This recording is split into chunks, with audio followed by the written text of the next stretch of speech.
Hey, hi. Whoa. There we go. Hello, friends. I've got a different little setup today, so I'm trying to figure out how best to. There we go. What's going on, everybody? I'm really excited about our new toy. You all, everybody. I got the ball today. Rust Dog. That's fine. We'll be fine. We'll be fine. Oh my goodness. Rust Dog gets the ball for Monday. Congratulations, Rust Dog. Yeah, see you, Mike McCarthy. What's up, Securing Money's Firing? What's up, Johnny G? P-Dub, Warren, up in here. Mondo, what's good? David in the house. Zabo in the house. Zabo, sorry about the loss last night, man.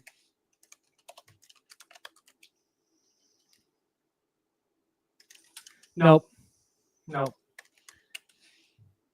You don't get to make these jokes. You did not like my joke, ergo, you're done. Here we go.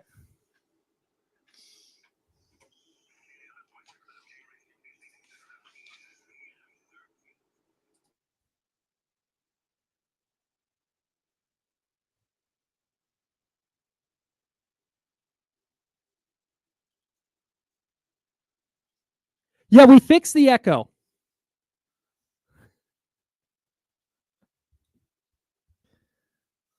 My bad. Hey, man. Happy Monday. Top of the Monday to you. Yeah, what an exciting day to have a Monday. Yeah. The Kings may never lose again. Ever. A couple of big wins over the weekend. We got NFL playoffs to dive into. We don't have a Young Zell song to play. Nope. D'Lo and KC will play the Young Zell song. It might be like not even a 2-verse day. They might just re-rack the song and play it twice. Oh, yeah. The Light the Beam song, which is very apt. The Kings have now won 7 in a row. They beat the defending. Obliterated the defending champion Celtics in TD Garden on Friday. A completely healthy, every player played. Correct. Boston Celtics team. Correct. So no more asterisks for you guys out there who don't even know who played in games and didn't play in games. But go ahead. So then they go in and they beat Chicago last night. And since we don't have a song to play, I want to shout out our guy Andrew, who listens to the program sometimes, apparently. So our guy Andrew, he made this 3D printed version of the Golden One Center. Of Golden One Center. Golden One. Yeah. Do not say the. No, it's not the Golden One Center. It's just Golden One Center. Golden One Center. And he made this replica, a 3D printed replica that, as you can see, has a giant beam coming out of it. Yeah. And so what I'm going to do now, since I don't have a song to play, is for the entirety of the show after the Kings win, we're just going to do this. We're just going to have this bad boy on. That's right. And that's how this is going to go. The beam is lit. The beam is lit. I wish we had a song to play. I wish we had more theatrics we could do. I wish that I could give you a page of buttons that you could like hit the air horns or something. Maybe a drum roll. Maybe some applause, maybe a ding. You know, Kyle, I don't press buttons. Well, but if it wouldn't be, it's just all it is a little page with clickable buttons, and you just click the one, and they're. I'm on Demon Time. They're labeled. Scotty Barnes. I think we need to set you up with that. Where could we? I don't think we can. Is there that's a way fine. to do It's fine. It's fine. No, it's fine. We're just gonna have our little beam lit back here, and that's gonna be our version of having a song to play after the Kings win. Okay. All right. Unless someone out there wants to make us a song. Yeah. Need a very specific Kings win song for if you submit your entries on social media. That's right. We'll play the best ones. No, the Kings over the weekend. So look, dude, I've got I'm not gonna sit here and say like I want to react, I don't want to overreact. I'm not gonna sit here and tell you that I think the Kings would beat Boston in a 7-game series. Nope. But the fact that they went in and if Boston's just going to throw their jerseys on the court, you should kick the heck out of them. And that's just what the Kings did. They won every 50-50 ball. Domantas Sabonis specifically grabbed every rebound. That's a stat. Every available rebound went to Domas. Every rebound ever. Yep. Like I think he had 20 defensive rebounds alone. Yeah, which is a 20 rebound game by itself is like, man, that's a lot of boards. Just 20 defensive boards.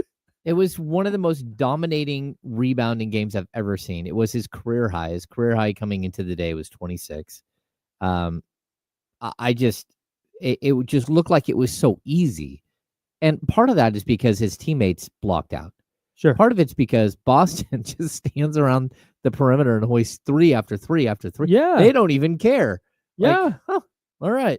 Yeah, I thought on Underdog, I took Domantas Sabonis more than it was like 40 and a half rebounds. Or not rebounds. Points, rebounds, assists. Yeah. And it was easy work. He finished at 54.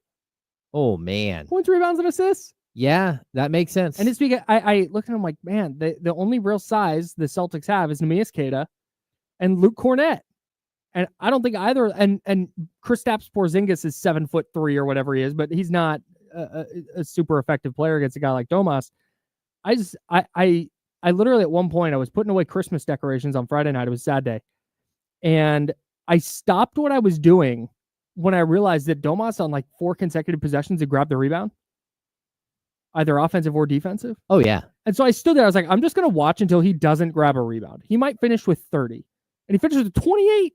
Yeah, it was absolutely might have been more wild. if the game was close. You know, Kristaps Porzingis in that game had 22 points and 10 rebounds. I don't even remember him. I do remember Sabonis. Yeah. He hit a couple of threes early. Sabonis ripped down a rebound over the top of him and then shoved him out of the way and went right back up with the left hand and scored the bucket. I remember that. I remember him getting in the way a little bit. Yeah. But like overall, like I remember Jaylen Brown playing with force and trying to run over Keon Ellis. That was like his mantra. Yeah. Like early in the game, Yeah. he had what, like 10 points in the first 5 minutes. Yeah, it was like, I am going to run you over every single possession. And then once the Kings kind of figured out how to give him help, it was like they shut that faucet off. Jason Tatum, non-factor, 15 points. He had 12 rebounds, but again, like 5 of 13 from the field. I literally at one point, again, because I was going around my house and I'm picking stuff up and I'm checking in here and there. And at one point I was like, I don't think I've heard Mark Jones say Jason Tatum's name in like a quarter and a half. Is he even playing? Yeah. That's an MVP candidate. And that's where it's like, again, I'm not going to lie to you. I'm not going to sit here and go, the Kings are just better than the Celtics. What do you want? Yeah. They're not. But the way the Kings are playing right now, if you take them lightly, the way the Celtics did, and think that you can play 65, 70%, whatever they were playing and win, no, you're going to get punched in the teeth. Oh, yeah. And then you saw him try to flip the switch later in the game, and the Kings just had the faucet turned off. Yeah. I mean, the Kings in that game super impressive. 18 of 47 from 3. 18 of 47. Yeah. And they held Boston to 11 of 41. Yeah, that's huge. Yeah, watching guys like Derek White go out there, 1 of 8 from the field, 0 for 6 from 3. Yeah, had higher than 2.5 made threes for Derek White. That didn't work out for me. He scored 3 points. Drew Holiday scored 5 points. Yep. Yeah. I mean, even the bench dominated their bench. You're like, how did that even happen? The thing that jumped out to me against Boston the most, though, was early in that game. It was second quarter. Boston went on a run where it just looked like they were putting the game in a chokehold. It's like they're going to try as much as they need to try to extend this lead to where they can just kind of put their hand on top of the Kings' head and keep them at arm's length. Yep. And that's not what happened. And that was for me a pivotal moment. Again, not because I think Sacramento is better than the defending champs, but I think there's an early season version of the Kings lays down there, and they just let the Celtics put that game in a chokehold and not let them win, but just go, well, nothing we can do tonight. Well, yeah, I mean, they're the best. Yeah. Like, there's nothing we can do. I was impressed. Okay, so they go to halftime is 55-53. They come out, the Kings finish the third quarter. They beat them 23-21. So you go into the fourth quarter tied. 38-21. The Kings destroyed them in the fourth quarter. Absolutely destroyed them. Put it away. Without De'Aaron Fox. Yep. Yeah, so just very, very, very impressive. Very impressive. And then they go into last night's game against the Bulls. Less impressive overall performance, but it gets to my biggest takeaway of, I guess, of the Doug Christie tenure, or 8 games in. But the Kings just have different pitches now. They just have different clubs in their bag, different ways to win games. They can go in and beat Boston 114-97, and then they can go win a shootout with the Bulls. And it didn't feel like that early in the year. Early in the year, it felt like they had one way to win. And it's like, man, if they don't win the 3-point line, they're toast. Or if this is a tight game down the stretch, I do not trust them to close it out. Now you see them, tight game entering the fourth quarter. Yeah, hey, they can pull away from Boston. Tight game entering the fourth quarter against Chicago. Yeah, they can go blow for blow and then get the stops they need and get the buckets they need to close out this game. Their arsenal of ways to win games is just so much more extensive now. And that goes to, you have the Philly game where they went on the 15-0 run to end it. You have the Memphis game where you just kind of out-gridded Memphis. Yeah. There are 7 wins in a row and 5 different styles of victory, which is very, very telling for me. And I think one of the reasons that I'm so optimistic, despite, a relatively small 8-game sample. Yeah. I think the overarching theme through the first 31 games of the season is that the Kings found really, really difficult ways to lose. Over the last 8 games, all but one of them, they found really, really interesting ways to win. Yep. And that's a good thing. If you can flip that switch and be a team that's just crafty and figures out how to, whether it's match grit or it's match 3-point shooting or it's make the 3-point shooting close enough that you can deal with it, whatever it is, I feel like the Kings have figured out ways to win. And it's something that I didn't think that they would have to go through. And sure enough, here they are, like just accumulating wins like left and right. But it's different ways. And again, like a team learning how to win is always part of the process. And the Kings got stuck in this perpetual cycle of not figuring out how to close a game. Yeah. How do you go 3-11 in games decided by 5 points or less? I don't know. It's really hard to do. Well, it's hard to do when you have 2 of the greatest closers in the game and Malik Monk. Really, you have 2 of the greatest closers in the game. Who is better in crunch time than De'Aaron Fox last year. Yeah. You have those 3 guys on the floor. You should be losing these games. No.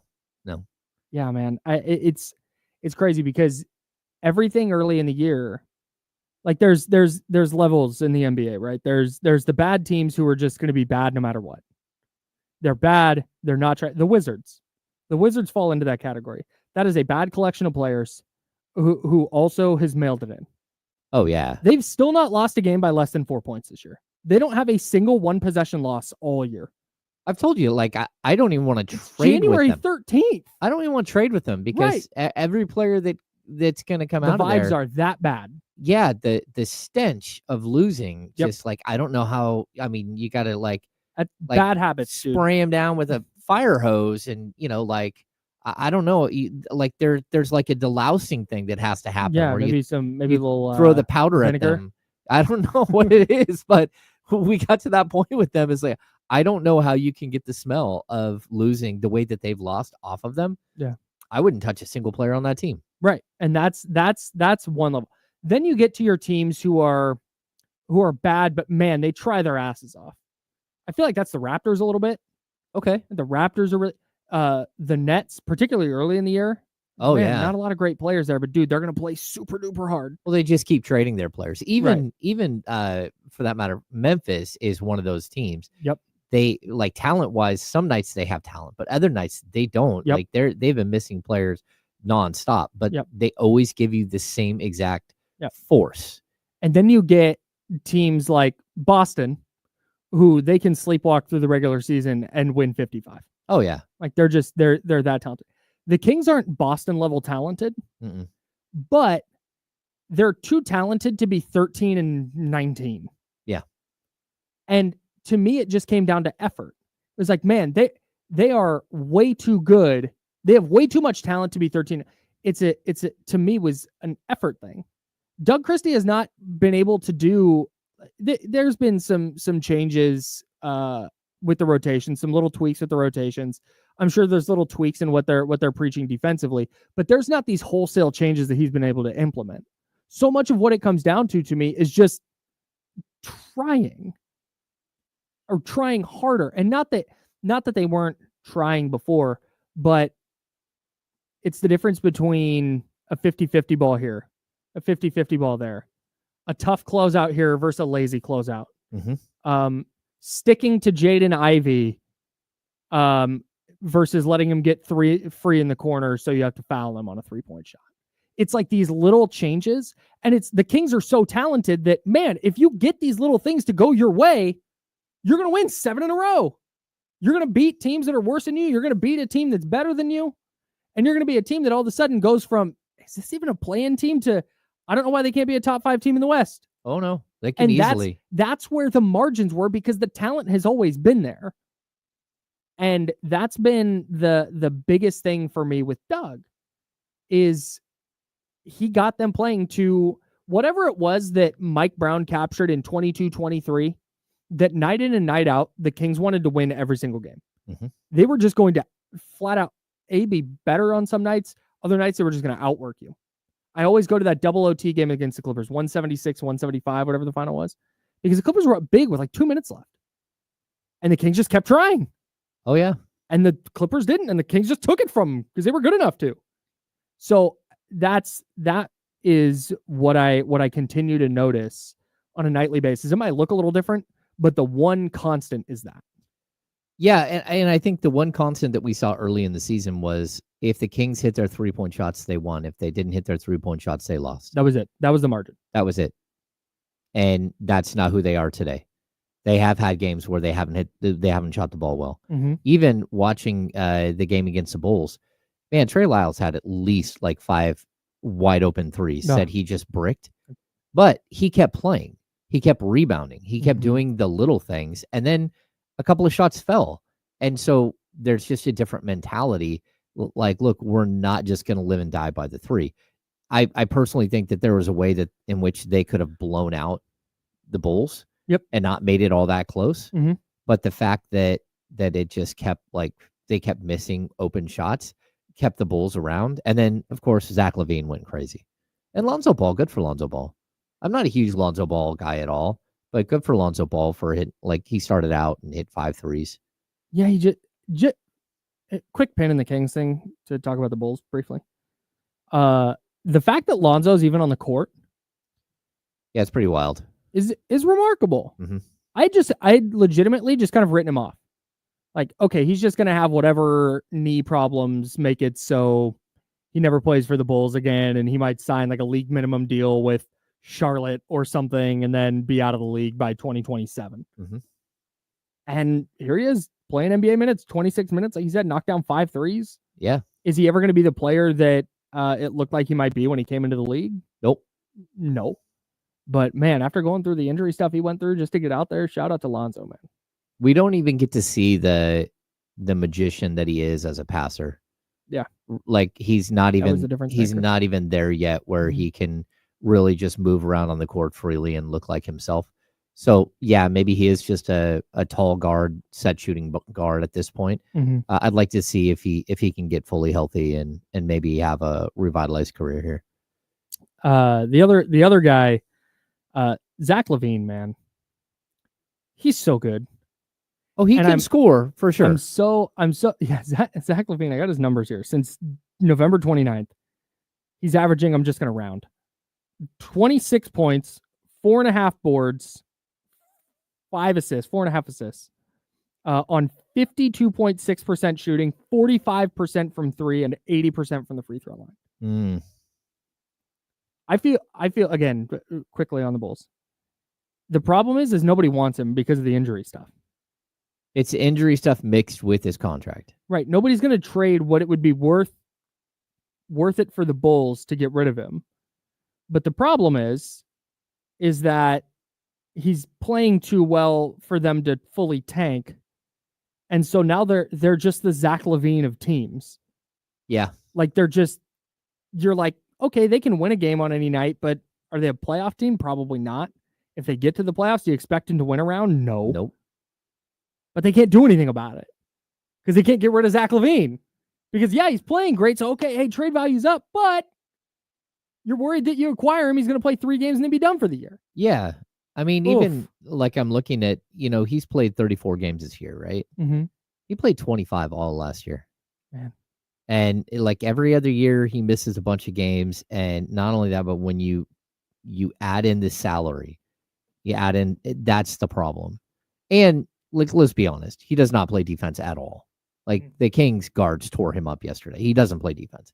He never has. And so there's this combination of things. But man, as an offensive weapon, he was cooking. Oh, he's so gifted. Yeah, man. But just to that point, the Kings against the Celtics, you mentioned the Kings won the 3-point line by 21 points, and they beat the Celtics by 17. The Bulls outscored the Kings by 15 at the 3-point line. Mm-hmm. And the Kings figured out a way to win. Yeah, it didn't matter. Right. And that's at the core of what I'm saying. Is their margin for error has just skyrocketed. Where, all right, Zach LaVine and Lonzo Ball and Patrick Williams and Josh Giddey is going to knock down a 3. It's like, it used to be like, all right, throw your hands up, not winning tonight. Yep. But now it's like, no, going to come down, going to get an and one, going to hit a 3 of our own, going to get a stop on the next possession. So, okay, you hit a 3, but hey, we got a bucket, a stop, and a bucket. We're up 4-3. But then there's going to be the nights like Boston where, yep, they're going to defend the heck out of the 3, and Boston missed some open shots to be sure. Yep. But I thought defensively the Kings were good against them, and then you're going to come down and you're going to hit your 3s on the other end, and you're going to blow out a team on the road. Yeah. I am. If you had tried to sit here the day the Kings fired Mike Brown, and we did that live stream with D'Lo and Casey, and then we did another one the following Monday. Yep. If you had sat here, if you, James, or anybody, any guest had come on and been like, yeah, they might lose the first one under Doug, but then they're going to win 7 in a row. No way. Like, get out of here. Like, that's the most optimistic, sunshine and rainbow stuff. No chance. I'm running out of ways to be wrong about this. The Doug Christie hire was just the right thing. Yeah. There's no way around it. Nope. Yeah. And like, look, my fear was very reasonable. I was right there with you, bro. My fear would be that when they fired Michael Malone, poor Ty Corbin came in, went 7-21. Yep.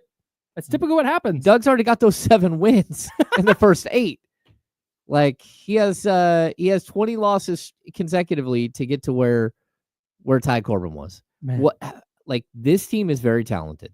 Yep. They were underperforming grotesquely. Yep. Like whatever was wrong with them. Yep. They were underperforming. Yep.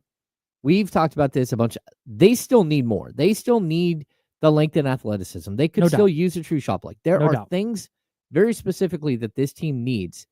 But if they're going to play this hard, and then they're easily a playoff team, they might be a second round playoff team if they're going to play this hard and play together. Yep. But you still need to go out and find the other pieces. I don't think there's anything wrong with us thinking that like you need to shake something up. Like, and that's where I think the trades, we kept saying, you got to go make a trade. It was to shake things up. Something was wrong. But what it turns out to be, whatever, like they've just been reinvigorated by Doug Christie. And now we're seeing like he has them all marching together. At least mostly, because you can see where it's like, okay, how do we get everyone together? I love his comment, we're not a hand, we're a fist. And like you're together. And so these things like he aimed right at Rick Fox's chin. Right at Rick Fox. Yeah, he keeps coming up with these clever ways of pulling the guys together and describing like what it is to be one. And for whatever reason, this team is buying it like 100%. Yeah. And I'm here for it. I'm totally. It's certainly more fun to watch on a regular basis. I'll tell you that. And I know that there's obviously more to basketball than effort, but it's the thing that just jumps out the most to me. Mm-hmm. They just look like, if you go watch the game against the Pacers, or even Detroit, a game where they were up a bunch, and then watch them beat Chicago or beat Boston or any of the teams they beat in the stretch. Mm-hmm. Just looks like a different team. Looks like a different group of dudes. Oh yeah. And I'm on the trade thing, just real quick. On the trade thing, I almost wonder if they're venturing into the territory of like, just don't want to mess with it. Like, now you're in the realm of, all right, well, hey, let's see what Doug can do with this group, and then we'll reassess in the offseason, which I think could probably not be the right move. But I can see them, but it's getting more and more like I could see them talking themselves into that. It's the excuse they always make. It is. It's the excuse they always make. Just try to fix a roster. Try to find a long-term fix. Yeah. If you can't come up with the long-term fix because you can't give up the assets in the trade, that's one thing. But again, I kept saying that this team needed to show us that they were worthy of you making a trade now. They already did it. They're a game over 500. Mm-hmm. And they needed 7 games to get there. They needed 7 straight wins to get there. But it doesn't matter. That's how they got there. No, that's what I'm saying. They didn't have to like scratch and claw and like, oh, because oh no, they lost. Okay, they got to win. Nope. They just went, all right, what is that? 7 games, 6 games under? All right, hang on. Yeah, we got this. There's 7 games. They're back over. Yeah, we were looking at this 3-game road trip and saying, man, 2-1 would just be a miracle. Now it feels like disappointing. Now 2-1 does feel, well, we're all expecting they'll just roll right over. No. Like, they're going to go in and fight against the Bucks. And you know what, to be honest with you, they've had really good battles with the Bucks. Yeah, even last year. The Bucks are good, but they've had ups and downs all season. Mm-hmm. Sort of 2 teams meeting that were in the very similar position just not that long ago. Yeah. Yeah. I'm intrigued. Yeah. So I just, what a hilarious 180 in the conversation. It's so fun. It is fun. I think having such a great time. That's the best part about it. It's fun. And it's fun like to watch Doug have success. Yeah. And to watch him like solidify himself very quickly as potentially the guy who's going to run this team for a few years. Yeah. Like, it's super fun to watch where it's like, okay, maybe we can get some continuity out of this. Maybe they will be able to continue what they're doing and get right back on the right path. And to see them like recover so quickly, and then all of a sudden, like, all right, like, where are you at? You got a couple more weeks here before the All-Star game, and I'll be honest, if you're the hottest team in the NBA, maybe you do get an All-Star. Maybe you do get 2 All-Stars. You know, because you got guys that are statistically worthy. Yeah. Now, like, go get the wins. Keep pushing. Yeah. I can't imagine they won't. Maybe it gets sideways with Doug at some point, but man, pushing all the right buttons right now. If I had to make a decision right now, if it's sign Doug long-term today or do a coaching search, if I had to make that decision now, I think it's a no-brainer. Oh yeah, they're just not going to because they're still paying Mike. No, yeah. Well, and you got to see. Maybe the wheels come off this thing and all the motivational stuff starts falling on deaf ears, and we're feeling differently at some point. Yeah, you got to see how the season finishes. It's really tough right now to not think that this is a sustainable run, and the Kings are all of a sudden back on track to be right there in that mix as a top 5 seed in the West. All right, we'll keep digging into that. An interesting rotation from Doug yesterday at the end of the game that I want to dig into. Plenty of NFL playoff action from over the weekend that we will dive into, and of course we got to revisit Mad Props with Jesse Tapia at 11:30. Cannot wait for that. He's James Ham. I'm Kyle Madsen. We're hanging out with you until noon, and we're sponsored by Jiffy Lube. This is ESPN 1320 and Sacramento Sports Leader.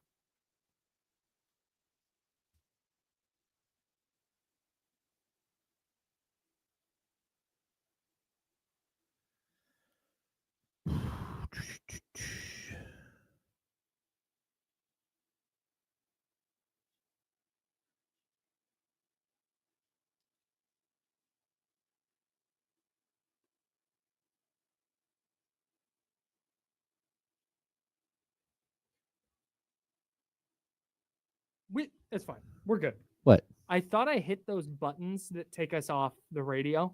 Oh. But they were on. And so I was like, did I just turn those on? But I think I just didn't hit the buttons. Oh. Because if we weren't on air the whole time, we would have gotten an alert that we weren't on air. Yeah, someone would have ran over and told us. I just had a moment of internal panic. Mm-hmm.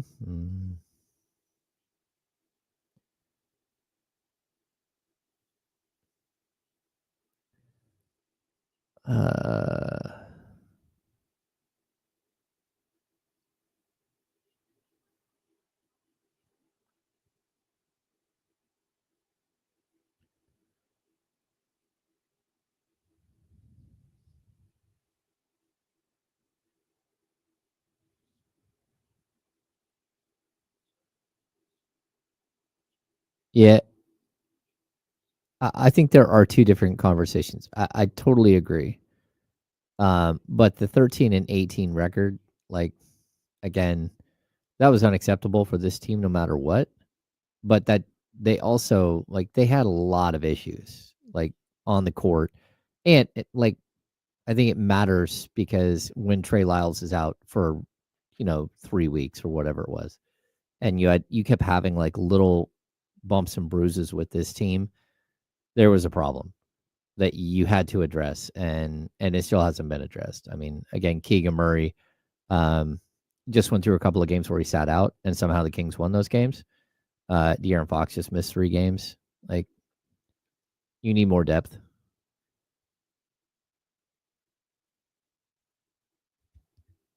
Make sure to have Jiffy Lube ready in this segment. This segment or after this segment? I'll just throw it to you. Okay. When? During the segment, we won't hit the break. You'll do the read, then I'll toss to break. Okay. It'll be at the end of the segment. Okay, cool.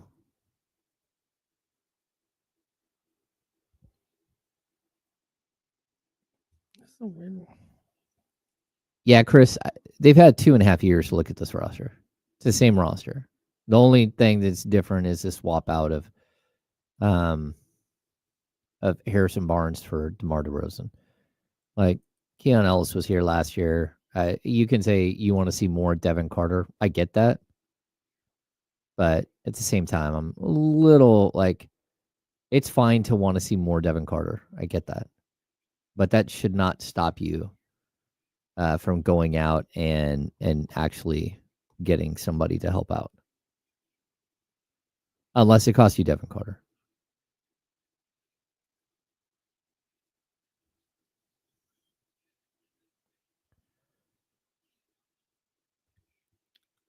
Yeah, they're going to want too much for Walker. They think he's worth a first, and if I'm the Kings, I'm not giving up a first. And you have to look. You're not giving up a first because for the Kings, he's a 12-minute per game guy, and it's not worth enough.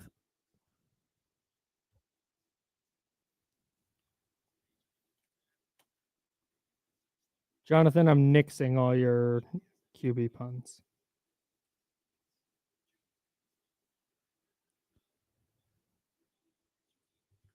What in the world? Tall Chinese guy? Absolutely not. What? No. No.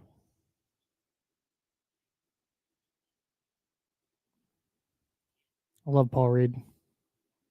I don't think he is, but he fits as one of the first guys off the bench, as opposed to Kevin Huerter missing, 70% of his 3-point shots. He steps on the court and actually makes and plays defense. He plays defense. Yep. He doesn't rebound all that well, but I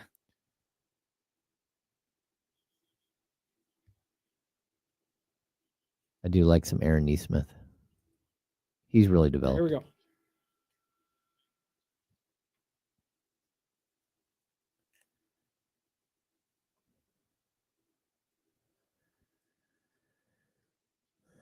Now, back to the Insiders with James Ham and Kyle Madsen, brought to you by Jiffy Lube on ESPN 1320.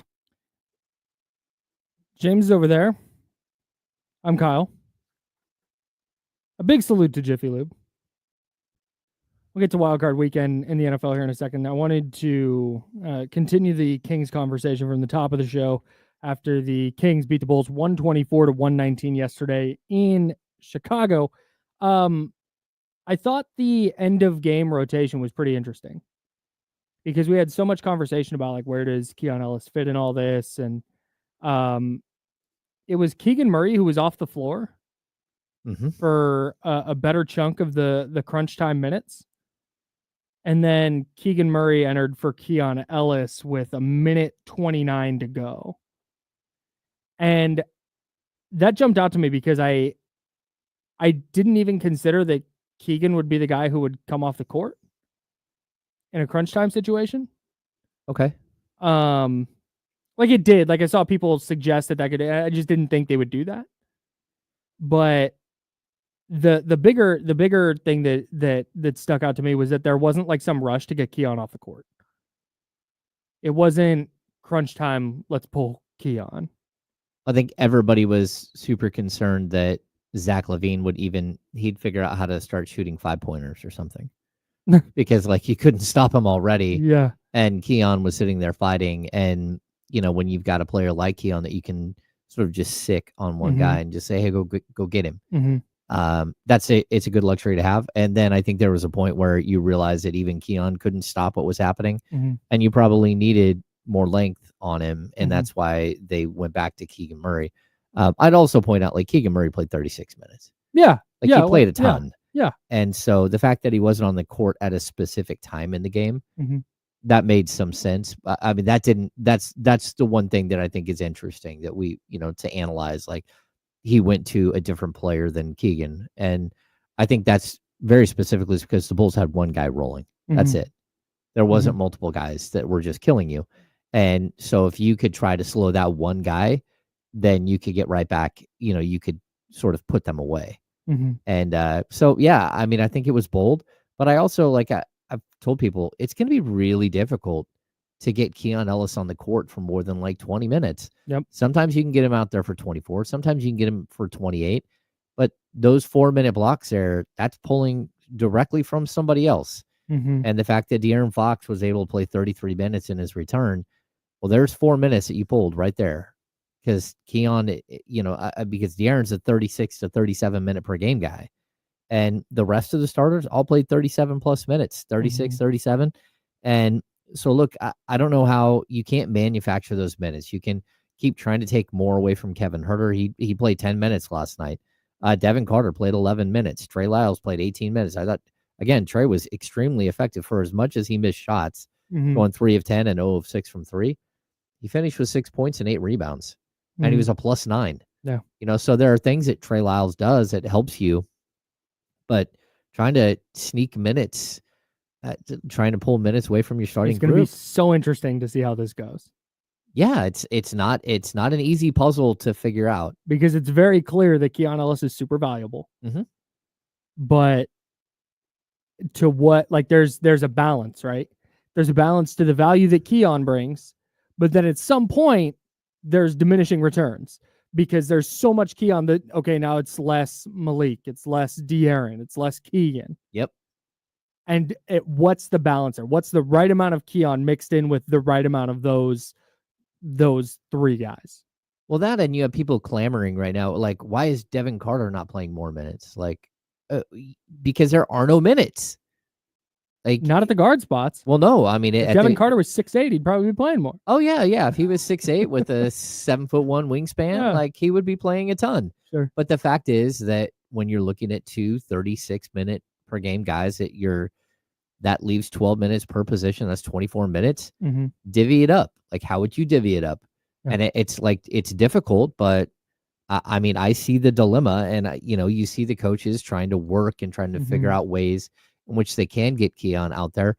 Realistically, Keon was scheduled to probably play like 13 or 14 minutes last night. Sure. And then they went to him in the end of the game and got him those extra minutes because they thought that it gave him the best shot to slow down LaVine. Yeah. So again, I don't know what you're supposed to do. You just can't create more time. Can't say every game we're going to go to overtime so Keon can get 5 extra minutes in the game. Playing for the tie. Double overtime. We need more Keon minutes. Can you guys give me a double overtime? That buys me 10 more minutes so people will not be on my butt. Yeah, man. It's just it's hard to argue with the results. And I know that Keon's been playing a ton because De'Aaron was out. But I think the more important thing than the number of minutes Keon plays on a night in, night out basis is that they have options now. Like this is a good problem to have. This isn't how do you play Kevin Huerter and Doug McDermott and Colby Jones. Yeah. So how do you it's not which of these guys is good enough to play. It's how do you find minutes for these three really good players plus Devin Carter and Kevin Huerter at two positions. Mm-hmm. And that's where it comes back to kind of the variability of the way Doug Christie and the coaching staff can mix and match. And I posited on I believe on this show and on D'Lo and KC that, man, maybe it's DeMar DeRozan that comes off because it's kind of repetitive with Malik's got the ball in his hands and De'Aaron's at his best with the ball in his hands. And maybe DeMar is just kind of the weirdly the odd man out. But some nights that's not going to be the case because if DeMar DeRozan is rolling, you're not going to take him off the court.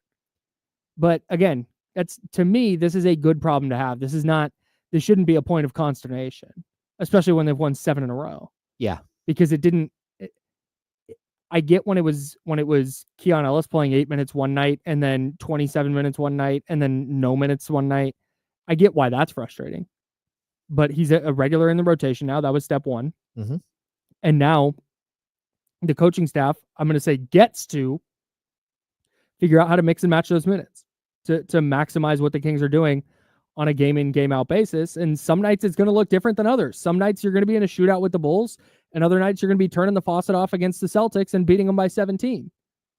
And I think that's where Keon is ultimately going to fit is what style of game is this? What type of game is this? And having those options is a luxury. Well, that and is it a small forward, a 6'8" small forward that's busting you up? Great point. Or is it a 6'5" guard that Keon can go out there and defend, or a 6'1" guard that Keon might be able to sit there and hold down? Yeah. So I think the one thing the Boston game showed us is that Keon isn't a perfect player like some people seem to think, and that he does need to get stronger. He needs to, there are things that he needs to work on. Of course. Just like every other player. Mm-hmm. And that you can't just expect him to find success in every single game. And the fact that he started 5 games total in a row, that really did show you, it got him going as a player. It helped him build up and have more confidence to go into this next stretch. Mm-hmm. But it was out of necessity. Mm-hmm. Straight up, it's out of necessity. You cannot expect him to play all those minutes all the time because that's just not the way it goes. You have star level players that are playing in front of him. Mm-hmm. And so your best 3 players on this team right now, De'Aaron Fox, Malik Monk, and Domantas Sabonis. Yep. In some sort of order. Yep. 2 of those guys play the position that Keon Ellis plays. Yep. It's just a tough world. Yep. Yeah, and I don't think I know there's small ball and all that. I just don't think you can stick them at the 3 for extended minutes typically. No, it's just, tough. There's going to be a mismatch there. Yeah, because if you're going to stick him at the 3, that means you got a 6'3", a 6'3", a 6'5". Mm-hmm. Sure, maybe you can go small and you can run those 3 guards, but you're also going to be undersized at the 5. You're going to be undersized at the 4 a little bit. Mm-hmm. So that's where I think even playing Trey Lyles with a small ball lineup, it's really worked. Look at the numbers that even if Trey isn't having some tremendous offensive game. Look at the last 5 or 6 games and how effective he's been in. Yeah. And it's because you're able to run small ball lineups with him as a small ball 5. Yeah. He's James. I'm Kyle. We're the Insider, sponsored by Jiffy Lube. I love more King stuff coming up from the weekend. The NFL playoffs kicked off this weekend, though. Oh, yeah. I was locked into some NFL postings, and I did think it was funny how many of these games were just bad. And just not super enthralling games. No, just not fun to watch. On the heels of the discourse that the college football playoff messed up because look at all the blowouts in the first round. And then you go to the NFL where you have final scores of 32-12, 28-14, 31-7, 22-10, and then you had a good game, 23-20, and then there's another game tonight, which is stupid. Local takeaway for me. This is local sports talk radio. I'm so happy the 49ers didn't sneak into the playoffs. I think they'd have gotten mollywopped by every team in the NFC field. Yeah, probably. I know they beat Tampa Bay in Tampa barely. They snuck past Tampa Bay, but like they weren't beating Washington. They weren't stopping Jaden Daniels. They probably weren't beating Tampa Bay again. Not with the version of the 49ers that by the end of the year, no chance. No. By the end of the year, they certainly weren't a shell. beating Green Bay or I mean, we saw them play Green Bay. They weren't. They probably would have looked worse against the Eagles. Just avoiding all of that, and I don't think they were beating Minnesota or the Rams. So avoiding all of that was great. I just you know what, Kyle Shanahan's talked about it. How you know what, hey, silver lining, take a full January and a full February off, and kind of reset and all that. I see it. I see the vision. Okay. It was so much better getting to just watch the games than have to watch San Francisco get smacked by 4 touchdowns. Crushed by somebody. Yeah. That's what happened. They weren't a playoff team. No, I mean, it was really clear. Yeah. By the end of the season, it was very clear. Yeah. Very clear. I did not enjoy any of the games except for the final game yesterday. Yeah. Let's just start at the top. Let's start at the Houston Texans Saturday, 1:30 p.m. Pacific time slot. Yep. Houston beat the Chargers 32-12. The only joy I got out of that was because the worst type of football analyst, Justin Herbert, is their favorite quarterback. Oh yeah. And watching Justin Herbert just crumble in the postseason was, I don't want to say gratifying because I think he's really talented. I think Justin Herbert is obviously extremely talented and does some things on a football field that like 1 or 2 other guys in the league can do. Okay. That is without question. But when you get into a postseason situation and now the lights are on you, you're the only game on and it is win or go home. I am not a subscriber to the idea that if you don't win a championship, you're a failure as a player.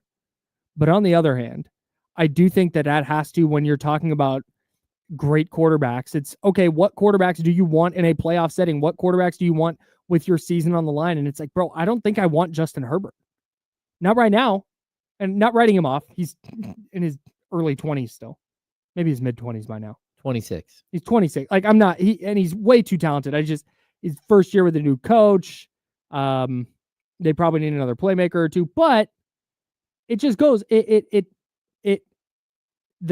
the separation, again, this has always been my complaint with quarterback analysis, is according to the Stephen Ruizes of the world for the Ringer, and not just him, he's just the avatar that we use for this.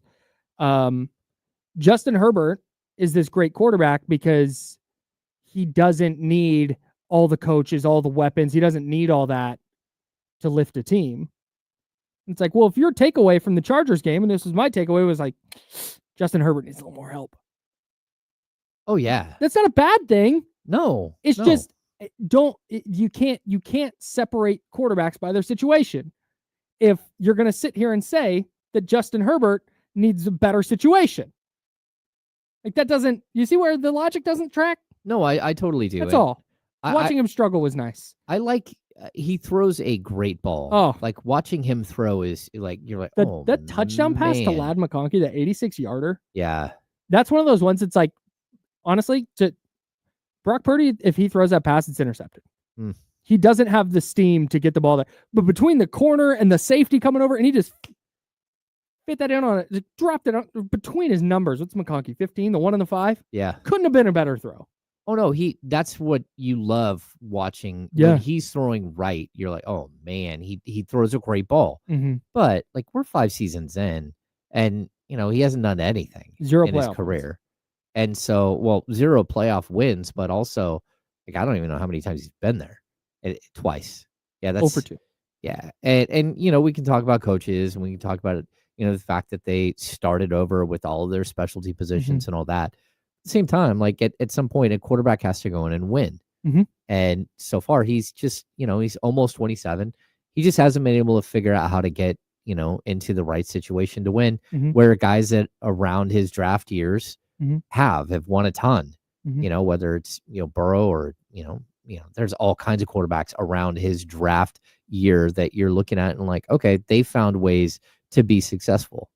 And so, yeah, I even I thought that's how that game would go. I know you guys were a little. I was bit all high on the Chargers. I was all in on the Chargers. Yeah, I know. I chose the Texans in that game because I do think that CJ Stroud is that guy, and that did he have a good season? No, but I love watching him play. Lights come on, and he's just like a really really fun quarterback that has all kinds of craftiness to him for when things get tough in the playoffs. And you want to talk weapons? It's Nico Collins. Joe Mixon's a good player. Yeah, to be sure. Well, he was washed last year, but now he's not. Now all of a sudden he's good. Yep. A bad offensive line. Chargers have a much better offensive line. It's Nico Collins and Tank Dell's out. Yeah. Stephon Diggs is out. John Mechie fumbles the first play of the game. Oh yeah. Man. Yeah. The other game, Baltimore 28, Pittsburgh 14. A few things from this. One, the Ravens are really freaking good. They are. That Ravens Bills game should be a classic. Kirk Herbstreit hit the nail on the head though. The Steelers quit. That was tough to watch. Is he the one that had one of the stupidest quotes I've ever seen? Maybe they're one stop away from possibly making this a one-score game. Yes, they were down 14. Yep. Come on, man. Yeah. They're one stop away and one score, and then another stop and another score from this being a tie game. It's right there. It's right there. But I think the point he was making was they're playing as though, and they did. They're playing as though they're down 6 touchdowns. Yeah. It's no, if you get a turnover here and a quick score, this is a football game. And I thought he was spot on. I don't he's not my favorite football analyst, Kirk Herbstreit. Yeah. Especially with the NFL. But I thought he was spot on. That was the exact takeaway I had from that game. It was Baltimore went up 21-0 at the half, and the Steelers went, "Whoop! Good season, boys." Yep. And that was a tough watch for me. I think Cincinnati would have given Baltimore a better game, to be totally honest. I think the committee needs to put Cincinnati in over Pittsburgh next time. Yeah. Shocking stat of the weekend. I saw some people talking about Mike Tomlin, who's apparently not going anywhere because the Steelers don't fire coaches. Nope. Did you know Mike Tomlin, who's been the Steelers head coach since 2007? Okay. That's when he became 18 years. 2007. Has the same number of playoff wins as Kyle Shanahan, who's been the 49ers head coach since 2017. I went to go look that up to see how far behind Mike Tomlin Kyle Shanahan was, because I saw some people arguing about if Mike Tomlin if he was the Niners head coach or whatever. I didn't even read into it all the way, but I just went, I wonder how many more playoff wins he has. Same number with a 10-year head start. Nuts, dude. That's not great. And he's just going to be back. They're going to win 9 or 10 games next year, and they're probably going to go to the playoffs, and they're going to be a first-round exit again. The New York Giants have a playoff win more recently than the Pittsburgh Steelers. Ooh. Man. Oh, man. You can't. That's a tough spot. You can't fire Mike Tomlin. Nope. Mike Tomlin just keeps winning. And you're the Steelers. Below 500. And you're the Steelers. You've had 3 coaches in your history or whatever it is. It's Chuck Noll to Bill Cowher into Mike Tomlin. Yeah, it's wild. It's not 3. But it's not a lot. They don't fire coaches very often. It's 3 in the last 50 years. So. Yeah. And then Mike Tomlin to get immediately hired by another team, and that team will probably be pretty good. And now you got to find someone who's better. Man, it's tough. Just for all the people who are fire Kyle Shanahan because he had a bad year. Don't do that. Do that. He's had a nice little run. Buffalo, Denver. I don't have anything on this one. 31-7. No, Buffalo's just Buffalo's a buzzsaw. Yeah, they're just a much better team. Yeah. I hope they got out. They escaped without too many injuries, though. They did look like they're accumulating injuries in that game. It's yikes. Yeah. Not great. Philly beat Green Bay 22-10. Hey, pro tip for NFL teams: don't fumble the opening kickoff of a playoff game. Okay. Yeah, just don't. I don't know. Philly just wasn't very good either. I mean, I wasn't impressed with either team in this game. No. But Philly just kind of made more plays, which is what it comes down to in the playoffs. I still think Philly can contend with the Lions for the NFC. I think they're that good. Okay. And I think you saw it. They just and Green Bay had a bunch of injury problems. Jordan Love wasn't great. And Philly can do that to teams, man. Philly's defense is really, really good. I still got question marks about Jalen Hurts in a spot where it's you got to drop back and you got to throw it. But what the Eagles do, man. They just made enough plays and they win by 12. Could have been more if Saquon Barkley hadn't done the right thing and slid. Yeah. At the end of the game, which I can't believe that's a story, but everybody's so angry at Saquon. That used to be a thing. That's always been a thing where if a guy slid down at the end of the game, it's like, oh, I bet there's bettors who lost some money on that. But now it's the story. Oh, yeah. If you Google Saquon Barkley right now, that's all it is stories that Saquon Barkley screwed over all these bettors. No, he didn't. That would have been a cheap-ass way to get your over half a touchdown. There you go. If you bet on Saquon Barkley over half a touchdown and you got it because of a garbage time score where the right play was to slide, you got away with one. You stole a win there. So people were like, oh, he should have scored. No, he shouldn't have. You slide down. You don't put your team in any more danger by having to do another kickoff and play more defense. Can you imagine he scores there? They got to go play a couple of defensive snaps and Cooper DeJean gets hurt and Jalen Carter get hurt. Two of their best defenders. No, he did the right thing. That's what matters in the scope of everything.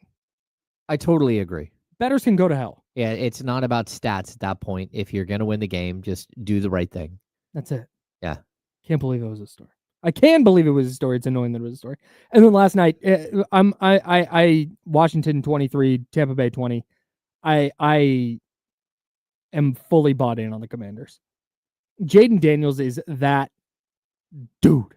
That's what I just keep every time I watch him play. You walk away thinking, oh man, I can't wait for 2 years from now. Yeah, right. That's it. I saw John Middlecoff of The Volume make this point. This is the worst they're going to be, theoretically. We thought the 22-23 Kings, that was the worst they were going to be. And you see how teams can get a little sideways. But theoretically, this is the worst version of a Jaden Daniels team that the Commanders are going to have for a while. Oh, yeah, because they're just going to add.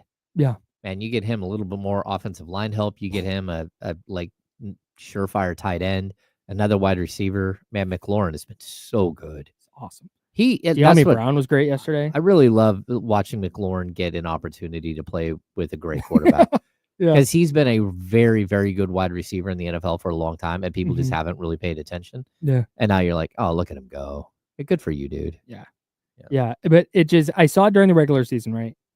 They go for it on fourth down all the time. Like 3rd and 12, Jaden Daniels can run for it, but he's also so good at standing in the pocket, navigating the pocket, and just delivering accurate balls down the field.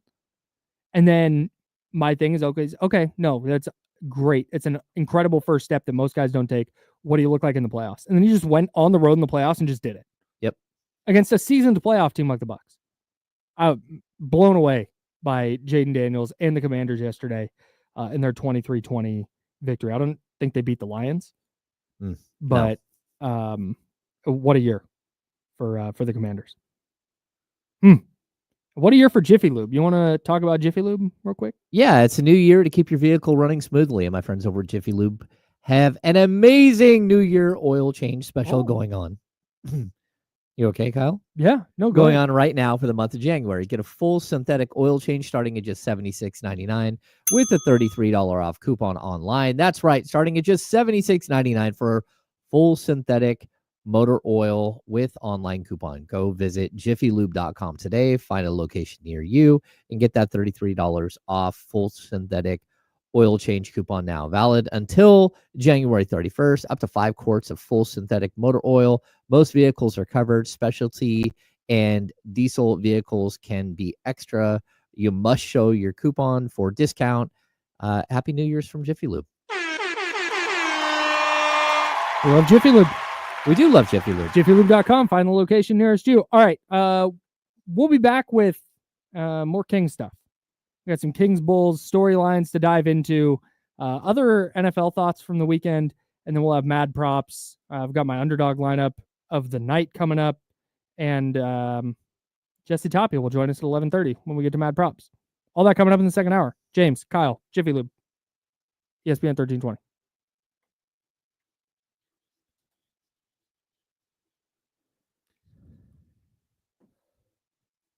Okay, clear. Kyle, I'll ask about this. What? Did Kyle? I mean Tyler, you won, right? Like in the first week. You got to check your email. It's got to be hiding in your email. I don't know. I will ask though.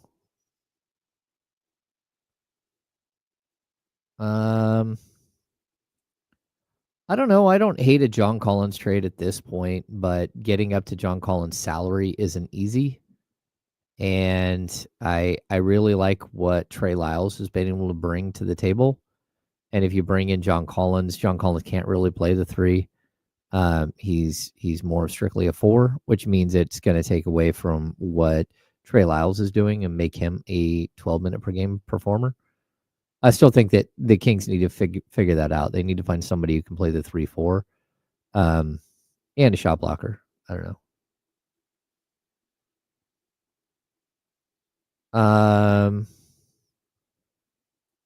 Frank Anwar, do I know anything about this Sandro Mamukelashvili? Good, very good. He's he's one of those European dudes that you would not want to get into like a bar fight with. I don't know. I like Mamu. I don't know that he's a dude that you're going to go out and trade for. But he's again like a 12, 15 minute per game guy.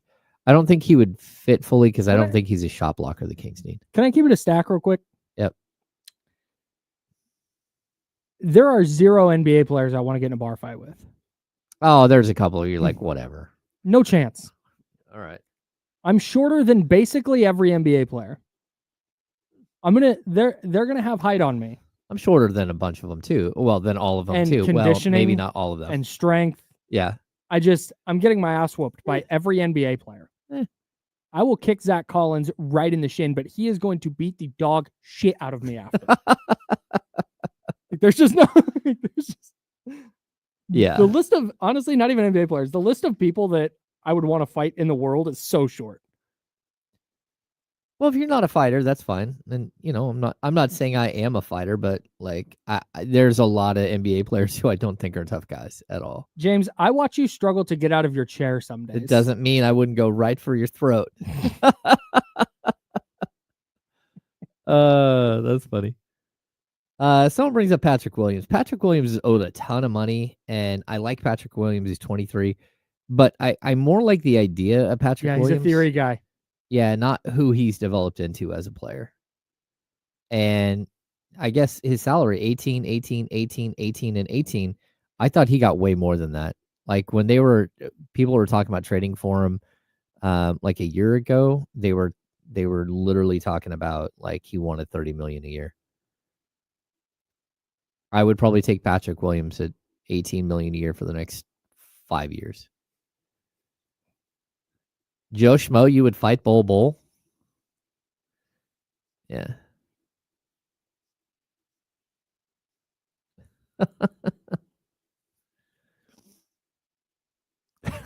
Yes, exactly. Roadhouse was based loosely on the life of James Ham. No.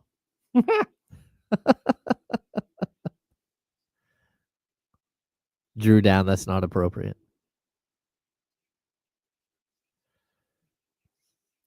Yeah, Chicago's not trading. They're not trading Patrick Williams, I don't think. Oh, hey, there's 7 seconds until we're back on the radio. Uh-oh. Okay. Here we go.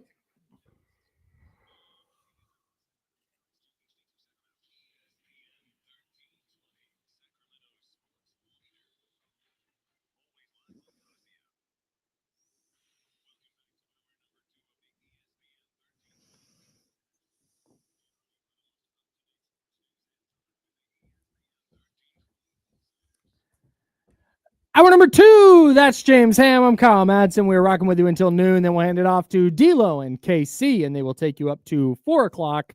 I figured out what I did earlier. Remember when we went to break earlier? Uh-huh. And if you'd like to see what happens during the breaks, you can watch the show at youtube.com/ESPN1320 and twitch.tv/ESPN1320, because when we go to break on the radio, we are still live on the YouTube and Twitch streams. Yep. We're just hanging out.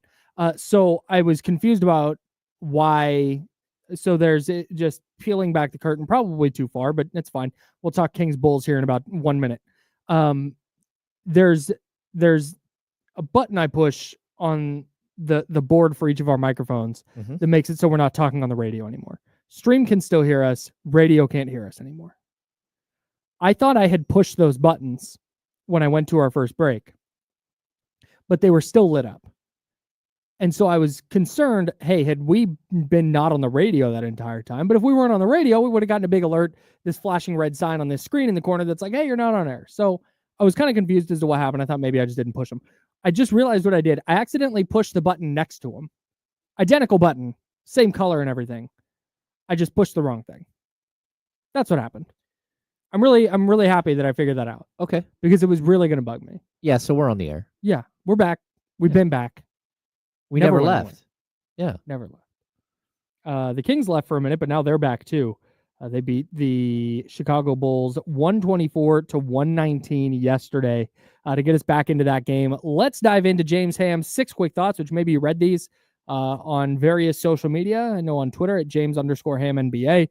That's certainly where I read them. We're going to take a deeper dive into those now on 6 quick thoughts. How'd yesterday's Kings game go? Really well. Kings insider James Ham has 6 notes you need to know. Here are James Ham's 6 quick thoughts. 6 of them things. Brought to you by James Ham.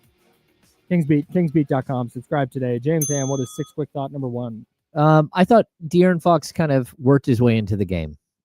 He didn't push things. Once he started rolling, I thought he was excellent. Not only did he have 26 points, he had 9 rebounds, 3 assists.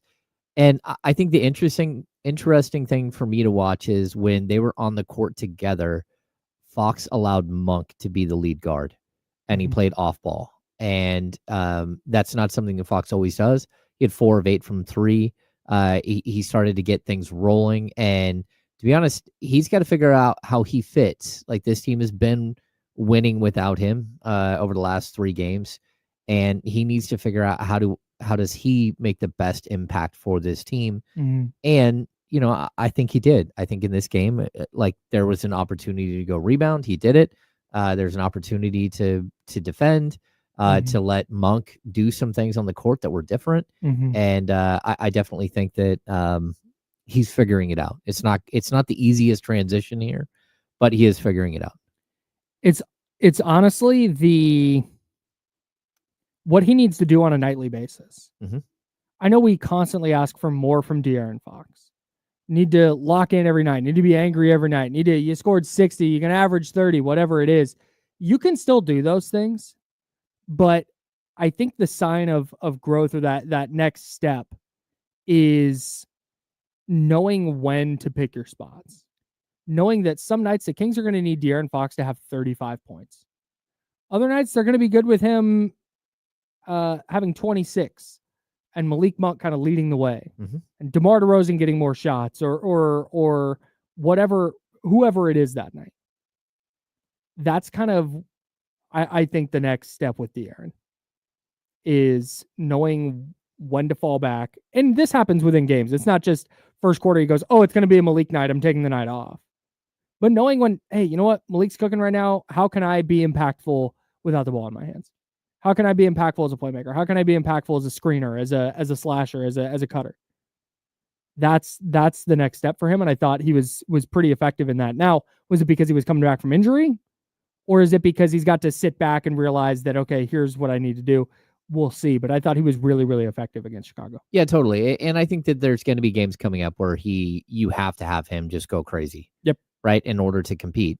But I also watched him like taking an honest approach to the game and not just trying to force his personality onto the court. Like, he found where he fit when they went to the bench unit, and he's the guy on the court with a bunch of other guys.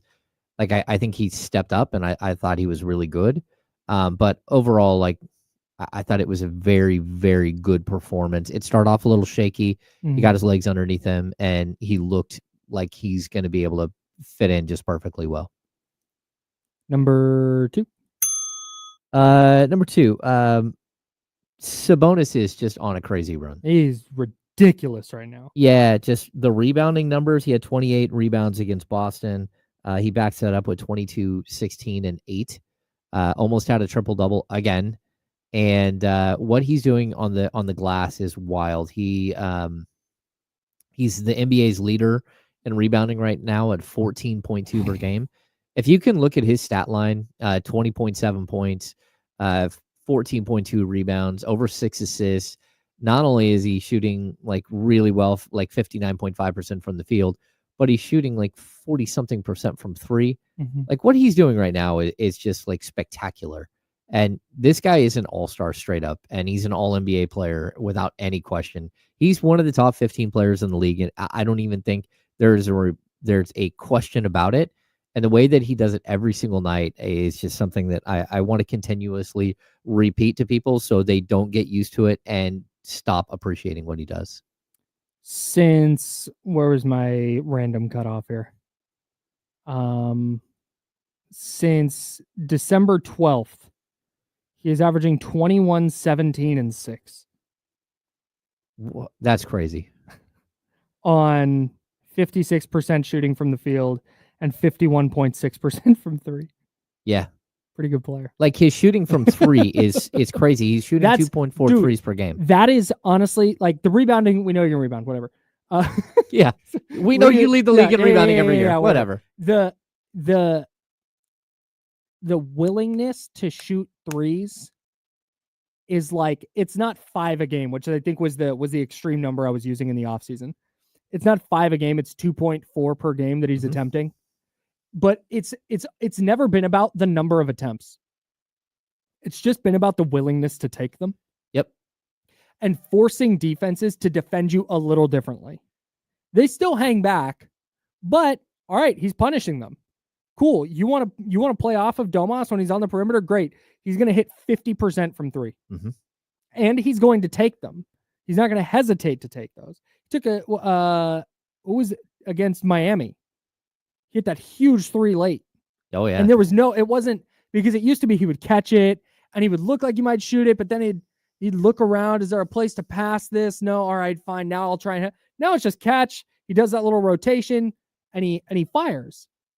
And until teams adjust to it, he's going to keep hitting them. And there wasn't a huge leap for him to take as a player. Mm-hmm. He's not just going to develop an offensive bag overnight where all of a sudden he's this guy putting the ball on the deck and shooting off the dribble. That's not him. That's insane. That's not what he's ever going to be. But it was like, can you just shoot the damn basketball when you have the opportunity to do it? And he is. And it has taken, for me, it's taken his game to a little bit different level. Oh, no, I totally agree. And, his like free throw attempts are down a little bit this season because he is playing more out on the perimeter. Mm-hmm. But my goodness, man, he's shooting 59.9% from the field and 46% from three. Yep. And he's shooting 78% from the line. Yep. Like he's improved there 15 percentage points from the line from last year. Yep. Well, maybe it's 8%. By the end of the year, he got up to 70. Yep. But still, at this stage, when you're the stage of player he is, your growth is going to be incremental as a player, but it's going to be super impactful. And I think that's what we're seeing with his shooting this year. Oh yeah. And just one other thing, this is a lot of the one-on-one work that he did with Doug Christie and Leandro Barbosa during the offseason. Yep. That's where a lot of this is coming from. For sure. Like the confidence in the three, the defensive like improvements. It's a lot of that work he's done in the offseason. Number 3. Let's see, number 3, where are we? Oh, Keegan Murray's coming around. Yeah. Hey, Keegan Murray, 3 of 8 from 3 over the last couple of games since returning. And I'm going to tell people, he was hurting a lot worse than he let on. Sure. And it's something that they probably should have addressed before. But over his last 4 games, he's shooting 50% from 3 on 7.5 attempts per game. He's averaging 3.8 makes per game. And this is a Keegan Murray that everybody thought that they were getting this year. Mm-hmm. And it's really, really good to see him sort of figure it out. He's got his 3-point percentage up to 31.7%. He's climbing. He's showing us that he's on the road back. I just think it's interesting. That what do you have his career numbers in front of you? Yeah. Do you have what were his shooting percentages his rookie season? Keegan, shooting numbers his rookie From season. 3 specifically. Well, that's 41.7, 41.1. 41.1 on how many attempts? 6.3. Interesting. Since Doug Christie took over, so since December 28th, Keegan has played in 6 games. He's shooting 41% on 6.5 attempts a game. I just look, he needed to be better. There's no question. Yeah. And there's no excuses, No. whatever.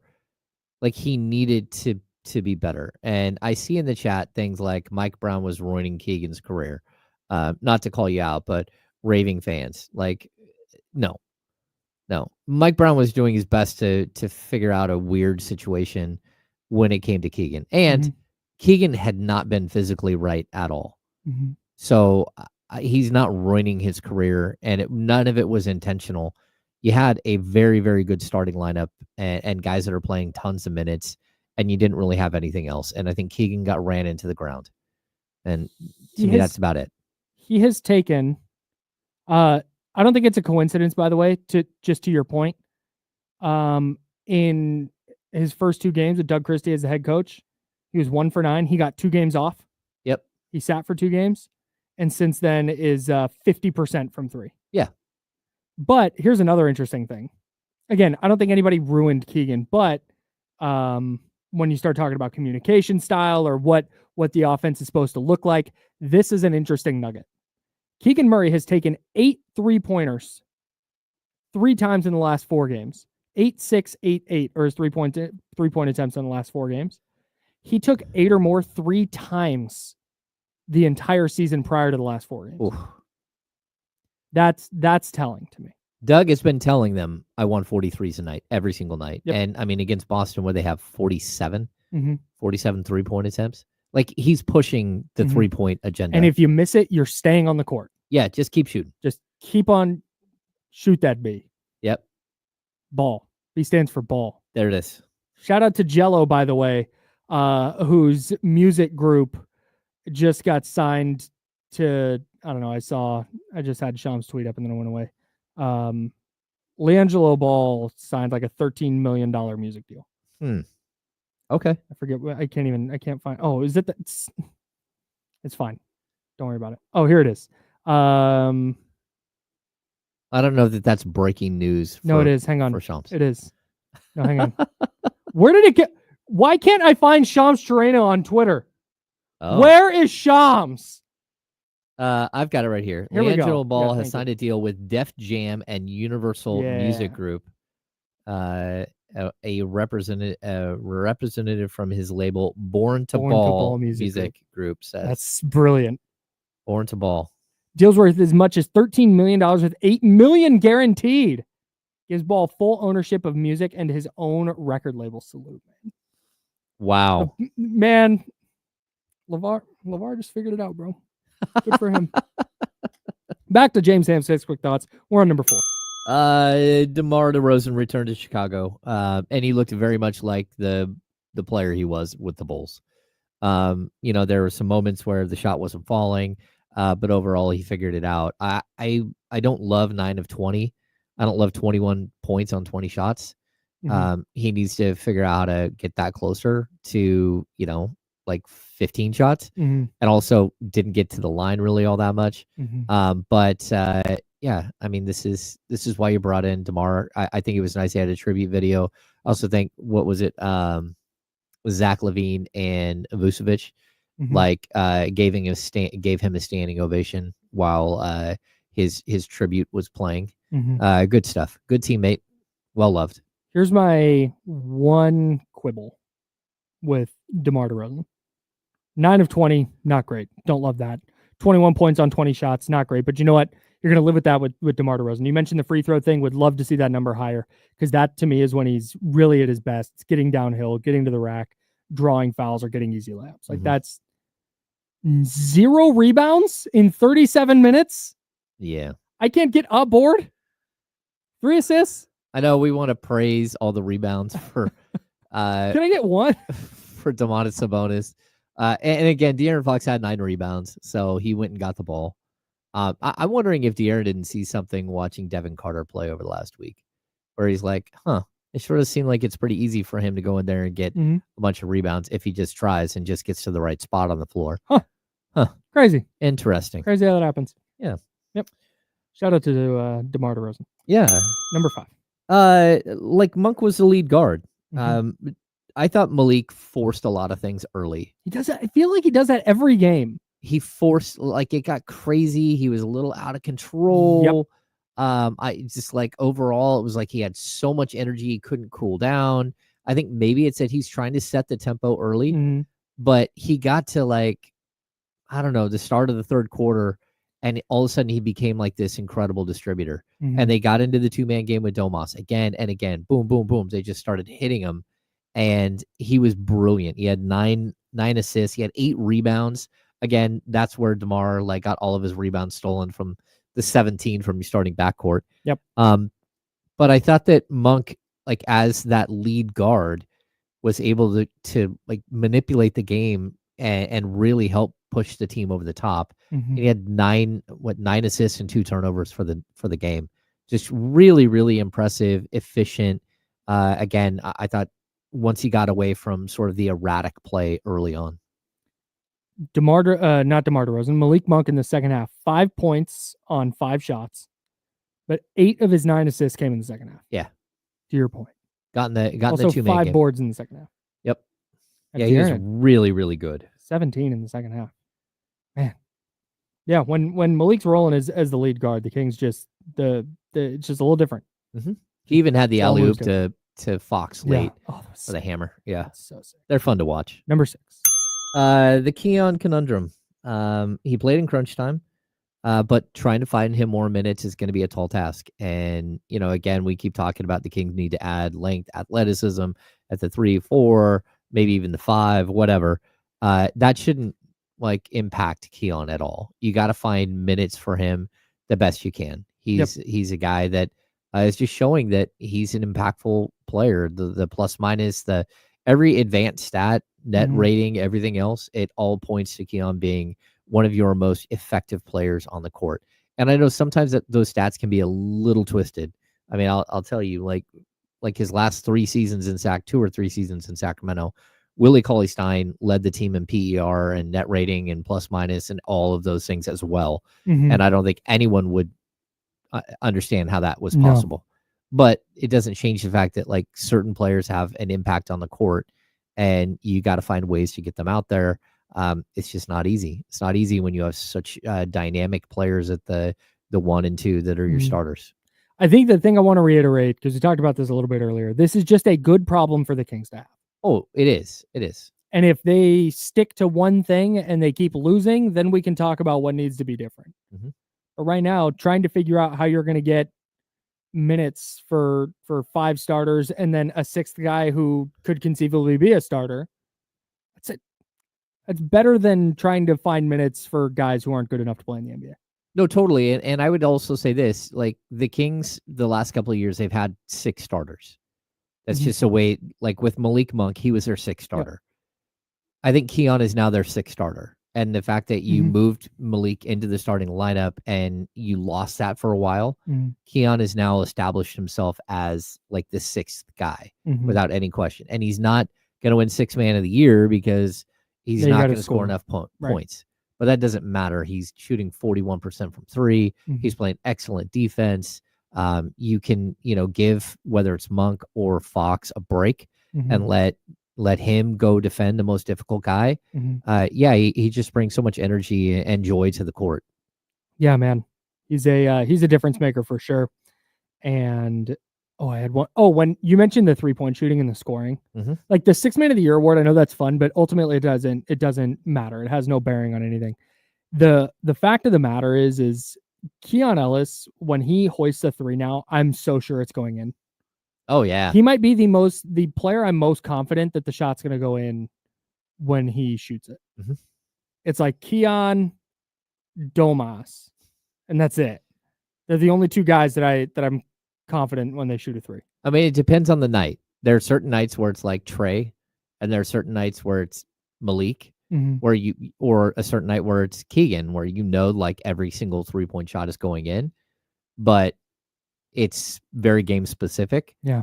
Keon, it feels like it's every game. Domas, it feels like it's every game. Just shoot more. Yeah. Both of them, just shoot more. Yeah. So, and I think they've made up for the difference between DeMar DeRozan and Harrison Barnes. That swap out of players in 3-point shots between Keon and Sabonis just taking more. Yeah, it's good. Yeah, for sure. That's James Ham's 6 quick thoughts. Again, if you want to read those, follow James on the various social media. Blue Sky. You doing Threads? No, I stopped doing Threads. We're out on Threads. Like never Twitter. Really took. Yeah, Twitter. James_Ham NBA. Real quick, very quickly, a couple NFL thoughts from the weekend. One, I feel like I want to pour one out for the running quarterback discourse. Because for a while there, it was like, you can't have a running quarterback. Running quarterbacks will never win.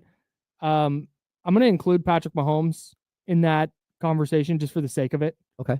He's a mobile quarterback. Lamar Jackson, Josh Allen, Jalen Hurts, and Jaden Daniels are your five of the 8 quarterbacks in the divisional round. I think that's telling.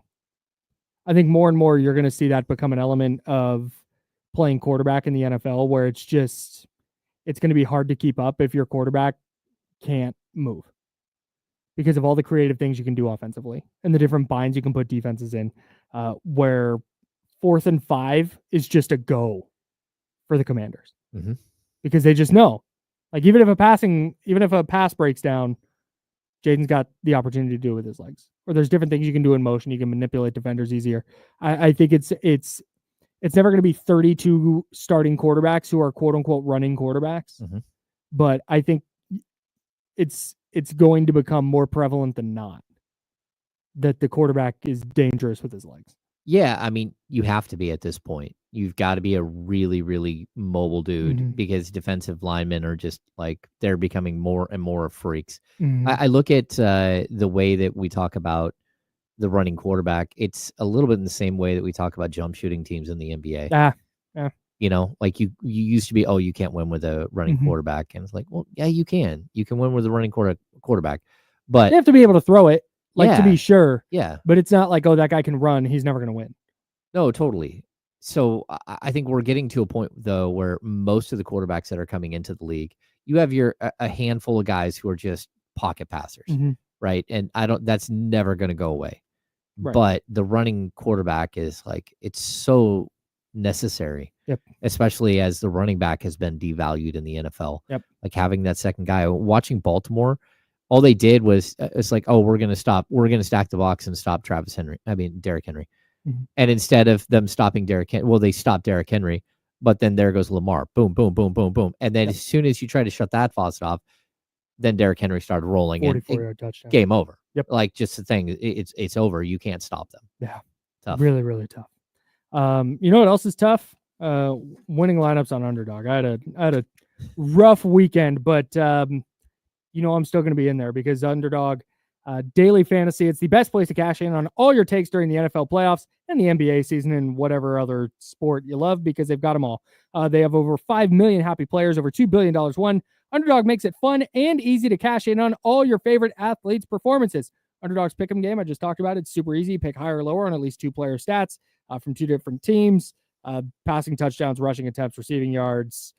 They do first half, first quarter. They have live. You can do things live within games. And you pick higher or lower, and then you can win up to 1,000 times your money. It's really that easy. So if you think like Jahmyr Gibbs is going to keep cooking, being a touchdown machine in the playoffs, well, then you're going to want to make sure that he's in your lineup for the divisional round, whether you want more than rushing a receiving touchdown in the first half, first quarter.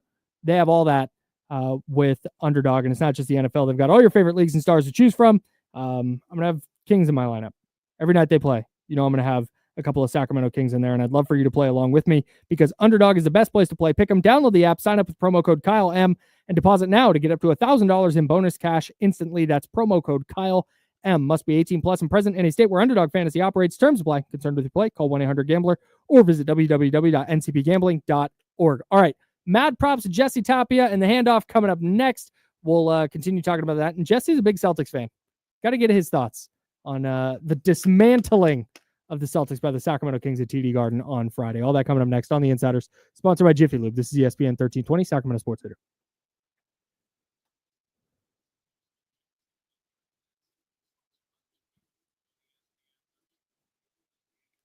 We are clear. Clear. Katrina, this was literally what I was thinking about when I was saying, where is Shams? Okay, so I have a specific, like I use TweetDeck, and I have a specific column that I have just like newsbreakers. Manny gets it. Sorry, go ahead. No. So and then I get alerts for Shams. What was that? Breaking. Penn State star Nick Singleton announced he will return for the 2025 season. Oh, wow. 3 tutties in the college football playoff semifinal.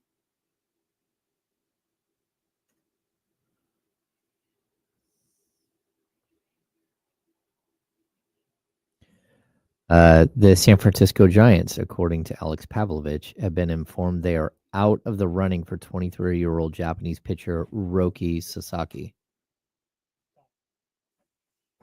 Oh, sorry, I didn't fire that thing up over there. Get Jimmy Butler reportedly skipped Miami shoot-arounds and requested to fly on private planes away from his teammates, per Jake Fisher. Not great.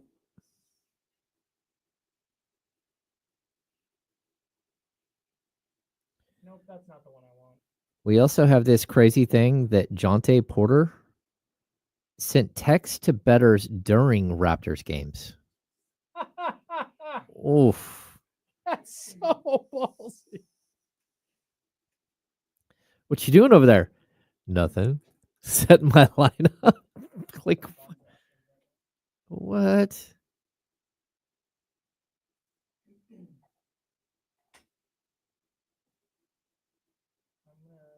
Jesse, I'm sending you a running back.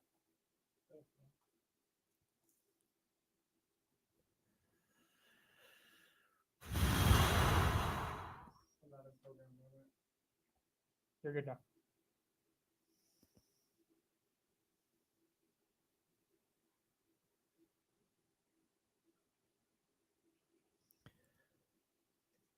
What's going on, everybody? What's up, Chatty House?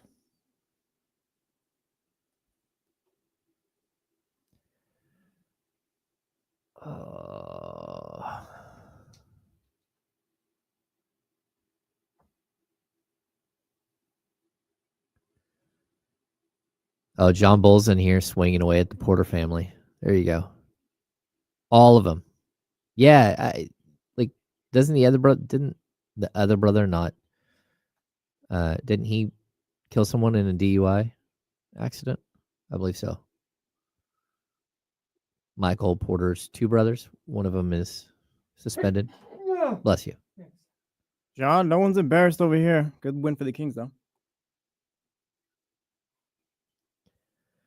Hey, there's a ton of people up in here today. If you don't mind, could you hit the thumbs up button? And please subscribe to the channel. Yeah, hi, everybody. The chat moves too fast for me, man. What's up, Kyle Renata? What's up, Jose? Brian, Tom. Boy, was he.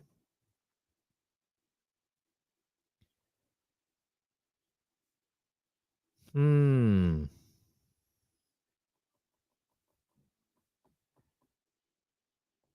Oh.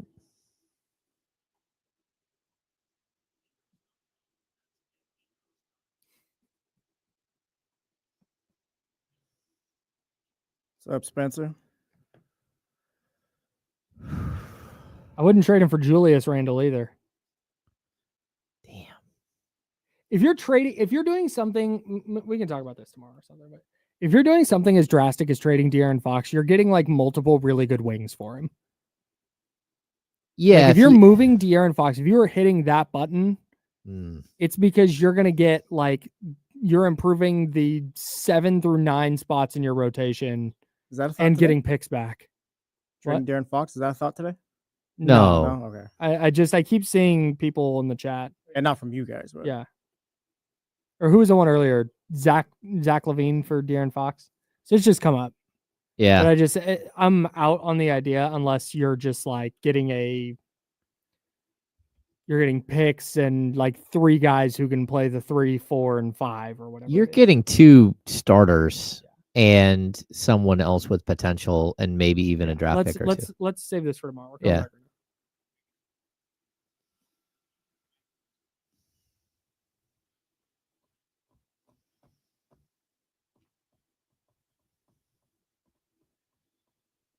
Now, back to the Insiders with James Ham and Kyle Madsen, brought to you by Jiffy Lube on ESPN 1320. James is there. I'm Kyle. Jesse Tapia in the building for the handoff. We got to go back over mad props. Mm-hmm. I wish I had kept track of our playoff picks. I went 4-1 this weekend. allegedly you didn't keep track of it, so I went 5-0. I don't think I did too well. Packers was bad. Yep. Chargers, Justin Herbert. What's your issue? That was bad. What's his issue? We threw like 4 picks, right? Yeah. Yeah. It's Justin Herbert in the playoffs, bro. Yeah. I guess. I don't trust. I think I picked all 5. Nice job, man. Shout out to you guys. Congratulations. James, the big winner of the contest that we didn't keep track of. That we didn't keep track of. This is all hearsay. It's going to be like mad props. It's like someone's going to lose a sheet at the end of the season. Oh, yeah. I Kyle conveniently Madsen's deleted going it to try all. to come up with some weird rule where he gets, I don't know, like 20 points or something. Yeah, I'm going to make it so there's going to be one that I get right and you guys don't. I'm going to be like, that was the one. That was the golden ticket. It was a 20-point It was the golden snitch. I caught it and I win now. Shout out Harry Potter. Salute. Got All right, let's get to mad props and we can get into some other stuff. Mad props. It's time for Mad Props. 2 games, 2 props. Which number will be higher? That's for Kyle and James to decide. Here's Mad Props. Man, I have a button that says Mad Props Intro. It is the only red colored button on this page, and every time I have trouble finding it. Oh. Every time. I'm gonna have to I don't know what give to it its say. own page. Just be better tomorrow, I guess. Yeah, I know. Ouch. I'm gonna try. Apparently, I won't though because I've been trying to this keeps get happening. this So I have damn no button advice right. for you. Maybe change Just it to green. just up at home on my computer, just practicing clicking. Anything that's red. Just whoa. Mm. Not now, honey. I'm busy. Anyways, mad props. We had the Kings game on Friday with the NFL playoff games. 2 props. You match them up. Which one's higher? Malik Monk field goal attempts or Russell Wilson completions. Jesse and I went with Malik Monk's field goal attempts against the Boston Celtics. James, you rocked with Russell Wilson.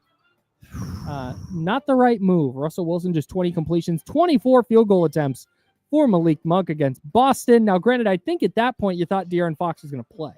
Well, yeah, but still, like, if you told me that I would get 20 completions, I thought I would have won. Yeah, 24 shots is a lot. For Malik? I had his on Underdog. I had his lower than 30.5 points, rebounds, assists. And I saw early in the game he was going to chuck, and he started hitting some shots. It's like, whoop, that's in danger. Also, really glad we're just going to run back the no quarterback for the Steelers play again next year. Because it just worked perfectly the last 5. Yeah, Mike Tomlin, Rando under center. It's going to be great. Yeah. Can't wait. Can't wait to watch the 10-win Steelers lose in the first round. The second one, Keegan Murray 3-point attempts or Mike Evans targets. James, you went Keegan. Jesse and I said, hey, Mike Evans is going to get more targets than Keegan's going to get 3-point attempts. Stand by. I had the number wrong. I might have this wrong. Keegan Murray. No, I have this right. 8 3-point attempts for Keegan Murray. 7 targets for Mike Evans. That's a tough one right there. It's really tough because Mike Evans needed more targets. Yeah. I don't know why they went away from Mike Evans, but he was cooking. That's right. Caught all 7 of his targets for 92 yards and a touchdown. That's a guy who should have gotten 15 targets. You know, one thing Justin Herbert did do well? He targeted Ladd McConkey 14 times. We'll get to that in a minute. Oh, You got a guy who's cooking, you got to feed him. that's right. Anyways, James the big winner there. Domantas Sabonis, points, rebounds, and assists. or Ravens Steelers total points? James and I said the Ravens and Steelers. We are way off. Jesse, you rocked with Domas. Domas, I believed in you. The Ravens and Steelers combined for 42 points. Which is a solid number. That's the number we were in the range of. Yep. Domas finished with 54 points, rebounds, and assists. I saw that coming. I predicted it. You predicted that your Celtics I knew would not block out at like, all. Hey, these guys haven't looked so hot lately. Domas, I'm feeling about 26, about 30 rebounds, maybe. Domas was like, he parted the Red Sea and just like rebound. All we needed was 2 more touchdowns from the Steelers and Ravens, and we would have been that set. number was pretty absurd. You got to like 20 at one point. It's like, wait, is that a mistake? Yeah. Like, that was insane. I literally at one point stopped. I was doing some work around the house. I literally stopped and I was like, I'm going to watch until he doesn't grab the rebound. Yeah. I can't remember. I don't know if I've ever seen anyone do that, like against the Celtics. It was nuts. Yeah. DeMar DeRozan points or Josh Allen completions. We all went DeMar on this one. We were all correct. 24 points for DeMar DeRozan, 20 completions for Josh Allen. Nice work, everybody. That moves us to number 5. Trey Lyles made threes or Lamar Jackson and Derrick Henry rushing touchdowns. You guys rocked with the Lamar Jackson, Derrick Henry combo, and they got you 2 touchdowns thanks to Derrick Henry. Trey Lyles, 1 made 3. There we go. go. The Kings made 18 triples. The Kings made 18 threes against the Celtics. That's what they call a bad beat, Kyle. They went 18 of them things. If you told me the Kings made 18 threes, I'd have been like, Trey Lyles got this easy. That's 1 for 4. I know. Just brutal. The day the Kings just happened to shoot absurdly from 3 is just, oh, no, Trey's going to get 1. Just brutal. Usually when the Kings do that, it's because Trey Lyles went 5 for 6. Exactly. Man. There we go. It was a good week of Mad Props. You guys get the W there. Last one here. Bad end of the week. I shouldn't have ended on this one. Keon Ellis points or Lad McConkey targets. You remember the 14 targets for Lad McConkey I mentioned? Yeah, 6 points for Keon. All right, Keon. Kings made 18 threes, and Keon had 6 points. Keon made 1 of his 5 threes. Did we all go Keon? Yeah, we all went Keon. Ouch. We all caught an L. Probably should have. Keon L's. Otherwise, knowing Keon is about 6'2", and everyone on the Celtics is about 8 feet tall. Keon's like 6'5". He's 6'5", but 6'5"? Yeah. That's what they say. I think NBA height 6'3.5" is what he measured in without shoes at the combine. So with shoes, 6'5". All right, still a pretty good week though, I think. Weekend. That's a good point by Jesse though. Real quick before we do that, James went 3-3 this week. I went 2-4. Jesse, the winner of the week, he goes 4-2 in this week's edition of Mad Props. We'll have more for you on Friday. That is a good point though by Jesse. You mentioned the Celtics' height on the perimeter. DeMar DeRozan 2 for 5 from 3, but again DeMar's 6'6". Domantas Sabonis 3 for 4 from 3, sharpshooter 6'10". Keegan Murray 6'8", 5 for 8. Malik Monk 6'3"-ish, 3 for 11. Keon Ellis 6'5"-ish, 1 for 5. Kevin Huerter 0 for 5. Trey Lyles 1 for 4. Kevin Carter went 3 for 5 though. So I don't know. Kevin Carter turns out he's a pretty good basketball player. He's all right. He started launching from deep, like 27 footers. You're like, whoa. Like, sure, man. Fourth quarter he was feeling confident. The first one he took was like, oh no. I mean, it clanked. It was bad. It was bad. It was a brick. Oh yeah, yeah. And then it was like, oh, there he goes. Look at Mama. There goes that man. You're like, well, look at that. I didn't see that coming on Friday. Yeah, they were just flat out the better team for quarters. I think Joe Mazzulla was right. Like he said it afterwards. Like they're a good team and they kicked our ass. Yeah, like that's kind of what happened. Pretty much what it comes down to. Man, well, Doug Christie's out there saying, yeah, we hate them. We hate them. We love us. We hate them. It's so funny. It's so, dude, Doug's the best. And it's so funny because if you've ever, I feel like we talk about this once an episode. So sorry, everybody. But if you've ever been around Doug and you talk to Doug, he's the most like warm, nice person. Like he's going to say, what's up? How are you? How's the family? The nicest guy, like all about that positivity. And then you hear him coach and he's like, we want them all to die. We want them to suffer. We're stealing their joy. We want to make them and their families and previous generations of their family all cry tears of sorrow tonight. Let's go do that, gentlemen. Let's be the light for the city. Like, what is this? Oh my Let's go be the light for the city at the end. It's perfect. He's like the evil guy in the second Indiana Jones that just reaches in your chest and pulls out your heart. That's what Doug is looking for. I will tell you though, like I've seen this before. He hates the Lakers so much that like when I was leaving the locker room earlier this season, they were playing the Lakers that night. I'm like, yeah, like good luck tonight. He's like, F those bees, like can't stand them. Like, Right. we have to go crush them. And then they lost.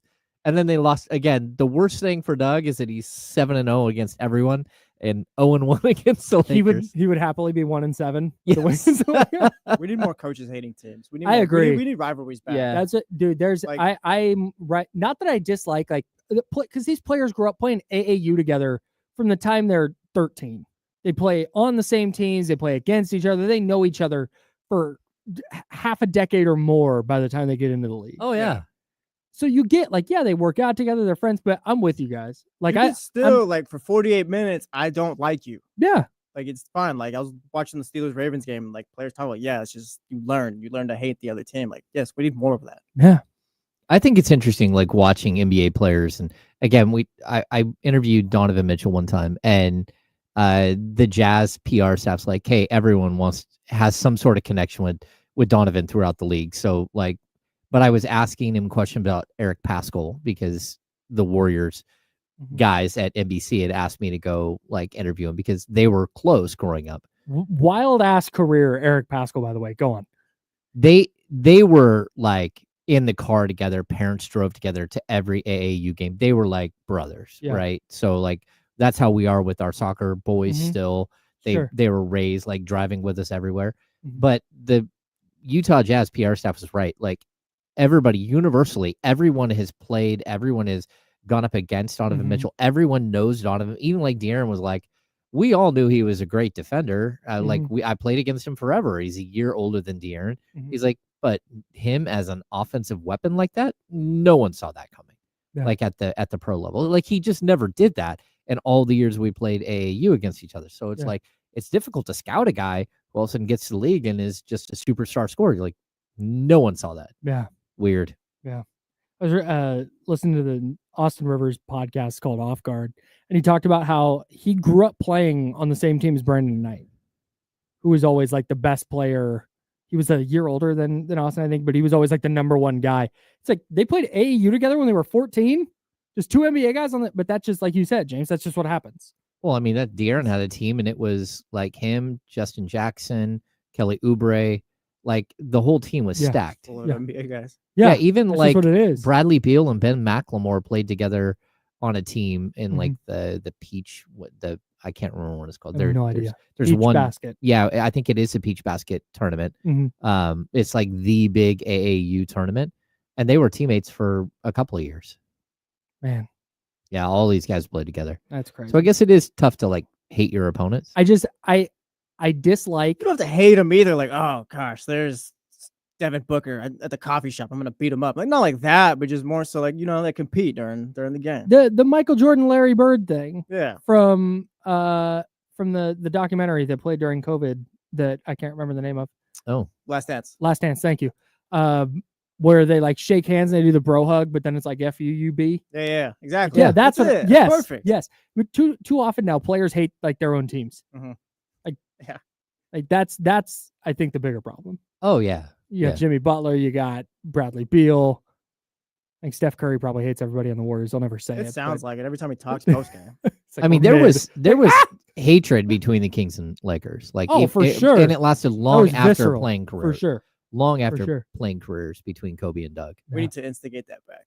I agree. Figure out a way, James. They don't play the Lakers again, huh? You're the inside man, James. So we're gonna. I think maybe they play them one more. No. They play them all, and they get swept, or do they go 1-3? No, I think they got swept this year by the Lakers. Yeah. Oh, that's tough. Next year we're instigating. Yeah. We will go do a show down in LA. Okay. I'm here for it. I love this. I love this for us. I want to reiterate one more time before I give you my underdog lineup for tonight. I want to reiterate one more time how much I hate Super Wildcard Weekend in the NFL. Oh yeah. it sucks so bad that we're like, yeah, we're going to talk about the slate of games. Also, there's one tonight. So you hate the schedule of it. I hate it so much. Yeah. Give me 3 Saturday, 3 Sunday. Saturday, no 10 o'clock game was tough. It was brutal. I saw your tweet and I was like, yeah, I can relate to that. Can you imagine being on because I literally was like sitting there, it's 8 o'clock. I'm like, all right, I should probably get my day started here. All right, hey man, if I can get a little workout in and then get to the grocery store, pick up a coffee on the way home and sit down. It's like, oh yeah, that's right. Oh, football till 1:30 today. Trash. Ugh. Imagine being on the East Coast, 4:30. East Coast Game time started zone is trash. 4:30. Yeah, no thanks. I just remember baseball playoffs. The A's would always get like the worst day games. Mm-hmm. I would get out of high school and they would already be done playing. You're like, what in the world? Yeah, it sounds awful. Like a Wednesday day game? I was stuck in biology. Meanwhile, the A's were in the playoffs. And there's no, at that point, there's no cell phones. Yeah. Yeah, no, There you is got no nothing. smartphone. You got nothing. There's no internet. You can't track what's happening. You sitting there listening to an AM station in my ear. I don't even know if they had earbuds. I'd have to have like the big Either that. You can't the even hide it. Walkman, like Yeah. with They're like their these little headphones. fuzzy ears. Yeah. Can you But no, the little ones. Oh with, yeah.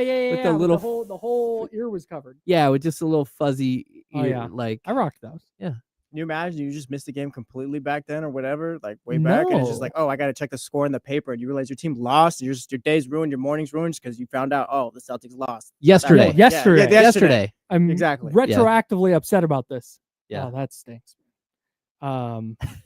Speaking of the Minnesota game tonight, that's where I'm going with my underdog lineup because underdogs pick'em game is the best place to cash in on all your takes during the NFL playoffs, and that's what I'm going to do. Plus, I'm going to mix in some NBA. So it's an all Minnesota team game lineup. I'm going Anthony Edwards. I adjusted his point total because I think he is going to crush the Wizards tonight. I think Anthony Edwards is very frustrated with the situation.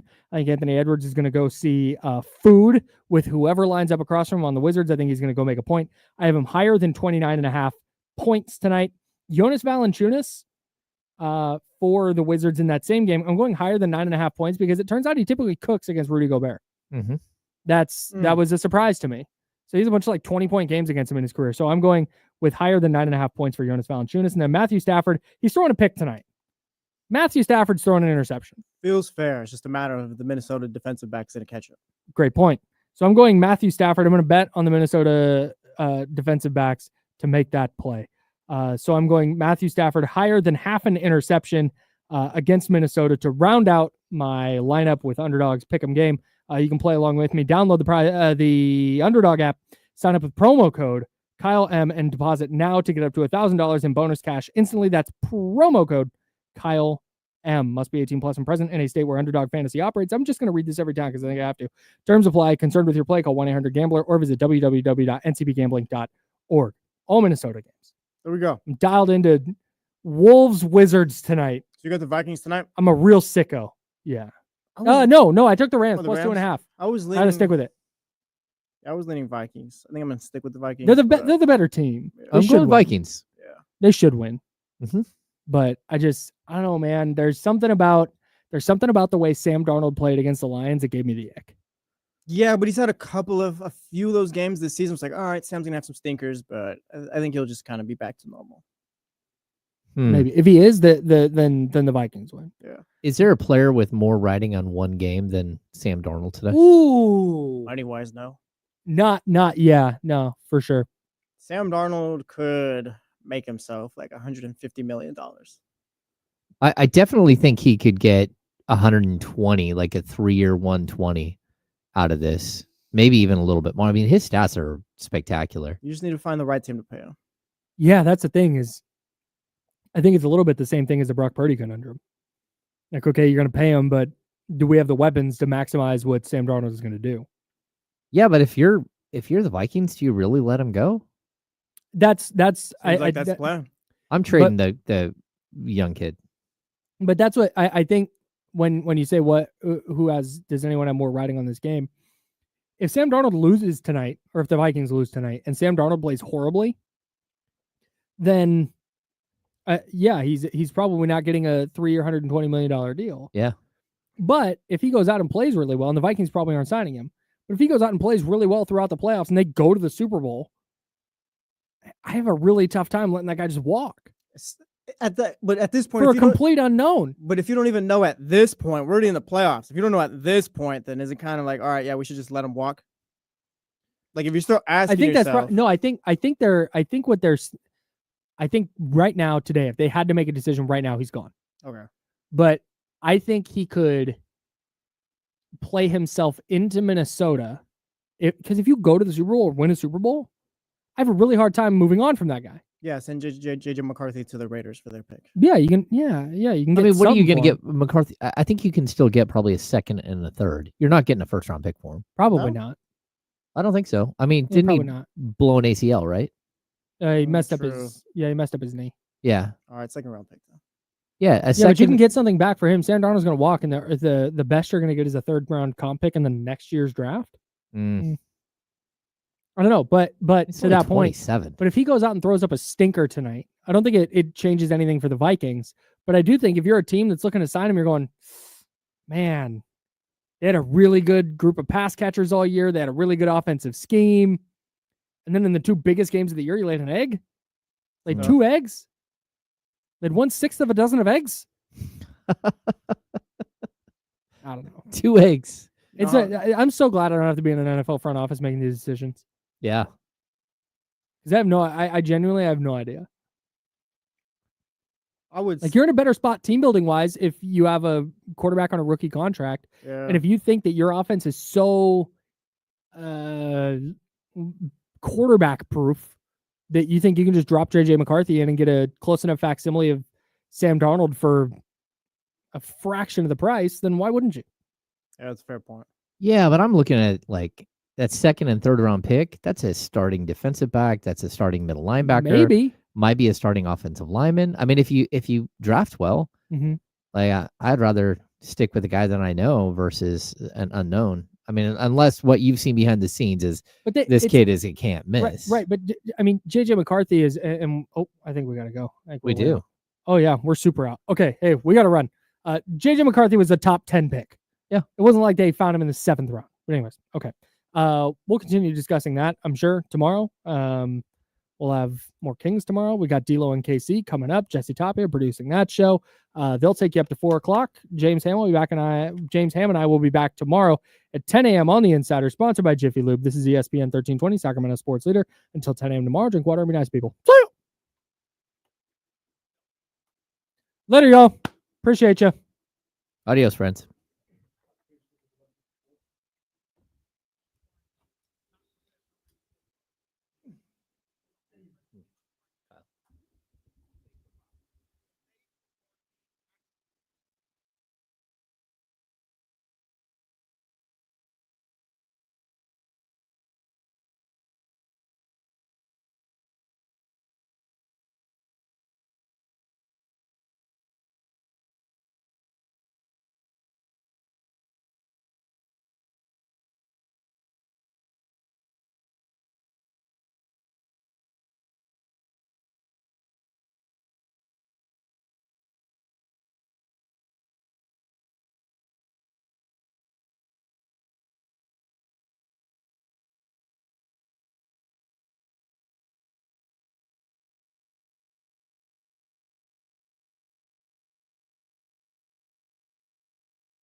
Yeah.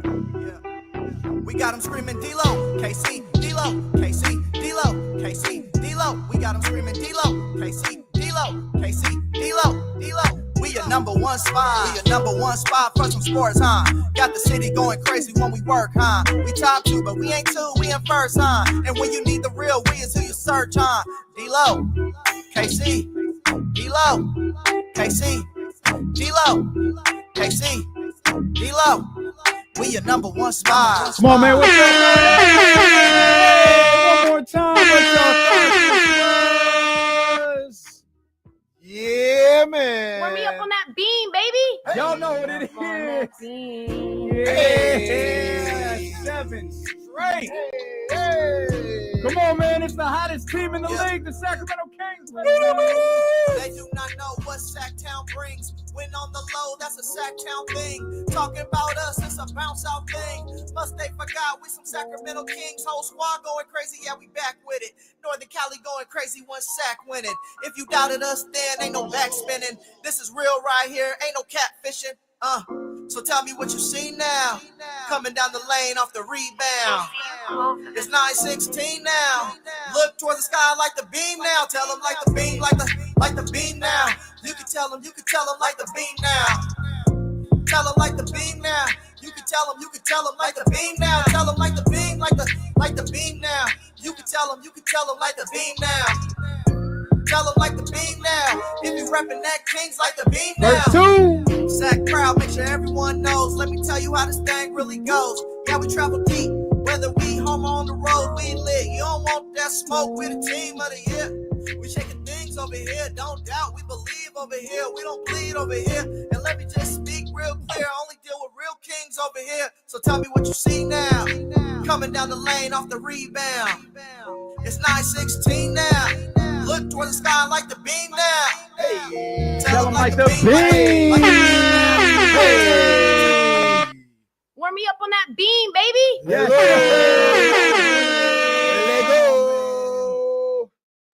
Man. Yeah.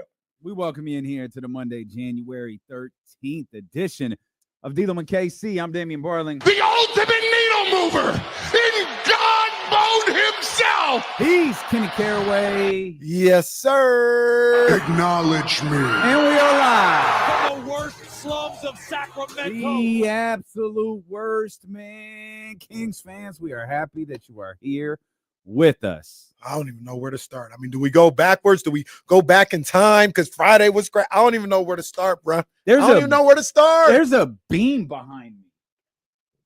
Wait, what? A beam. Oh, snap. We got one of them ones. What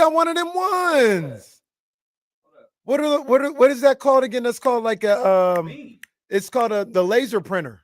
And it's laser printer. Yeah, that's crazy. We got one in the studio. Stop playing with us. Stop playing with us. Go to the YouTube and check it out, man. We got the beam right here in the Odyssey Studios. We do. Hold on, I just want to make sure it's positioned right. I mean, that's just gonna be we're gonna light the beam after every win. Young Zell, light the beam, boom. And we'll light the beam. That's what we'll do. Yeah. That's what we'll do. I'm still unclear of what a laser printer is, though. I think it's a 3D. I think a laser 3D printer. laser. Yeah, 3D printer. Yeah, But like- laser printer. They got one of those down the hall. I think it's a 3D printer. So I'm still, I'm unclear. It prints in 3D, Kenny. Obviously, Yeah, I don't. it's the Golden One Center. So I don't know how they do it, man. I wasn't even I know sure that how to much. like the. There's a lot of buttons over here. Like what do It's all these fire. buttons do? No, that looks fire. What does this button do? Well, oh, Oh, okay. we don't have the No, rainbow we don't, beam. We don't need that. What does this button do? Oh, It's the heat? different. Oh, How do we it's get just- back to purple? I just want. God damn it! Is that purple? That's purple. Okay. That's purple. All right. That's why when mom says don't touch anything, you don't touch anything. That's pretty fire. Just leave it alone. That's fire. That's always been dope, man. The Golden One Center with that. I I forgot my man's name who created that. I think it's Dave. Yeah, I think, it is Dave. I It is think it's Dave, Dave man. Black. I think that's who did that. Yeah, he did that. That's pretty That's fire. That's good stuff, man. We lighting the beam here. 2 weeks ago, man, when we 2 weeks ago when we were on vacation drinking whiskey, bourbon, and Mike Brown gets fired, and we hit the stream. Who knew 2 weeks and some change later, the Kings will have won 5 in a row, hit the road, beat the Boston Celtics in Boston, head off to Chicago, have a hard-fought game against Chicago where Zach LaVine, I guess, is auditioning for Monte McNair. Y'all gonna stop disrespecting Zach LaVine.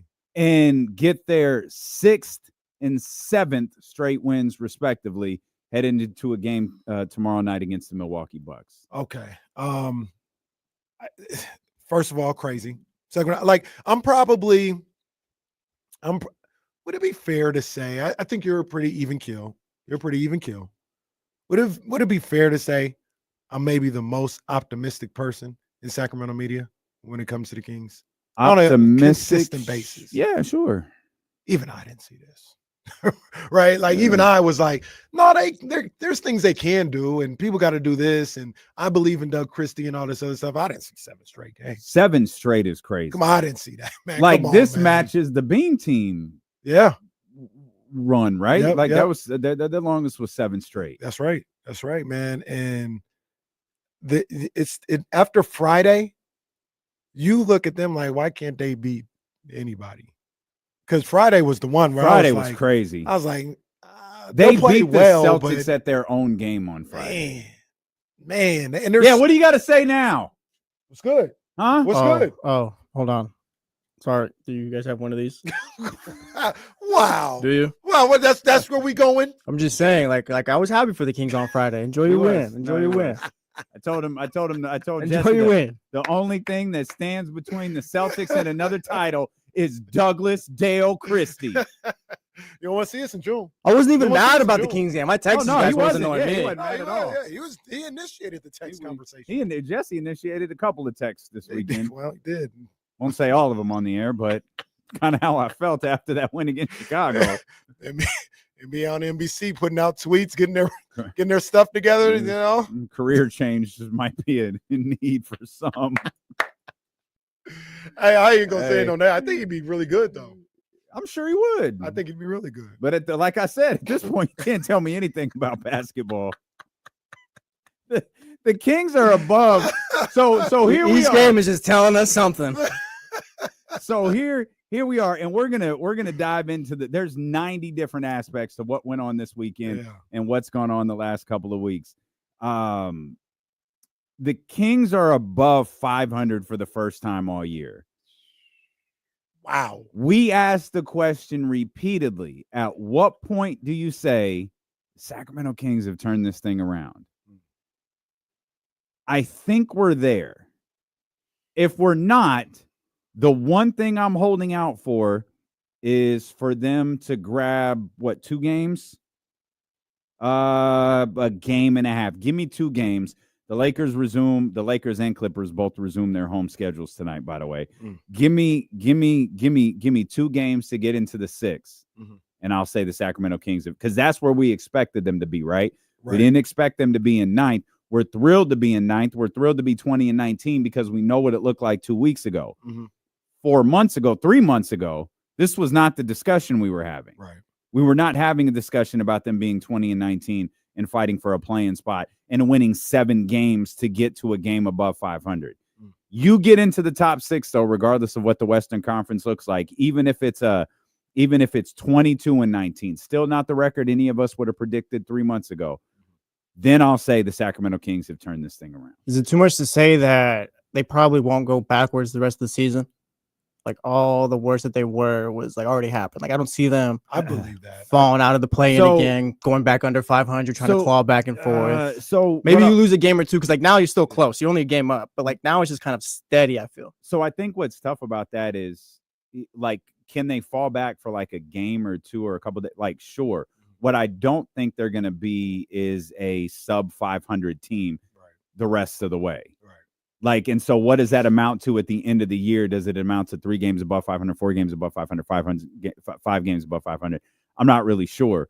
But do they sink to the depths that they were before? I can't imagine that. That felt like it. I mean, you fired your coach. Yeah. That had to have been the worst of the worst. I think those days for this particular team, Redeem Beam, I think I think those days are behind them. Where, like, for instance, it was a 6-game losing streak. There's 3, 6, 9. They lost 7 of 10, if I'm reading this right. And then if you want to extend, well, yeah, because didn't they win 3 in a row, then lose 6 in a row? Yeah, exactly. Then they lost to Memphis. You'd extend that a little bit more and say they lost 10 of 13. They actually have a lot of losses here. It's not getting to that. Mm-hmm. It's not getting to that point. Like you said, will they lose 2 in a row? Or sure. Will they, oh man, they dropped 2 out of 3 in this little set. I could see that happening. But to get to the depths that they were at a month ago, a little bit more, I think those days are over. The Bucks, by the way, are 20-17. That's their next opponent. It's not like this is a Bucks team that's 33-5 mm-hmm. or even 28-11. That's not who they are. This is a team who experienced a turnaround of their own. Remember what the Bucks were to start this year. Remember the Doc Rivers jokes, sad Dame Lillard, Giannis wanting out, all of those different things. Like, they have a turnaround of their own that's kind of been going on. Now, to Jesse's point, though, what they've done is they've leveled out. That's right. They've gotten back above water. Yeah, they're not playing at the rate that they were during the turnaround. Mm-hmm. They're not playing at the rate that they were before the turnaround. Mm-hmm. They got back up, and now they've leveled out a little bit. Yeah, and so now they've got to spend. Now they're trying to figure out, like, we weren't that. Yeah, maybe we're not quite that. What are we in the mix of these 2 seasons that we're having? And the Sacramento Kings might be on the verge of asking themselves that same question. Yeah, and they used a big run to, like I said, get themselves back above water, much like Philly did. And now the Kings are doing the same thing, using a run to say, all right, we're cool now. We've got our legs back under us. Now let's see if we can progress throughout this season. Because 2 weeks ago, it was like, you're drowning. You're drowning. So, man, we got so much to talk about, man. We got to talk to the Boston Celtics. We got to talk to the Bulls, man. Shout out to Manny. Shout out to Common Sense. Shout out to Ye. Shout out to my girl Marlena. You know what I mean? Because we handled the Bulls. We handled the Bulls. Easy work. We'll talk about both games. We'll talk about the return of De'Aaron Fox. We'll talk about Domantas Sabonis. We'll talk about Chris Biederman's fantastic reporting over the weekend. Will Z is going to join us. We're going to talk a lot about Keegan Murray today. James Ham scheduled to be with us in the last hour of the show. I think he still plans to be. And we hope that you'll be with us, man. We've got a lot of exciting things to talk about here. It's D'Lo and KC, brought to you by Sky River Casino and Sacramento Sports Leader, ESPN 1320. Facts. YouTube, hit the thumbs up and subscribe buttons, man. We appreciate you guys for being here. Welcome to the show. And cheers.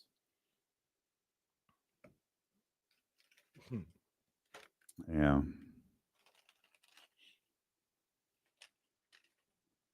Chris, Bontemps, they probably don't even know what's going on. They don't even know what's going on. What to do. Hoop Collective gave y'all some love. I highly doubt it. It was backhanded love, I'm sure.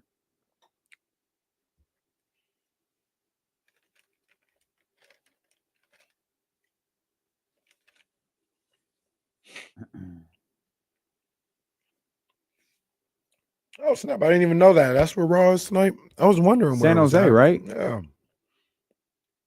Yeah, they've been out west for a while. I wonder if Jason's going. Good question.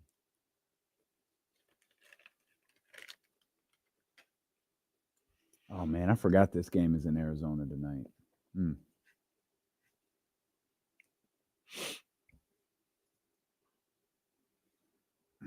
Yeah, Frank, Raw will be here in April, the Raw before WrestleMania.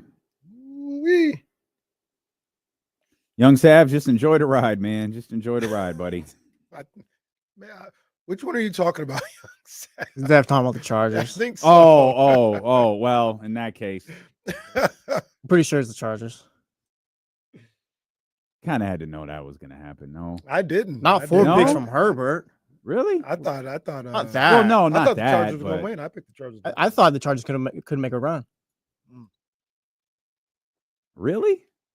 Yeah, you they thought got. they could make a run. I thought they had a really great quarter. Well, they do, but just had a bad game. Solid running game, great defense. Jim Harbaugh, like Lad McConkey's really good too.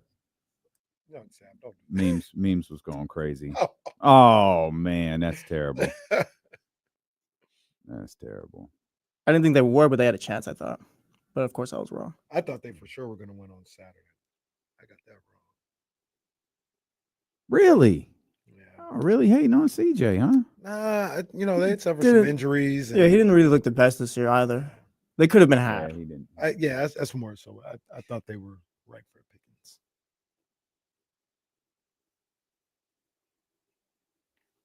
Anybody know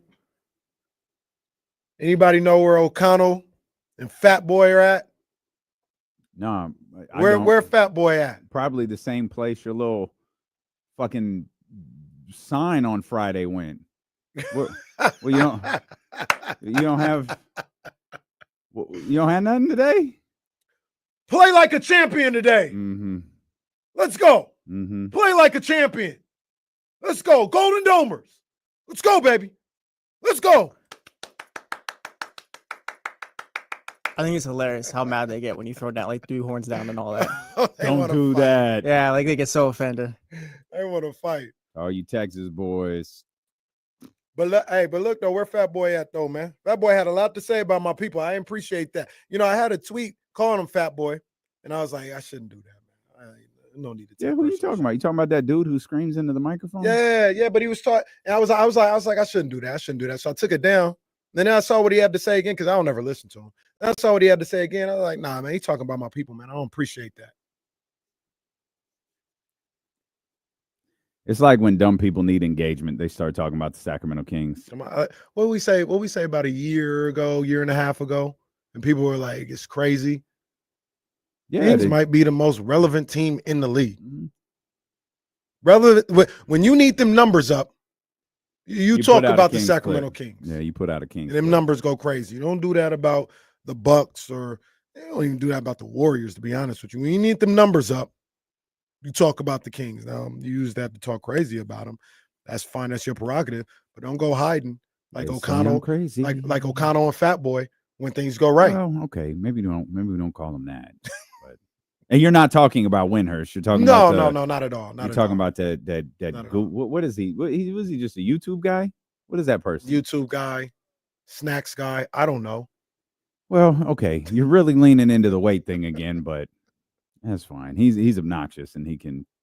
He's talking crazy about my people though. He could eat an eggplant. That's what he could do. He could eat a bag of eggplants. No. But it's a vegetable. I'm just trying to get the guy healthy. Yeah, just trying to get my man like doing better. Eat a bag of eggplants, dog. I had no clue who you were talking about till Tim said something right now too. Yeah, he's out there talking. It's a 2K guy. Oh, is that who it is? Yeah, I think so. Like, I don't. Yeah, he's a 2K guy. That's where he came from, I think. He's being real disrespectful to my people, man. That's why I didn't appreciate that. But it's neither here nor there. Kings get another win.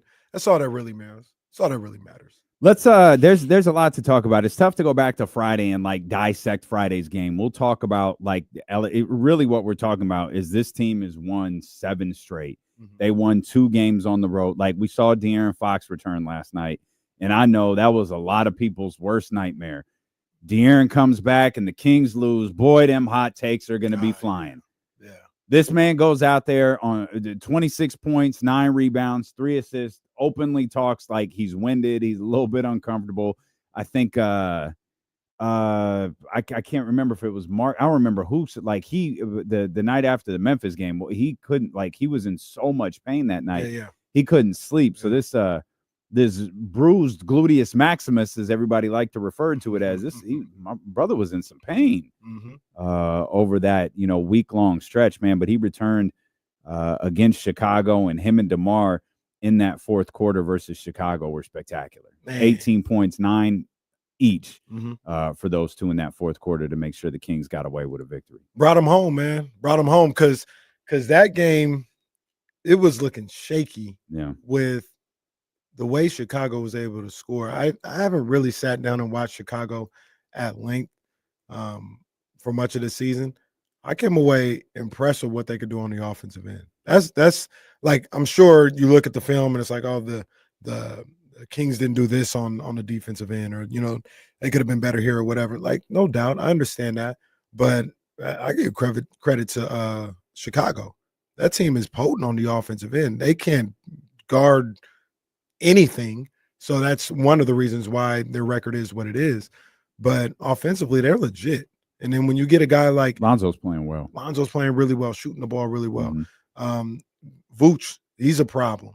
Giddey orchestrates some things throughout the game that makes it easier for everybody. And then when you get a guy like Zach LaVine hitting the way he was yesterday and the way he has been as of late, that's the team that has. Yeah, they've got some offensive weapons. Kobe White didn't even play yesterday, so that team, they had me a little worried with the way they were able to score and able to shoot. But like you mentioned, De'Aaron Fox, DeMar DeRozan, they were there ready to bring this team home. And DeMar wasn't great during the game. No. But when they needed him to be. That's like Friday. Yeah. He did the same thing on Friday. 12 points in the fourth quarter on Friday. Open that game up. Yes. So, it's impressive to see them win in a number of different fashions. And you see they were able to get those 3 stops that Doug Christie's always talking about at the end of that game when Zach LaVine was on that heater and he was hitting. And shout out to Coach Christie, because I put it in my notes. I was at home. I know that Zach LaVine was making some shots, but I wouldn't have gone back to Keegan Murray. I was like, I like the way Keon is making him work. And I know Zach is hitting a couple shots, got to the line once or twice. But I was like, nah, I wouldn't have gone back to Keegan Murray. I would have stayed with Keon Ellis. He brings Keegan Murray in for the last 2 minutes or so to defend him. And it ended up being like a team effort. And Keegan did something as well, because you saw some uncomfortableness with making him work by Zach LaVine when Keon was guarding him. As soon as Keon gets in there, he's like, oh, it's time to go. He's going downhill. He's attacking the basket. But his teammates had Keegan's back on one of the plays, got a contest on one of the Zach LaVine shots. And then the second time, Zach LaVine blows by Keegan Murray. But salute to Keegan. He didn't stop playing, gets back in there, gets the block. Then you combine that with the 5-second call. And that's a hell of a way to close it out on a defensive end by Doug Christie's game planning late, and specifically Keegan Murray coming in there and rewarding him for putting him back in the game and making some good decisions on the defensive end. Yeah, I definitely I knew that would be a talking point for us here at some point today, and we're going to talk about the minutes management, if you will, that Doug Christie showed yesterday, because really that's all that matters. De'Aaron didn't play Friday. As everyone knows, he returned last night, and that was the minutes management, particularly of Keon Ellis and Devin Carter, was something everybody was kind of eager to see. Doug got a little bit of a helping hand here of, okay, Devin's back, or debuting, I guess. Keon's been playing well. Okay, let's work this. Keegan's out. Okay, we can easy to finagle. De'Aaron's out. Okay, easy to finagle. Now everybody's here. How are we going to make this work? And we talked about coaching on a feel rather than coaching on a clock. And Doug clearly coached on a feel. And we'll talk a lot about that, man. But it was great to have De'Aaron back out there. It was great to have De'Aaron and DeMar back out there yesterday. And it was funny watching the press conference last night, because DeMar goes to the podium. And I'm assuming this is, shout out to the Kings people who were just kind of like, okay, Chicago people, go ahead. And he's just peppered with questions about the Chicago Bulls. Like, he's asked about Lonzo. He's asked about Zach LaVine. He's asked about being Chicago. It's just Chicago, Chicago, Chicago. And then all of a sudden, there's our boy Biederman.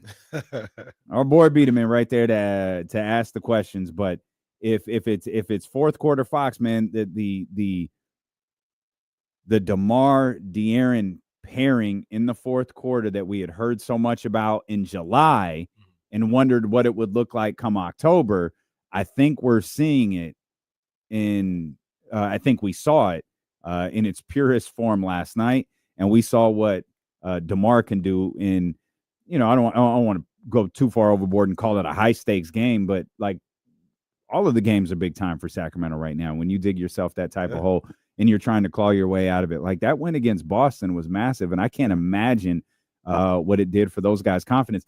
Not to mention Domantas Sabonis. Oh my goodness. Domantas Sabonis sets a career high rebounding total for him for himself in that game. 28 rebounds.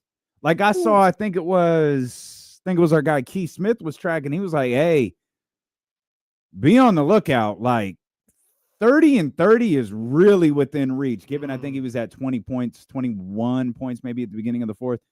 He's like, "Yo, if you're not watching, tune it in," because obviously he covers the Celtics very, very closely. Right. And he saw Domas. He was like, "Hey, y'all might want to tap into this." Like 30 for 30 is very much in Domas's grasp. But what a weekend for Domantas Sabonis as well. I think Jake Gayden told us last night he's averaging 18 rebounds a game in January. Man, my goodness. And sit this one out if your team is lost in 2025, because we can't relate. Another thing that we saw, over the weekend was another clutch win. I think they're undefeated in the clutch games. They're either 4-0 or 5-0 in those clutch. We saw one on we saw one on Sunday.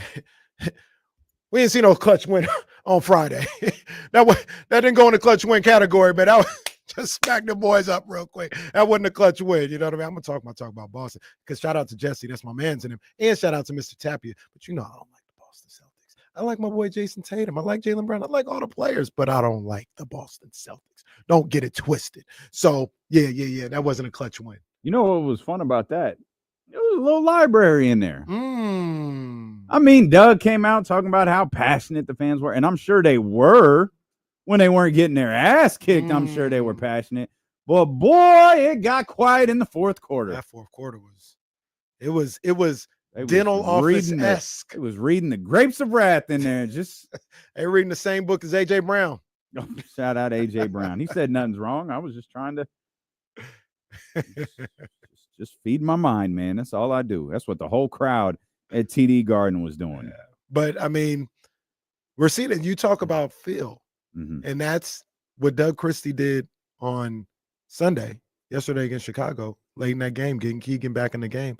That was something on field. That was something that maybe wasn't on the list or the notepad or whatever they have for the scheduling of the substitutions. He just felt like I need to get him back in there, even though I didn't think Keon was doing a bad job. You go back to Keon was doing a good job. I thought he was too. I thought Zach LaVine was just doing what he was doing. But you even go back to Friday, and with a little conversation with Keon, he did the same thing. He let Devin Carter play those minutes that were supposed to be Keon Ellis's. Yeah. Because the young guy was playing well. Yeah, he was playing really well. And that's just a feel and a rapport that Doug has with these guys right now that is paying dividends for just the overall morale of the team, I think, right now. Yeah, Devin Carter is something. I don't know what, though. He's something, though. You about to say something crazy. I can tell by some people look on your face you're about to say something crazy. Some people might think it's crazy. Okay. I don't know. I don't know if they need to make a move at all costs right now. And I was always kind of on the, not that they didn't need to do it, but I was like, it's going to be a lot more difficult than like, go make a move, go get somebody. And since Devin Carter has came into the rotation, one of the things that he's been able to do is he's been able to get in there, get decent playing time, and like we talked about last week, not take anything off the table. That's what's needed most of all. I know people look at bench scoring and all this other stuff. Like, you got 5 guys right now in the starting lineup that can give you 20 a night. Like, you don't need that much bench scoring. Plus, when you look at the bench, you got a Trey Lyles that can give you 7 to 11 on any night. You've got a Keon Ellis that can give you 7 to 11. Herder is a little iffy, you know what I mean? And his consistency is kind of, or lack of thereof, is a little frustrating. I'll get to Herder in a second. But even Devin Carter could give you 7 to 10 points. Like, you don't need a 6th man of the year coming off the bench. You just needed another body that was going to not take anything off the table. And you were able to get that in Devin Carter. Would you like some size and, wing play? Absolutely. But Keon and Devin Carter, they're tough enough to take on the role of giving you that time while you have Keegan on the bench or you got DeMar on the bench or something like that. And seeing Devin Carter, I would not just make a deal at all costs. I'm leaning towards, because I'm also thinking about like building. What we got? 22 points per game, 20 rebounds per game, 7.3 assists per game. Your Western Conference Player of the Week, Domantas Sabonis. 22, 20, and 7. Let's go, man. Let's go. Round of applause for that. Come on, man. Team 3-0 in that stretch. Goes along with Darius Garland there as your Eastern and Western Conference Players of the Week. Awesome stuff from Domantas Sabonis right there. I interrupted you. I apologize. Please continue. No, bookmark that too, because we got to talk about Sabonis and some other stuff. Like there's some things that bookmarking as we speak. I should get a pen over here. That'd be great. I have the notepad. I don't have a just pen. Tell over me here. to bookmark stuff. It's a great new gimmick. But yeah, like, where'd you get that sweater from, by the way? I mean, what Fashion Nova? You know what I'm saying? I rock with my people over at Fashion Nova. You know what I mean? Okay. I think you're lying. I don't have to. It is Fashion Nova. Go check it out, man. I don't always have to go into the stores. You know what I mean? I don't always have to go there. I'll go to Fashion Nova. We know we I'll can't go get to a most of Temu. your clothes from the stores. You don't go to Temu. Yeah, I'll go to a Temu. I think they're just stealing your identity, sir. Don't go there.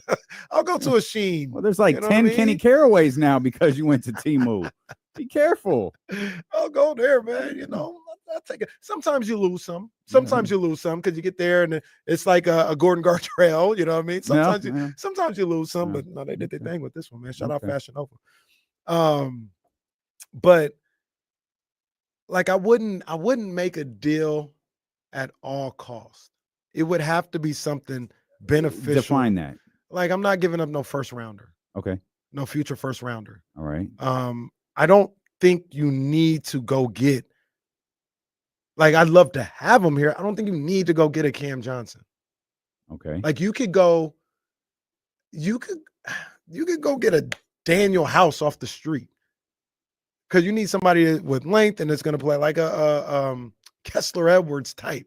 Somebody with length that's going to compete. Hell, to be honest with you, and I'm gonna salute Doug. I'll salute Mike Brown and everybody that's there right now because they clearly see something that I don't. If you're looking for wing depth, if you're looking for somebody to compete, I don't know why you don't put Jay Crowder in the game. But clearly they see something I don't, or they know something. But like, I would love to have a Cam Johnson. You don't need a Cam Johnson. Right now I'm doing a trade that for a team that is struggling to have any kind of assets. I'm not trying to give up more when you talk about future picks and all this other stuff. Like, no, I'm going to make a deal that's best for me. And if I can't do that, I may just have to look internally. One of the G League guys, Jay Crowder, something like that. Because right now, I think you just need somebody off the bench that's not taking anything off the table. You don't necessarily need a Cam Johnson that can come in and give you 16 a night or something. Like, you don't need that. You got 5 20-point type scores. So that's kind of my thought after seeing Devin Carter for 2 weeks. So you said you said Kevin Herter. I'll get to that in a minute. Mm-hmm. Does he tie into this?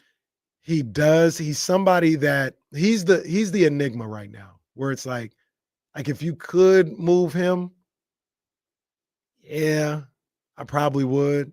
But I kind of look at Kevin that may be a valuable contract this summer and next year. I hear you because it'll be It'll be expiring. expiring. I hear you. And you could use that. And that's going to be tougher to move by itself right now.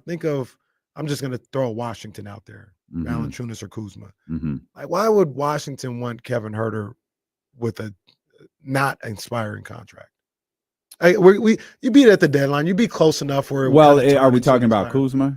Kuzma or Valanciunas? It's still less money overall. True. Very true. It's not immediate, but it's quicker. And Kuzma's not coming off the books, right? Kuzma's not coming off the books. Valanciunas definitely isn't. I think Valanciunas just signed. No, he signed for the lowest deal in history for him this offseason. Yeah. So maybe that would help. They would shorten how much time they have to give any money to anybody. But I don't know. I look at that as a possible expiring over the summer. And is Kuzma Huerter would be the guy that I would look to move because he's kind of the odd man out right now. Because you got Devin Carter, you got Keon Ellis, you'd get who you'd be getting in return. There's really no need for Kevin Huerter. You don't need to hold on to him. But I think he's just a tough guy to move right now. And I know he's not making shots. I thought Kevin Huerter's I think he's buying into what this team is doing right now. Like, I watched him yesterday and looking at the box score from him yesterday, he was 3 of 4, 7 points. That's actually fine. He played 10 minutes. It's actually pretty good. But I just saw him buying in, competing on the defensive end. He had one play that was just really nondescript, but I loved it. I put it in my notes. There was a Keegan Murray 3 that I think Malik Monk had got the ball, kicked it out to Huerter. Huerter could have put it up, but he passed up a good shot for a great look for Keegan Murray, who drained the 3. But that's the stuff we're talking about. That's the buy-in we're talking about. Good shots for great shots. And a shooter, a guy who maybe defines, and understandably so, defines what his production on how many points he made in the game, buying in to say, I'm just playing winning basketball right now. I think he's been okay. He's very inconsistent, and I understand the frustrations. But am I attaching a first rounder for Huerter right now to get Kyle Kuzma or even Cam Johnson? I'm not. No, I'm not interested in that. Not interested in that. And I think the whole thing spawns from Devin Carter being available now. Just put one more person. What if it was just Huerter in a first round pick? There were no other players. Yeah, I mean, because you're upgrading the player immediately, right? In any scenario that you just laid out, if any of those 3 players that you just laid out, though you wouldn't do it for Valanciunas, you'd probably have to do it for Kuzma or Cam. Yeah. Remember what our argument was a week ago, or I don't know. Time is really starting to blend together during this win streak, so I don't remember when it was. But we're talking about depth, and you're essentially trying to get a better depth piece by eliminating your other depth. Right. But you're not doing that in this situation. You're trading a player who is struggling and a pick for a player, any one of those 3, who is an immediate upgrade. You want to do it? I think about it for sure. I don't want to give up that first round pick. And I know why are we worried about picks all of a sudden? Because this is the thing I'm thinking about. And we said this over the summer, right? We were talking about this over the summer. We were like, when they got DeMar, we were like, this was the move. This is the roster that they're going to have. Because that was all your assets. Like, you got rid of all your assets for this particular group. If you want this group to be good, you didn't got rid of all your assets. Right. We don't have a lot of assets to give up.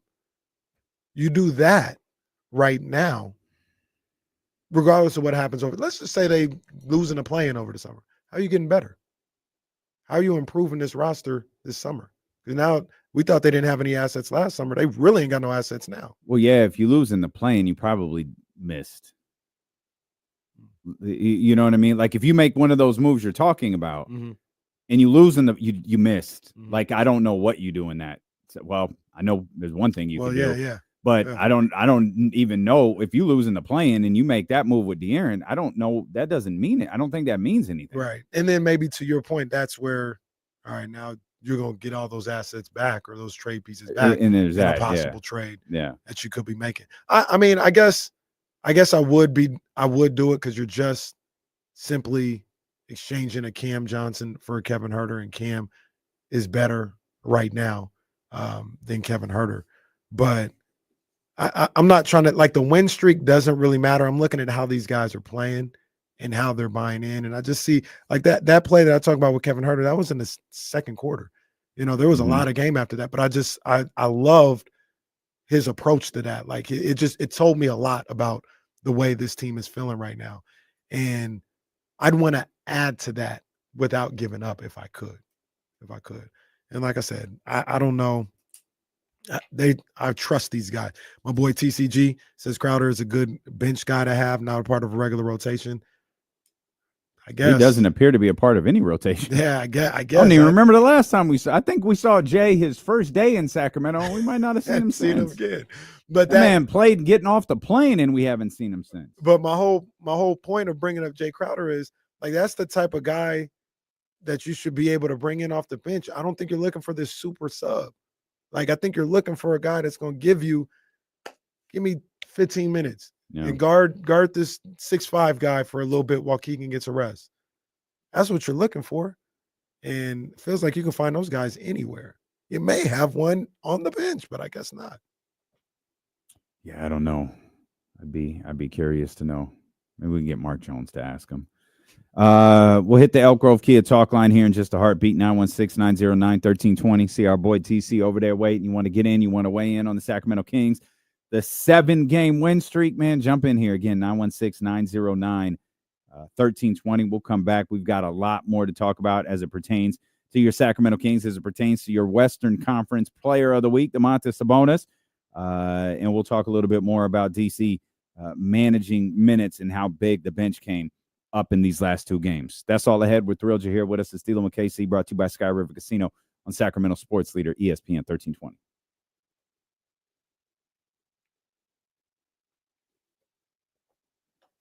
See what old Jerry's talking about. God, this is a long. These egotistical ass owners with their long ass statements. Jerry. Mitch, this is the thing though. Like, he's not gonna come in here and average 19 a game. Like, he's not.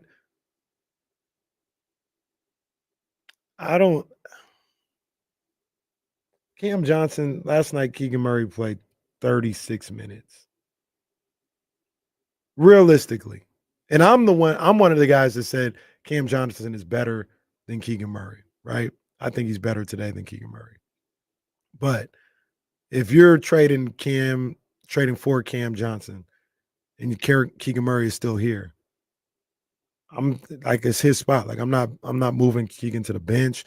I'm not saying, like, he's got the equity here. My whole point is, how much is Cam Johnson really going to play?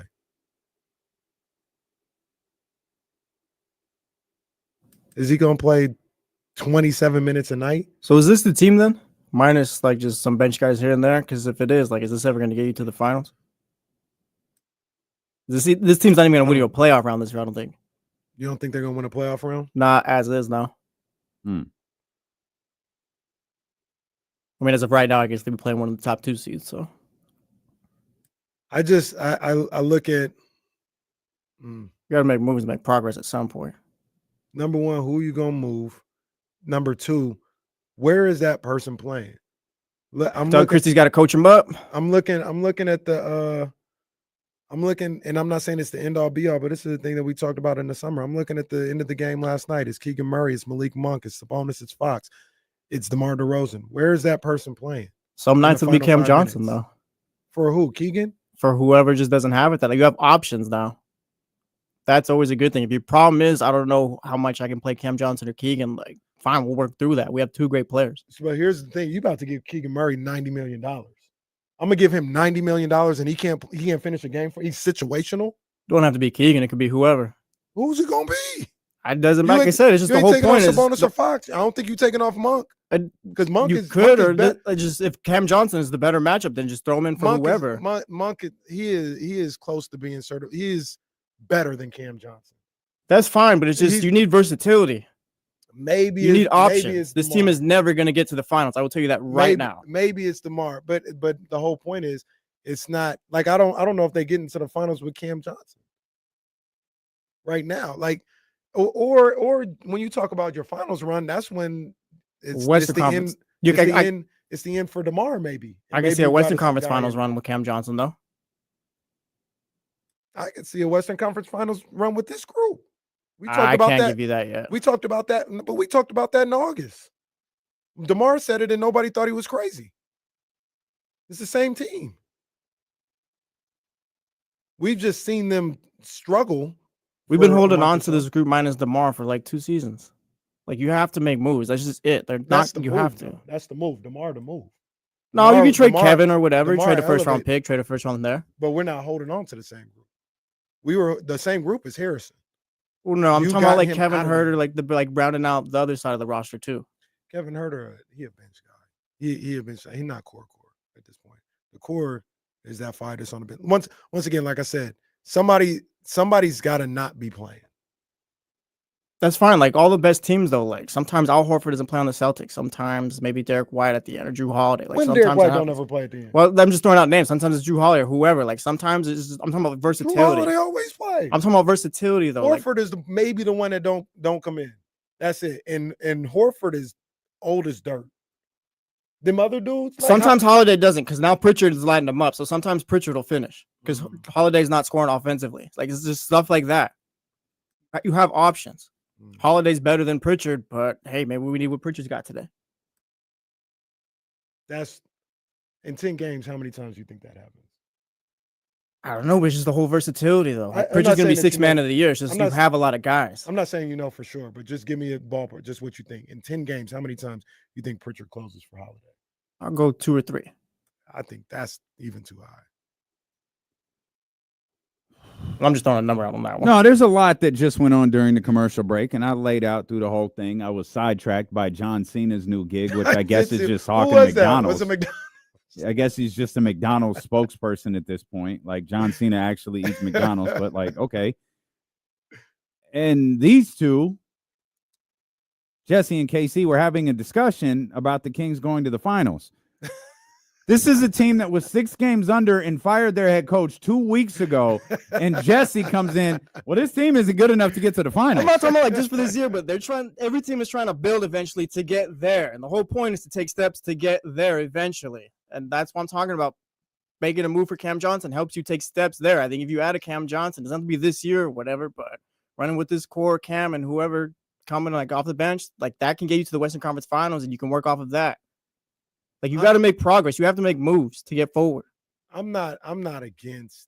And I'm not saying it all has to happen this year, but it's just that's the end goal, the expectation for this group. But yeah, that's what we talking about this. But that's what we talking about, right? Like that was the premise of what I said with like Huerter. Like I think he's more valuable this summer in making a move than he may be right now. And people are talking about making moves right now. And I'm like, I don't know. Like maybe you can. The value for him kind of rises this summer. Now, if it came down to also, I want to clarify this. We went over this last week, and I think it just warrants repeating. It has nothing to do, and John Poles is for you too. It has nothing to do with the player. It has nothing to do with what Kevin Huerter is doing on the floor. We're talking about contracts. We attach players to contracts because we have to. 99% of the time when we're talking about a trade, we're talking about what would a team want in terms of the financial responsibility that is coming back their way. And that's what we're talking about with Kevin Huerter. That's why his value may go up in this offseason because that contract goes from 1.5 years to a year, and it's now expiring. Go ahead, Jesse. Do you have to move a little bit faster because you're trying to prove to De'Aaron Fox, like just, hey, like this is why you want to stay here long term? Could be that too. But this is your discussion. You guys have them in the finals, so you guys go ahead. I don't have anybody in the finals yet. Neither do I. I'm just saying. Like, you're not going to beat the Boston Celtics with this group in June. That wasn't my point. It's just like getting to the final. That wasn't my point like at all. It's just building a team to like get to that point and all that to eventually get there. It's like De'Aaron Fox. Like last year, that counts. Last year counts. You missed the playoffs. That was a wasted year. Now you're going into a year where you found the level or whatever, but also you're wondering if De'Aaron Fox is going to be here past the season. Like, how fast do you need to move? What's the timeline? I think you probably need to move. Like, I don't hate the idea that maybe you make a move in the offseason, but I don't know if Fox is here for that. So, and so here's what I was saying as well. Cam in a first, or excuse me, Herter in a first for Cam. I'm probably good with that. I would like not to give up a first rounder, but just a week ago, I was like, you can get the pecs back in a De'Aaron Fox deal. Like, fine. We talked as a group. You concerned about 2031 too? Because this is quite the turn. Well, it's 28. Because if you win this year, you're not going to have first round pick this year. I was talking about the pick swap. Oh, no. Because all of a sudden you're a pick guy. All of a sudden, Ken Caraway draft guru. No. But yeah, you do that. Fine. We convened as a front office, and I'm with you guys. Now, you look at Cam Johnson. He's a guy that has some warts. He's kind of struggled or whatever as far as staying healthy. He's hurt again this year. You bring him in. Now, what's the next move? Are you good at that? Are you done at that point, or like what moves can you make? Then you go get some Keon, some guys that you develop. That's also part of it. The other thing about that, I laid out that scenario, but the other thing about that is that even good enough? If Brooklyn says, all right, they're giving us Herter and a first rounder 3 years from now, let me get back to you. Talk to OKC. Hey, Sacramento's giving us Herter and a first rounder 3 years from now. Can you beat that? Like, yeah, what you need, what you want. Like, is that good enough? Anything can happen. But Justin in the chat says Herter, Kobe, and a first. Why would the Brooklyn Nets want Kobe Jones? Why? Why would they want Kobe Jones?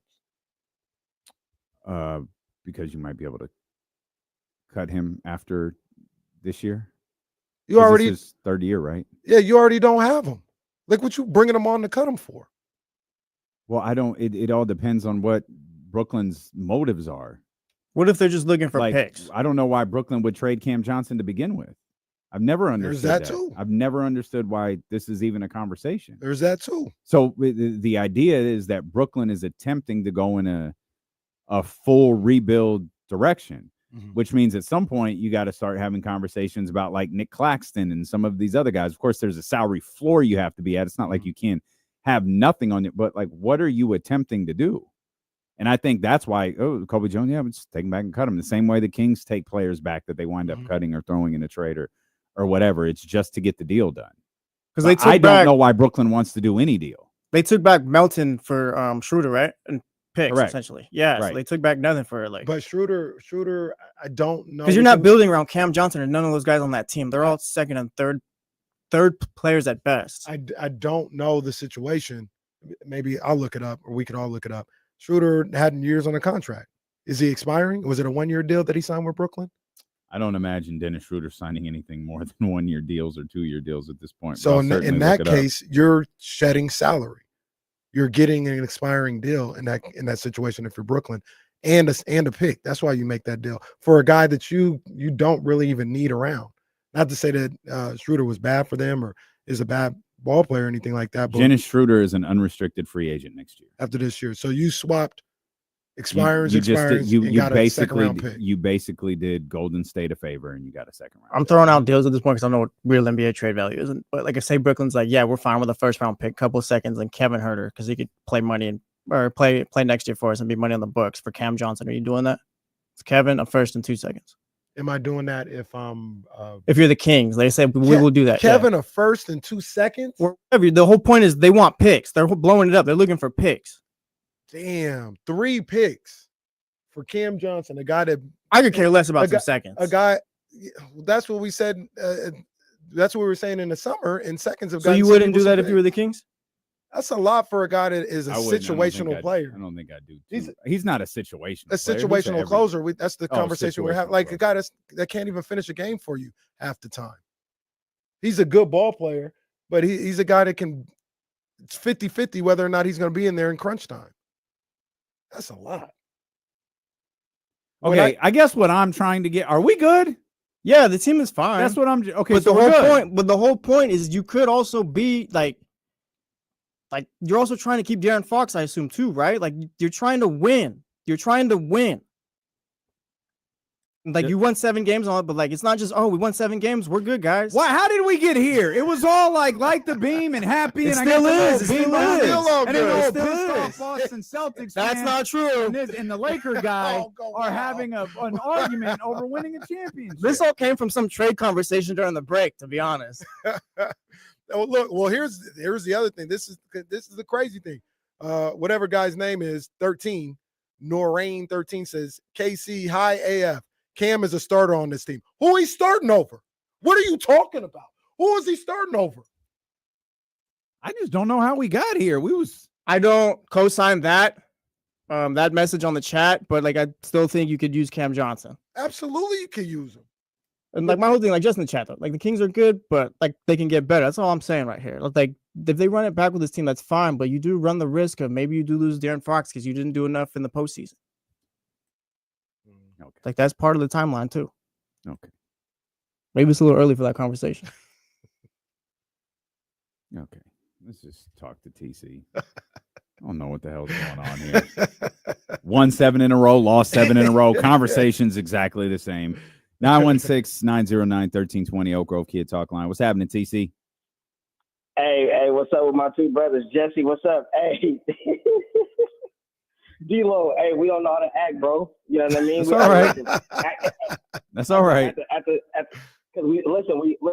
we turned around. We hyped up for Doug. Doug is emotional leader. Like, you know what I mean? Look, we ready to run through a wall, bro. Everybody, Kings fans.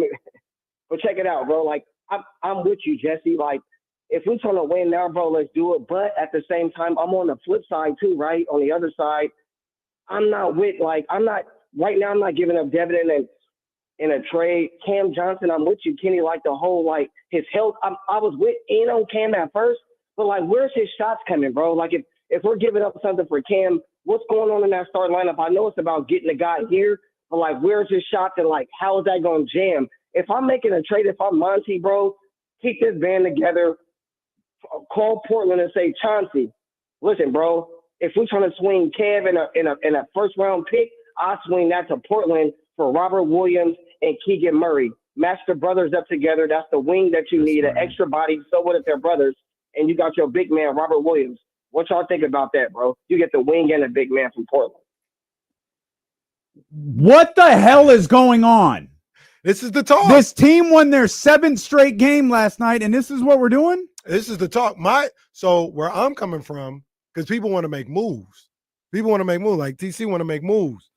Jesse want to make moves. Y'all can't enjoy nothing. I'm telling you, I'm the one saying, yo, you might need to just look at what you have and enjoy the seven game, but figure out what you got. We saw over the weekend, you played kind of the opposite, like 2 opposite guys. Like Boston, everybody wing depth. And they saw Boston and they saw what Jaylen Brown was doing to Keon. They're like, this is why you need another wing. I tweeted out the time. I said, all right, man, like I understand what you're saying. Boston is that wing stuff on steroids. Like they are the top of the top. So to say, look at what Jaylen Brown is doing to Keon, this proves you need to go get another wing. Well, there's not. Who else got Tatum and Brown? Mm-hmm. Like that. Like don't judge it off of that. Mm-hmm. Then you had a situation yesterday with Chicago, where Chicago had a guy like Zach LaVine, mm-hmm. and you did, and they're kind of opposite ends of the spectrum, but you had enough to throw at Zach LaVine. Now Zach LaVine went crazy, but you can give Keegan Murray his breather, put Keon Ellis on him, give him a different look defensively. Like with Keon playing, the 2 things that happened when Doug Christie took over that are a little underrated is they added 2 guys to the rotation. In theory, Keon started playing, and he wasn't playing before, and Devin Carter wasn't healthy, and he started playing. So all the talk about the roster and not having enough, one thing that has happened is Doug Christie has maybe benefited a little bit from, and this is his own doing, and one of them is adding to the roster with what was already there. One guy was healthy, and one guy wasn't getting a chance before. And that changes the whole perspective for me about, quote unquote, what you need to go do and how much you need to give up. And I'm not trying to blow up the team. Like Devin Carter's playing great. I'm not even trying to trade Devin Carter. Like I like what they have there. But if the whole thing is like picks and say Kevin Huerter is what the deal is, or just Kevin Huerter and whatever bench guys like just outside is what's holding it up. Like, yeah, you make that move for Cam Johnson. I'm not saying you have to trade Devin Carter at this point for him, Keegan or whoever, but if it's Kevin Huerter and it's picks, like, yeah. I'm not trading. Right now, I'm not willing to move on from Lyles, Keon, or Devin Carter. And I think Lyles might be your most valuable. Well, Devin Carter might be. But Lyles and Devin Carter might be your two most valuable assets. We keep talking about Kevin Huerter. I don't know how much traction Kevin Huerter is getting you across the league right now. In the summer, maybe so. Right now, I don't know how much you're getting for that. So the whole point being, if you want to add to this, I would like to add, ideally, I would like to add without giving up players. Like I want either one. Like I want to just give up the player and keep my assets, the picks, or give up the picks and I keep the player and Kevin Huerter. I don't know there's a world where you can do that if you're the Kings. So like look at what these guys are doing and see how these guys can work. I think they're clearly 7 in a row. They're working. But you add a Devin Carter and it kind of transformed what that roster is and can be, in my opinion. Nobody's saying they're bad, Okay, bro. I'm like nobody's. That's not what this conversation is either. Like it literally came from the whole like Kevin Huerter. I don't know if I'm willing to move on and stuff like that. Nobody's saying they're bad. It's just, yeah, you can still make moves too. You don't have to do it right now either. But if like what Casey was talking about, if that stuff is up there, yeah, you make that move. We ain't even talked about Keegan yet.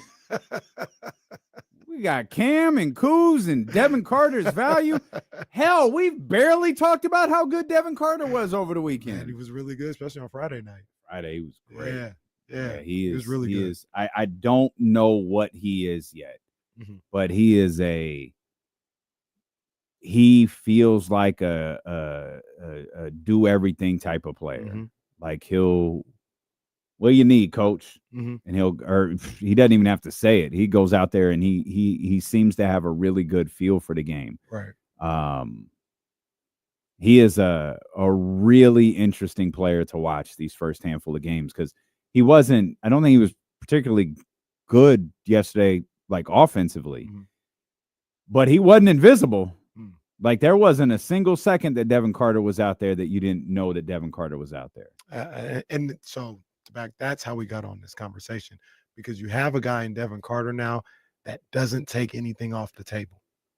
That's what you needed. I don't think you needed 19 points a night. You needed a guy. So help me out. What do you mean when you say that? A guy that's not a liability. Okay. On the offensive end. I got a guy you. that adds to what you're doing defensively. He can add to just the flow of the offense. You know what I mean? You've got to account for him if you're the other team, and he can shot create a little bit himself. Whereas like the guy that I talk about a lot, and he's not a bad player or whatever, but like Jared Vanderbilt adds defense, but he takes off the table because you just don't have to. He's a liability on offense. Sure. And you needed a guy. Like if Vanderbilt didn't take away on the offensive end and wasn't a liability on the offensive end, you don't need him to score 15 points. Because his defense is what you're in there for, and he can keep you above water on the offensive end. He'd be great. If he could, he's still time too, if he ever can get back on the court. But work on that jump shot. Make that corner three respectable where you're not a liability anymore. And now you can have a guy like that on the court who doesn't take away from anything you're doing on both sides of the floor. That's what Devin Carter is to me. He's a guy that doesn't take away from anything that you're trying to do. And he allows you to get Keegan Murray some minutes on the bench, get him a little rest or whatever the case may be. Keon Ellis is the same type of player. And that's the whole thing when we talked about the roster before. In my eyes, when the Mike Brown firing happened, you added two guys like that. One guy was because he was injured. The other guy was because he wasn't playing. And you added two guys that on a night-to-night basis only add to what you're doing, never take away. They only add. They're only either like neutral or plus. They're never neutral, minus. Like Kevin Huerter's a minus guy sometimes, right? because he's just if he's not hitting shots, like he's getting beat on off, he's getting picked up. Sometimes he's a minus guy. Carter and Keon, like, never give you minuses ever. Okay, no minuses. I think one dope thing about yesterday's game was, and this has to do with the Devin Carters, the Keon Ellises, Keegan Murray, those last couple of minutes of the game against Zach LaVine, is they beat the Celtics kind of at their own game. Like, we kept talking about 18 threes made on average by the Boston Celtics on Friday as we previewed that game. Amazingly, the Sacramento Kings hit 18 threes in that game against the Boston Celtics on Friday, and the Celtics hit 11. Beat them at their own game. You go into last night's, those numbers are almost reversed. Chicago hit the threes. Sacramento did not, and Sacramento found other ways to win the games. I think Will had the numbers. I think it was Will who'll join us here later on this hour. No, Will will join us about an hour from now. 70% in the restricted area for the Sacramento Kings. They found other ways to win. When the three wasn't dropping, they didn't sulk. They didn't put their head down. They didn't keep jacking. They were like, all right, let's find a different way to get points. And they did. Yeah. And a complete switch up from the way they won the game on Friday, which can't be taken as anything other than a massive positive. This team isn't on a hot shooting streak. This team doesn't have a player on a hot shooting streak. This team in this 7-game win streak is finding different ways to win games. They're finding different ways to put up a bunch of points. They put up 124 points last night. In a game, they hit 13 threes. They put up numbers like 124 in a game where they hit 13 threes, man. That's a big, hey, this is real type of performance from Sacramento yesterday, especially when you mix it in with all of the other performances that they've had that have ranged from, the big 3-point game against Boston to the I think it was the Warriors game where they were like 50, 40, 90, in the shooting percentages across the board. This is why they beat their ass. Well, that was not a close clutch. No win. Clutch performance in that one. There was no clutch in that one. But thinking about that, I had to look back on the box score, and it bears out what I thought. And it's even more impressive to me. During that Boston Celtics game, they hit 18 threes. I remember they couldn't throw it in the ocean for a minute. Second and third quarter, they could not throw it in the ocean. 16 of the 18 3-pointers they hit were in the first quarter and in the fourth quarter. That's how you close out games. They were 8 of 18 in the first quarter. They were 8 of 11 in the fourth quarter of that game. That's how you close it out. Now, I remember, because I was watching it on the way home, because we were at the KSFM studios. And driver was taking you home. No, I was driving. The sound was on. That's hey, all it Elon, was. Get me home. That's all it was. And it was looking a little iffy in that third quarter, and they fought back to get it tight and tie the game or whatever the case may be. And I was clapping. I was like, all right, we got a game. We got a game. We're here now. And I can imagine Doug Christie saying the same thing in the huddle. We're here now. We're here. We got a game. Let's go win this. And that's exactly what they did in that fourth quarter. 8 of 11 from beyond the 3-point line in the fourth quarter. That is clutch. That is big time right there, man. And that was great to see those guys close that game out that way. Can I speak one more thing about something I saw on Sunday? And I want to talk about it because we're always asking for this, myself included. We're always asking for this.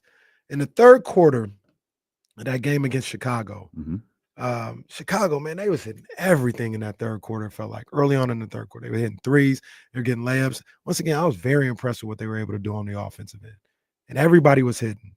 And I got it here in these notes. Josh Giddey hits a 3 to put Chicago up 80-72. The Kings come down. Fox takes a 3. He misses it. They get an offensive rebound, swing it back around. Fox gets it back, hits a 3 to make it 80-75.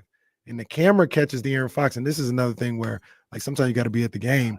I don't know if this happens often, but the Know camera caught him exactly this where time. you're going. Yep. And Fox turned around and said, "Hey, let's go. Yep. Let's play some defense. Yeah. Let's get a stop." Yeah. And it's what we always ask for, right? Yeah. Like he turned around, hit the three, said, "Come on, man. Mm-hmm. Let's go." Mm-hmm. And it immediately was followed by Giddey tries to attack the basket. Yep. Fox walks it like he talks it and works to get in front of him. They called a blocking foul, right? But he didn't just let him go by. He's like, I'm going to step up and I'm going to defend here too. Yeah, he does that. And then they take it side out of bounds. And once again, leading by example, leading vocally, and leading by, like I said, walking it how you're talking it. The ball goes back into Giddey. He tries to drive on Malik Monk. Malik Monk does the same thing. Beats him to the spot. Like you could just see, you saw it, right? Mm-hmm. You could see like something happened right there. Mm-hmm. Somebody yelled at him. It ended up being Fox, and they all turned up. Monk cuts off Giddey, stops him. It turns into a turnover. They come back down. They hit a three, and it's 80-78. Was that in the corner? I think so. Yeah. I think so. It's 80-78. And, there's lead changes and things that happen the rest of the game. But at that moment, it could have went real left. It could have, the 80-72 could have turned into 85-72. And your guy, your leader, hey, let's go. I don't think I've ever seen that before. Now, I might have and just don't remember, maybe because of the outcome of the game, maybe because it was something was thinking about. I don't ever remember seeing that. I've seen him react to plays in moments, particularly on the offensive end. I don't think I've ever seen him do that before. Right. Yeah, it stood out like a sore thumb to me. And then not only him doing that, but the action behind it. Immediately acting on it. And those other guys picking up on that as soon as it happened. It just stood out. It was random play in the middle of the third quarter, but it stood out as some of the things we like to see and we've been asking for. Shout out De'Aaron Fox, man. We'll come back. We have not talked enough about how good Keegan Murray has been since returning from that ankle injury. We'll talk about Keegan. We'll talk a little bit about Doug Christie. We'll talk to Will Z, James Ham coming up. We'll dip into football if we have time today. Obviously, the rest of the world is talking about football, but they don't like the beam like we do. Steeler and KC, brought to you by Sky River Casino and Sacramento Sports Leader, ESPN 1320. All right, Jesse. So I just don't know if Doug Christie's going to be able to get it done long term here. I would have let Doug go after they lost the Lakers game.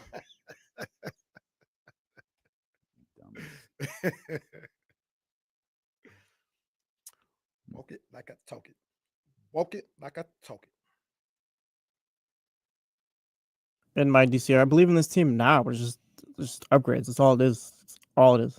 Like, this team is good now. Like, I think they've found their level. I don't think they're going to get any worse. They won't fall out of the play, and I don't think they could find themselves in the 16 2 weeks from now.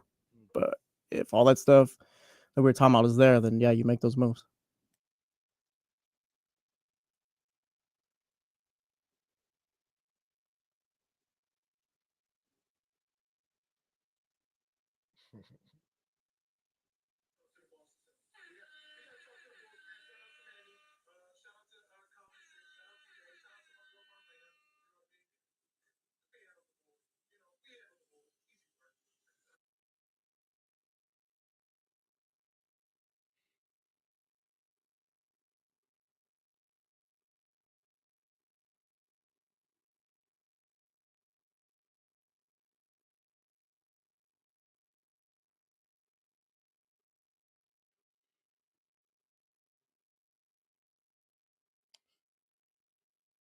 Something happened on Snowfall I was going to talk to you guys about, but I can't remember it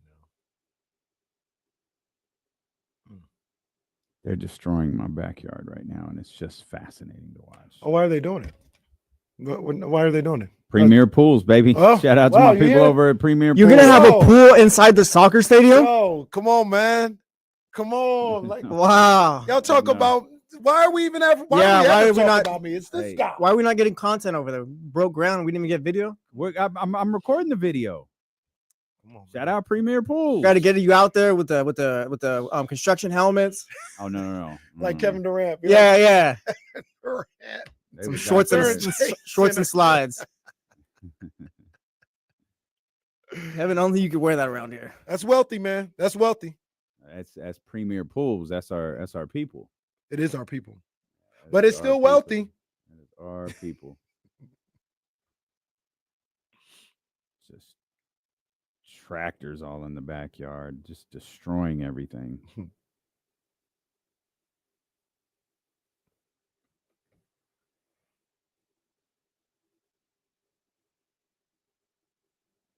Elon KC live from Damian Barling's house. It'd be crazy. Oh, we could do a grand opening. If the guards let me through. That's not true. We could do a grand opening.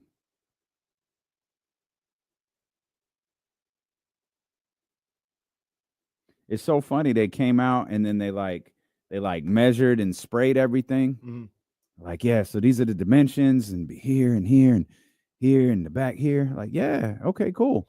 And now they're promptly digging it up. And like, so all of the lines that they drew are gone. So I don't know if they drew them there for me to like show me, hey, this is where the steps are going to be. This is where this is going to be. It's just hilarious that they did all of this work at like 7:30 this morning. What do you think? Okay, yeah, cool. All right, cool. Dig it all up and it's gone. That's where the next Odyssey Field Day is going to be. The Delo's house. We're going to have a grand opening party. That's for sure. It's going to be a cover charge too. Wow. You gotta know when you're partying with Dame Barling, nothing's free. It's facts. I've lost $100 going to Damian's house for these parties. What? You have not. Unless you were gambling with Chris. That's the only way you've done that. No, I'm just playing. Shout out, Chris. Riding around in your Jeep or your Benzo. It's going to be a summertime celebration. That would just be a great random summer show. Everybody just come over. We just have to make Joe work in there. Poor Joe. Sorry, Joe. All right, a lot going on around the National Football League. We'll keep you updated on that as time moves along. Mike McCarthy, I guess, officially out as the Dallas Cowboys head coach. So they really did keep him around for nothing. That's absolutely from what it appears, they didn't even negotiate. Yeah, turned down his interview with the Bears, that request. Well, it's not like the Bears have hired anyone, so we can go back and interview with the Bears if he decides he wants to. Like it sounds like Mike McCarthy. At the very worst, we'll have job interviews. Real quick, because we want to get back to the Kings, and we can bookmark it, I guess. I still got Domas. We'll talk about Domas. We always talk about this with like the Kings and stuff like that. Who would want the Cowboys job? What respecting coach would want the Cowboys job? Is it different because it's football? Yeah, it's a job. You use this line with the Knicks. If you win a championship with the Dallas Cowboys, like be for free forever. Yeah, I mean, Jerry will fire you in a few years, or maybe he'll die. Like the way that he talks, he just wants. It feels like Jerry sometimes is holding on to win the Super Bowl, and then when they do, he's just gonna die. But I don't know. It's a job, right? Mm-hmm. That's important. Mm-hmm. There's only 32 of 30 of them, 32. I can't remember. 32. Okay, 30 in the NBA, 32 in the NFL. 32 on the way in the NBA. On the way, yeah. So there's that. Like there's only 32 of these jobs. Do you take it? You just have to know if you don't win immediately, you're probably out. You're going to be destroyed on television for your entire tenure because you're not going to be able to do anything that's good enough. It's a tough job to take if you have multiple choices. If you're Ben Johnson, I don't know why you'd want, like, if, hey, the Raiders will hire you, the Bears will hire you, the Cowboys will hire you, the Jaguars will hire you. I don't know how you settle in on the Cowboys, even out of those options. Yeah. If it's the Cowboys, the Jaguars, and the Raiders. That's tough. A lot of people look at the Jaguars maybe differently than I do. I wouldn't want to go to Jaguars. I wouldn't. I'd maybe. It can't still be Urban Meyer's fault, can it? No, I don't think that's just not a. Maybe you got to be in Florida to understand, but that is just so nondescript. Like it's just, at least at least, and I think about these things, maybe others don't, but at least if I go to the Raiders or the Cowboys, I'm going to like legacy. I'm going to like, it feels like the big leagues. The Jags don't. Yeah. No, that's true. And that's before you talk about like what if they have a quarterback or anything. It just doesn't feel like the big league. The franchise feels like the big leagues. I don't the emblem, the name, the logo. I don't know that the Las Vegas Raiders necessarily feel like a big league franchise right now. Fair. The Cowboys will always be, but whether we like it or not. And Mike Vrabel will be the head coach of the New England Patriots, the worst kept secret probably in the history of the National Football League. You see your boy on Sunday Countdown? I absolutely did not. I don't even know who you're referring to, but I absolutely There's only one of your boys on there. My boy was on there. He's turning it up to 100, the whole shtick now, too. Talking about Rex? My boy Fred Warner was on there this Sunday. But I did. I saw that. I didn't see it. I saw that he was going to be on there. He might be able to do that when he's done. Yeah, I believe that. Yeah, Fred's he's a good talker. If he wants to. But yeah, like Jesse said, he's Go ahead. He's assumed the NFL Charles Barkley role. Nobody left it there for him, but that's just his character now. Well, Jesse, you see when they Greenberg asked him like, "Your thoughts, Rex, on Mike Vrabel going to the Patriots?" And he goes, "Well, I can't wait to beat his ass 2 times a year." Well, I'm just saying, bro. All right. You know what? I'm sorry I asked. That's your boy, man. This is not how did that happen? Casey said it, and I'm just gonna co-sign it. You made a joke about Rex's feet last night on television. Hey, and Jake, post the clip. Jake, if you're listening, Brennan, post the clip. We demand that our opening segment on CBS Sports go to social media today. You made a joke about feet on television. Might be one of the top 5 craziest things that's ever been said on this show. He did. I was just talking about the Niners. And Keegan Murray has got his feet underneath him. That's a point. Go ahead. That's a win right there. I like that. That's all pro right there. Yeah. Will wrote about this because Will he's a national writer for Sports Illustrated. National media. He's going to be with us coming up in about an hour or so. Keegan Murray, since returning from the ankle that kept him out for 2 games, averaging 14.5 points per game, 6 rebounds per game, 50% from the 3-point line, and 47% from the field in 35 minutes played, 35.7 minutes played over the course of those 4 games. Just eyeballing the game logs right here. Keegan's best 4-game stretch of the season. There's one stretch earlier this year, games 3 to 8, where he probably put up similar numbers. Really? But yeah, he averaged in that's 5 games, so that's cheating a little bit. He averaged 16 points in that stretch. He had 14, 14, 16, 14, and 22. Cheated a little bit by throwing in that 5th game. But it's a great stretch from Keegan Murray here since returning from missing those 2 games. Playing really, really well, man. On both sides of the ball, by the way. He is, man. And Keegan is a guy, one of the guys that I feel sometimes, can get in his own head with maybe the shot not falling or, if he doesn't feel 100%. And to see him, get that break that, we didn't want to see him take, but if he needed it because he wasn't feeling good, you got to take care of business. And to come back from that, look rejuvenated. And I'm really happy for him to see some shots go down, see some 3-point shots go down, because I know that was bugging him. I can understand as a shooter, like, man, I'm getting these wide open looks and I just can't knock them down. This isn't who I am. I work on these shots every day and they're not falling.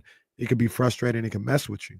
But to see him be able to bounce back in the last few games and start to knock those down, obviously not expecting him to shoot 50% for the entire season. Yeah. But, yeah, man, want to see him shoot better, more like we know he can shoot, the type of shooter that he is.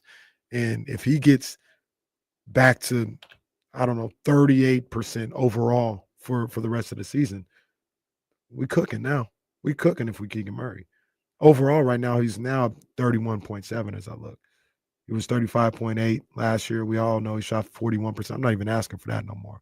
But if you can get to anywhere between 35 or 38 on the season, that probably means, number one, that you're really cooking, that you really are shooting like 50% for like 2 months because of the way he started out. But if you're able to get into that range, man, I think it transforms what the Kings can be, you know. So you talked about that shot dropping 41, 58, 50, 36. That's the last 4 games. Mm-hmm. Missed Memphis and Philly. Prior to that, 25, 28, 36, 33, 33, 36. Those are the percentages he was shooting from 3 in the individual games. Run those by me one more time. Again, individual games. This is from 3? Yes. Okay. Yes. No, that was his field goal percentage. 3-point percentage is way worse. 0. 16, 14, 25, 28. Those are the games immediately before he misses the 2. Now you've got 37, 66, 62, 37. But like you said, he's probably not going to shoot 50% from 3 on the season. I once asked why not when Kevin Huerter was doing it for like 2 weeks. Okay, maybe it's a tall ask to ask somebody to shoot 50% from 3 the rest of the season. But he has looked confident, and I can't help but go back. He didn't play this game. And I can't remember if it was the Philadelphia one or the Memphis one. I think it was Philly. But Doug was asked about he was asked about Keegan. Mm-hmm. And he just said Keegan's going to be fine.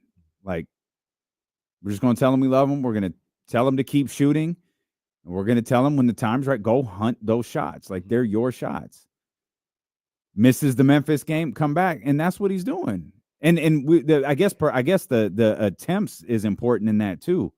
8, 6, 8, 8. It's not like he's putting up 2 a game or 3 a game and hitting 1 or 2.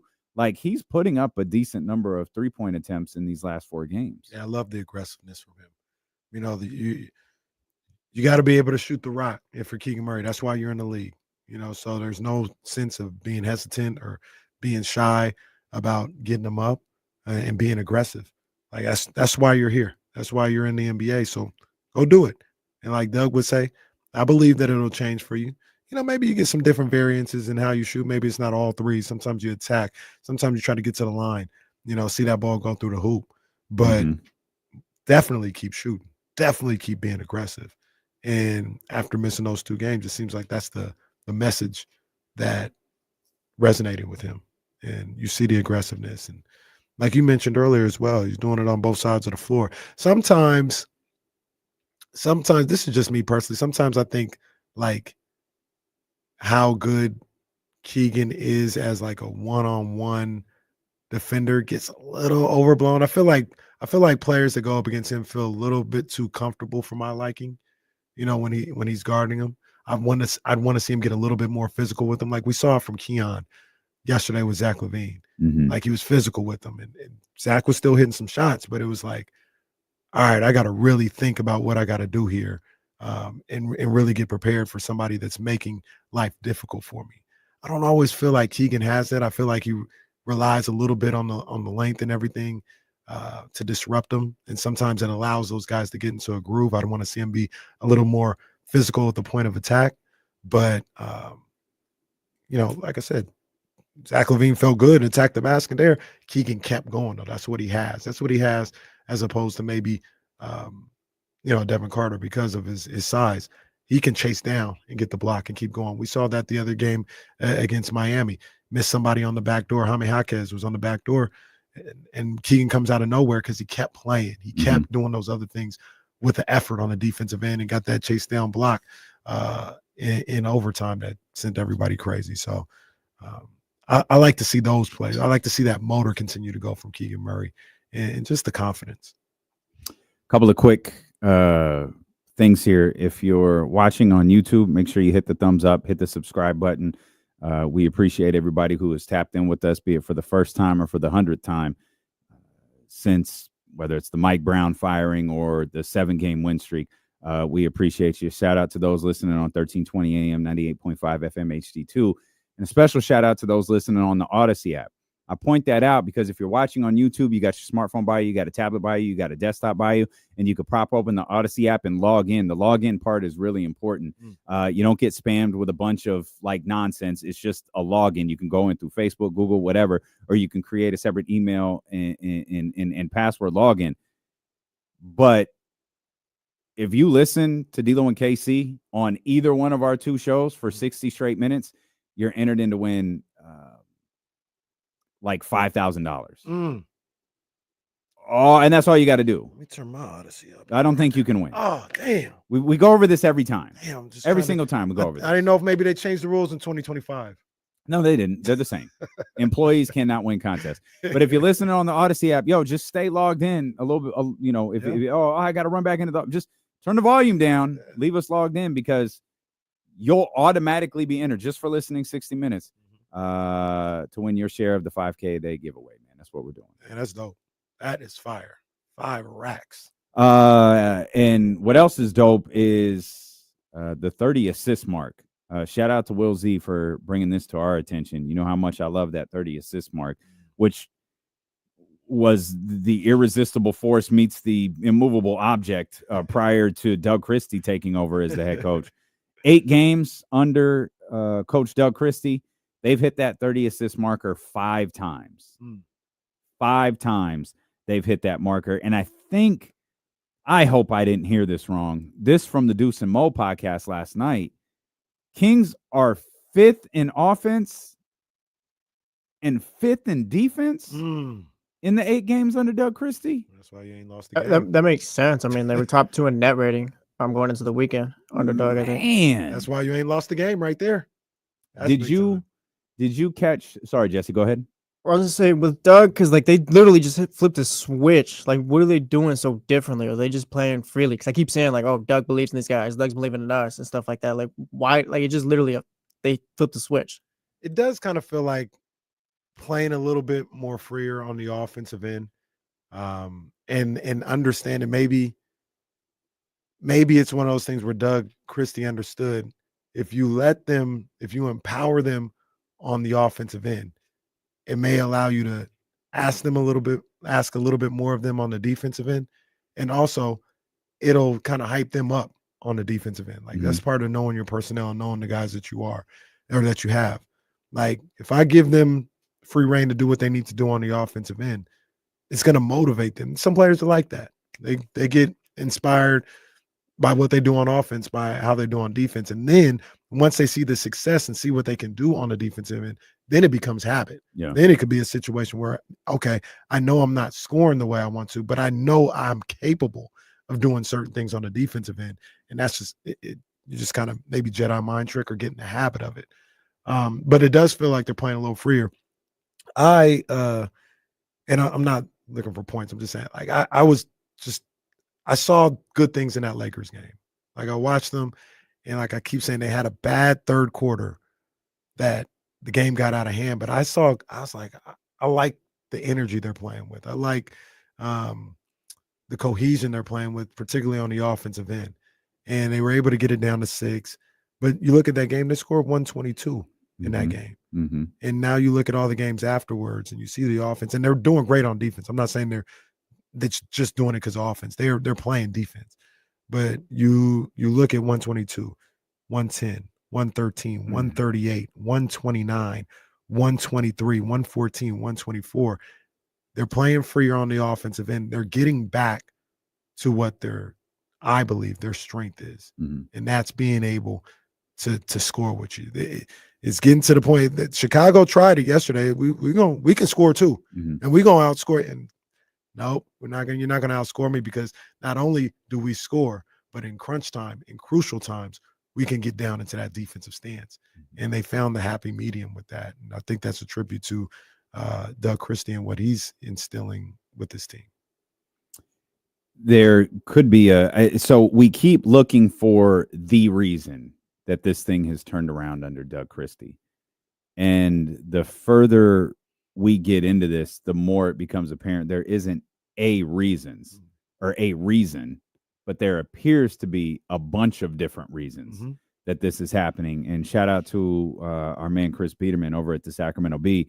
He was with us on Friday in Boston. Told us he was preparing, a couple of different stories, and one of them was the one about the practice. Doug's team is practicing less. Now we know Mike practiced a lot, and he practiced kind of at the rate in which the league would tell him you're not allowed to practice anymore. Like there's a certain number of days that guys have to have off, and Mike would always kind of push that limit. Malik would make sure we always knew that Mike was pushing that limit of practices. Doug seems to have, at least so far in his tenure, a very different approach.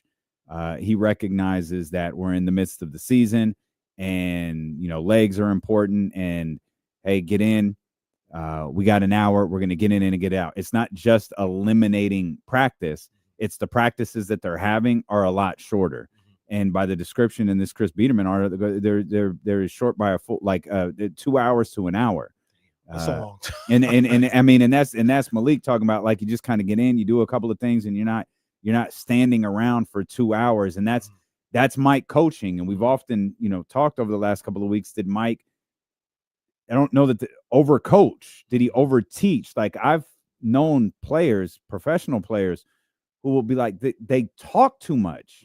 And it's just shoot-arounds wind up going an hour and a half, 2 hours, because there's too much talking.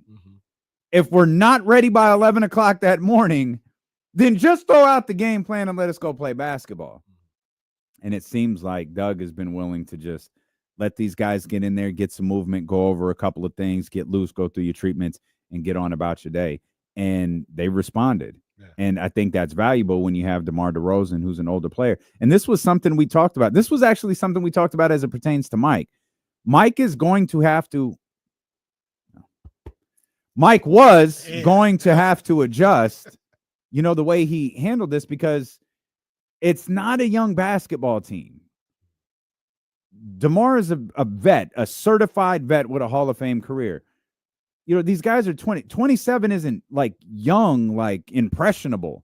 Like even Keegan's like 24 years old. Like, you're not dealing with, the Rockets of last year or the Detroit. You're not dealing with a group of 18, 19, and 20-year-olds who might benefit from this. Yeah. You have to pull back a little bit the older your players are, and the older your team as a collective is, you got to pull back. And it certainly sounds like Mike didn't. And Doug has. And that is one of several reasons that this team seems to be responding the way that they do. What you broke down just now, and one of the points that you made, I think is extremely vital, is, being able to just come in and handle business and keep it moving. I'm a big proponent of that. Like, I'll work every day, whether it's basketball or in the weights. I'll do it every day, but I'm not the type to be in the gym for 2.5 hours. Yeah. Like, no, like, I got work to do. I know the game plan. Let me get in there, execute the game plan, 45 minutes to an hour. I'm out of there. And I think that's where a lot of people are. And then especially you talk about NBA guys who playing 4 games in 5 nights and all, man, get into the shoot around, do your work and keep it moving. And it seems like they've adjusted that, and those guys appreciate it. I don't think they have a problem necessarily with practicing or working on their craft. It's like, I'm not going to be in here for 2.5 hours, man. And then especially it's not even movement. It's kind of like something goes wrong. We got to stop in 5 minutes, talk about what's going on. I understand why Mike Brown or any coach would want to do that, but you got to understand your people at some point. Like, they ain't hearing that at some point. Imagine going to meet with your coworkers and you got to talk for 2 hours about what you're going to do at work that night. And then you come home and then you got to go back. And that's when, like, you really got to go to work is that night. Yeah. I know it's not the same, but I think the analogy is funny. You got to go talk to Bob in accounting. And well, at least at that point, you're sitting down. These guys standing up while they talk about what's going on. No. Yeah, that's something that serves this team a little bit better than how it was before. Yeah, potentially. But like you said, it's a bunch of things. It's not one thing. Just like Mike Brown wasn't the reason why they were struggling. Right. There was a number of different things that were going. Okay. I'm trying to stall him out a little bit. Are you sure about that? I'm trying to stall him out. I'm gonna be honest. I'm a big Mike Brown fan, but there is a lot of evidence. I'm trying to stall my man out. We're starting to enter OJ level of evidence here. This is getting tough. Kings are winning. Domas is talking about a half hour every post game. We got offense is moving. Oh man, we're approaching bloody glove status here, bro. I don't know what to tell you. But shout out to our brother. But yeah, man, I think there's a number of different reasons why this turnaround has happened.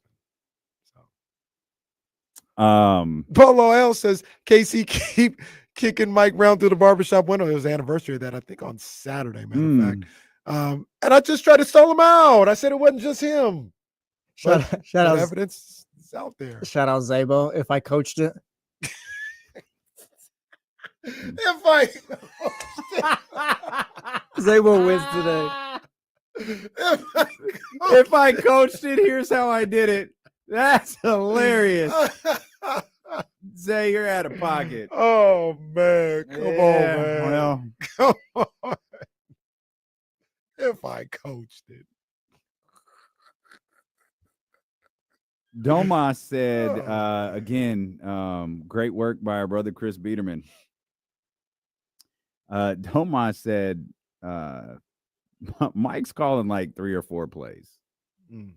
Or Mike. Sorry, Mike. Doug. Still got his hands on this thing? Doug's calling 3 or 4. I'm sorry. Just real quick. Any Vivek articles out today? Any meddling owner articles out today? Any? None. Has no one called The Athletic? Where them coaches at? Where them coaches at? Coach Bo? Mike Malone? None of them. Anybody? None of them. Bueller? Anybody? No balls, no class, all dubs, Michael. All dubs. Once again, we thought at some point, y'all gotta say this dude was right, man. He made the right move. He was right. He was right. You know, okay. Bookmark Monte McNair interview. We will discuss that. There's so much to talk about. It'll be NFL Tuesday tomorrow because I just thought of like 4 things we've got to wait for the wild about. card weekend to finish. There you go. Good call. Good call. But I want to cash in on the Domas bookmark too. I got a question. Domas, Monty, DeMar. We will come back. This is a hell of a show. If I coached it, man. Steelo and KC on Sacramento Sports Leader, ESPN 1320.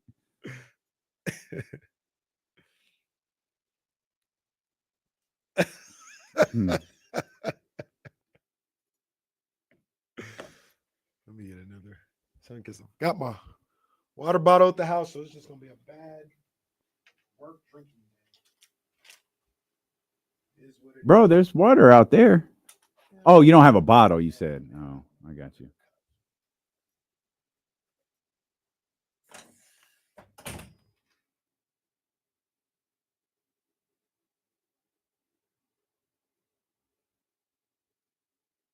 Is WWE getting you to watch Raw for a second consecutive week or no?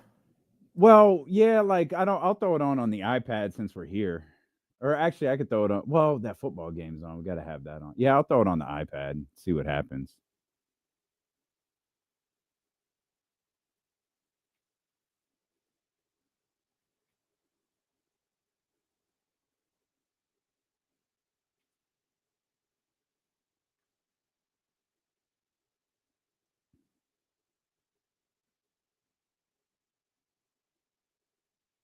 Derrick Henry's bad.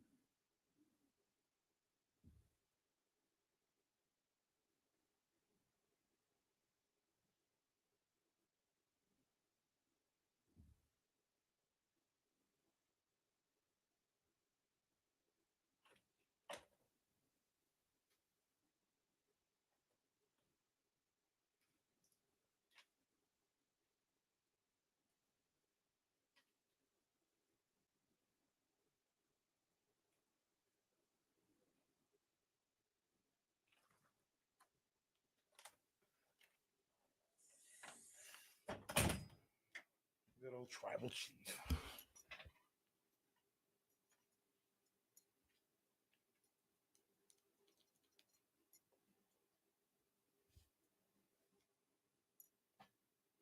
Damn, Joel.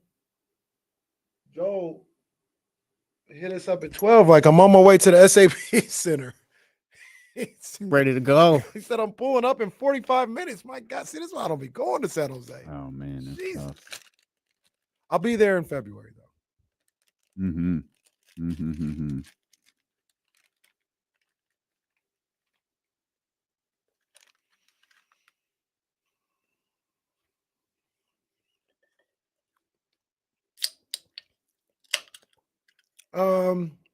Steven, that may be true, but I think he's been acknowledged by probably every coach, just because they don't dap up like they do. You know, sometimes they go dap up, sometimes they look for each other, make sure they acknowledge each other. Yeah, sometimes they do that stuff before. Yeah, because yesterday I think there wasn't a dap up from Billy Donovan, but I remember seeing Doug acknowledge them. They acknowledge each other. Doug got tackled by some guy yesterday. He did. I didn't. Who the hell is this guy? He's got his arms around Doug. Like, man, get your hands off my coach, man. Who are you?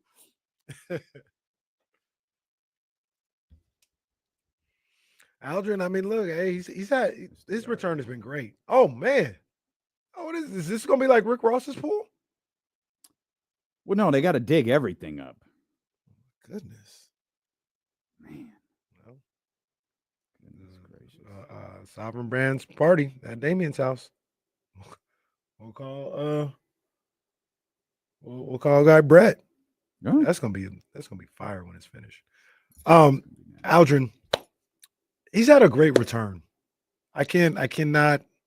He's been really good. Box office. I got nothing bad to say about him. I got nothing bad to say. He's been really good since he's come back. So salute to him.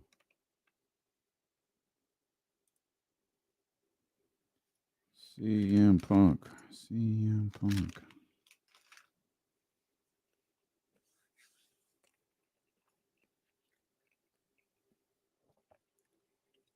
Well, yeah, I guess so. Poor Ryan just has a kiddie pool.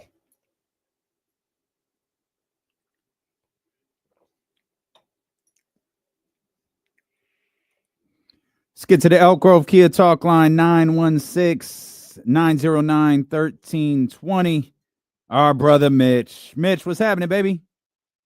Damon, KC, Jesse, Tapia. Hope you guys doing well. Good, wow, you man. got full name status over there. Yeah, man. Certified. What's up, Mitch? Well, somebody in the chat room is going to give me something, so I'm also giving some material to bust my chops. Okay. Katrina and Drew really give it to me. That's okay. Did you say Angelina Jolie? She could take it, right? No, it's like Katrina and Drew. Oh. The chat room. It's okay. I'm glad Keegan's shooting well, not just chucking it. I'm liking this play, Devin Carter. Does he have a little Tim Hardaway Sr. in him? I hope so, because he was fast. I don't think he'd be as fast as Tim, but he was a great player. I think he should be in the Hall of Fame. And tonight's game, the football games weren't that good. I mean, my Chargers. It was kind of comical, a typical Charger move. But he had a bad game. When did they become your Chargers? You're a Niners fan. I'm sorry? When did they become your Chargers? I didn't know you liked the Chargers. I'm a Chargers, Raiders, even the 49ers. I'm my family. I'm a West Coast guy. And one more thing, Sam Darnold is auditioning for the Raiders tonight. It's going to be a good game. I hope. God, I hope not. Oh, no. Well, wait a minute. For Sam Darnold's sake, or?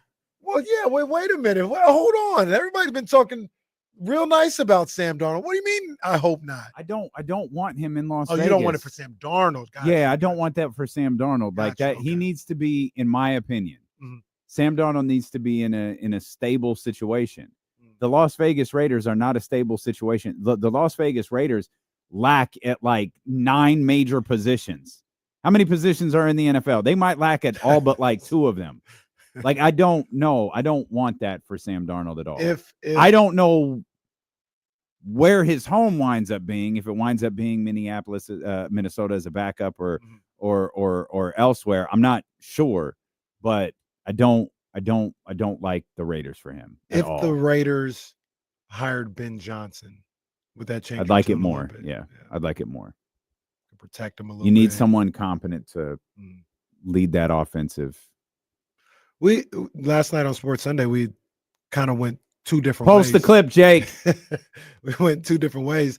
I went with the offensive head coach. Yeah. You went with the defensive head coach. Yeah. And I like Aaron Glenn. I like him. You know, when I'm seeing his opportunity. But does that like matter to you?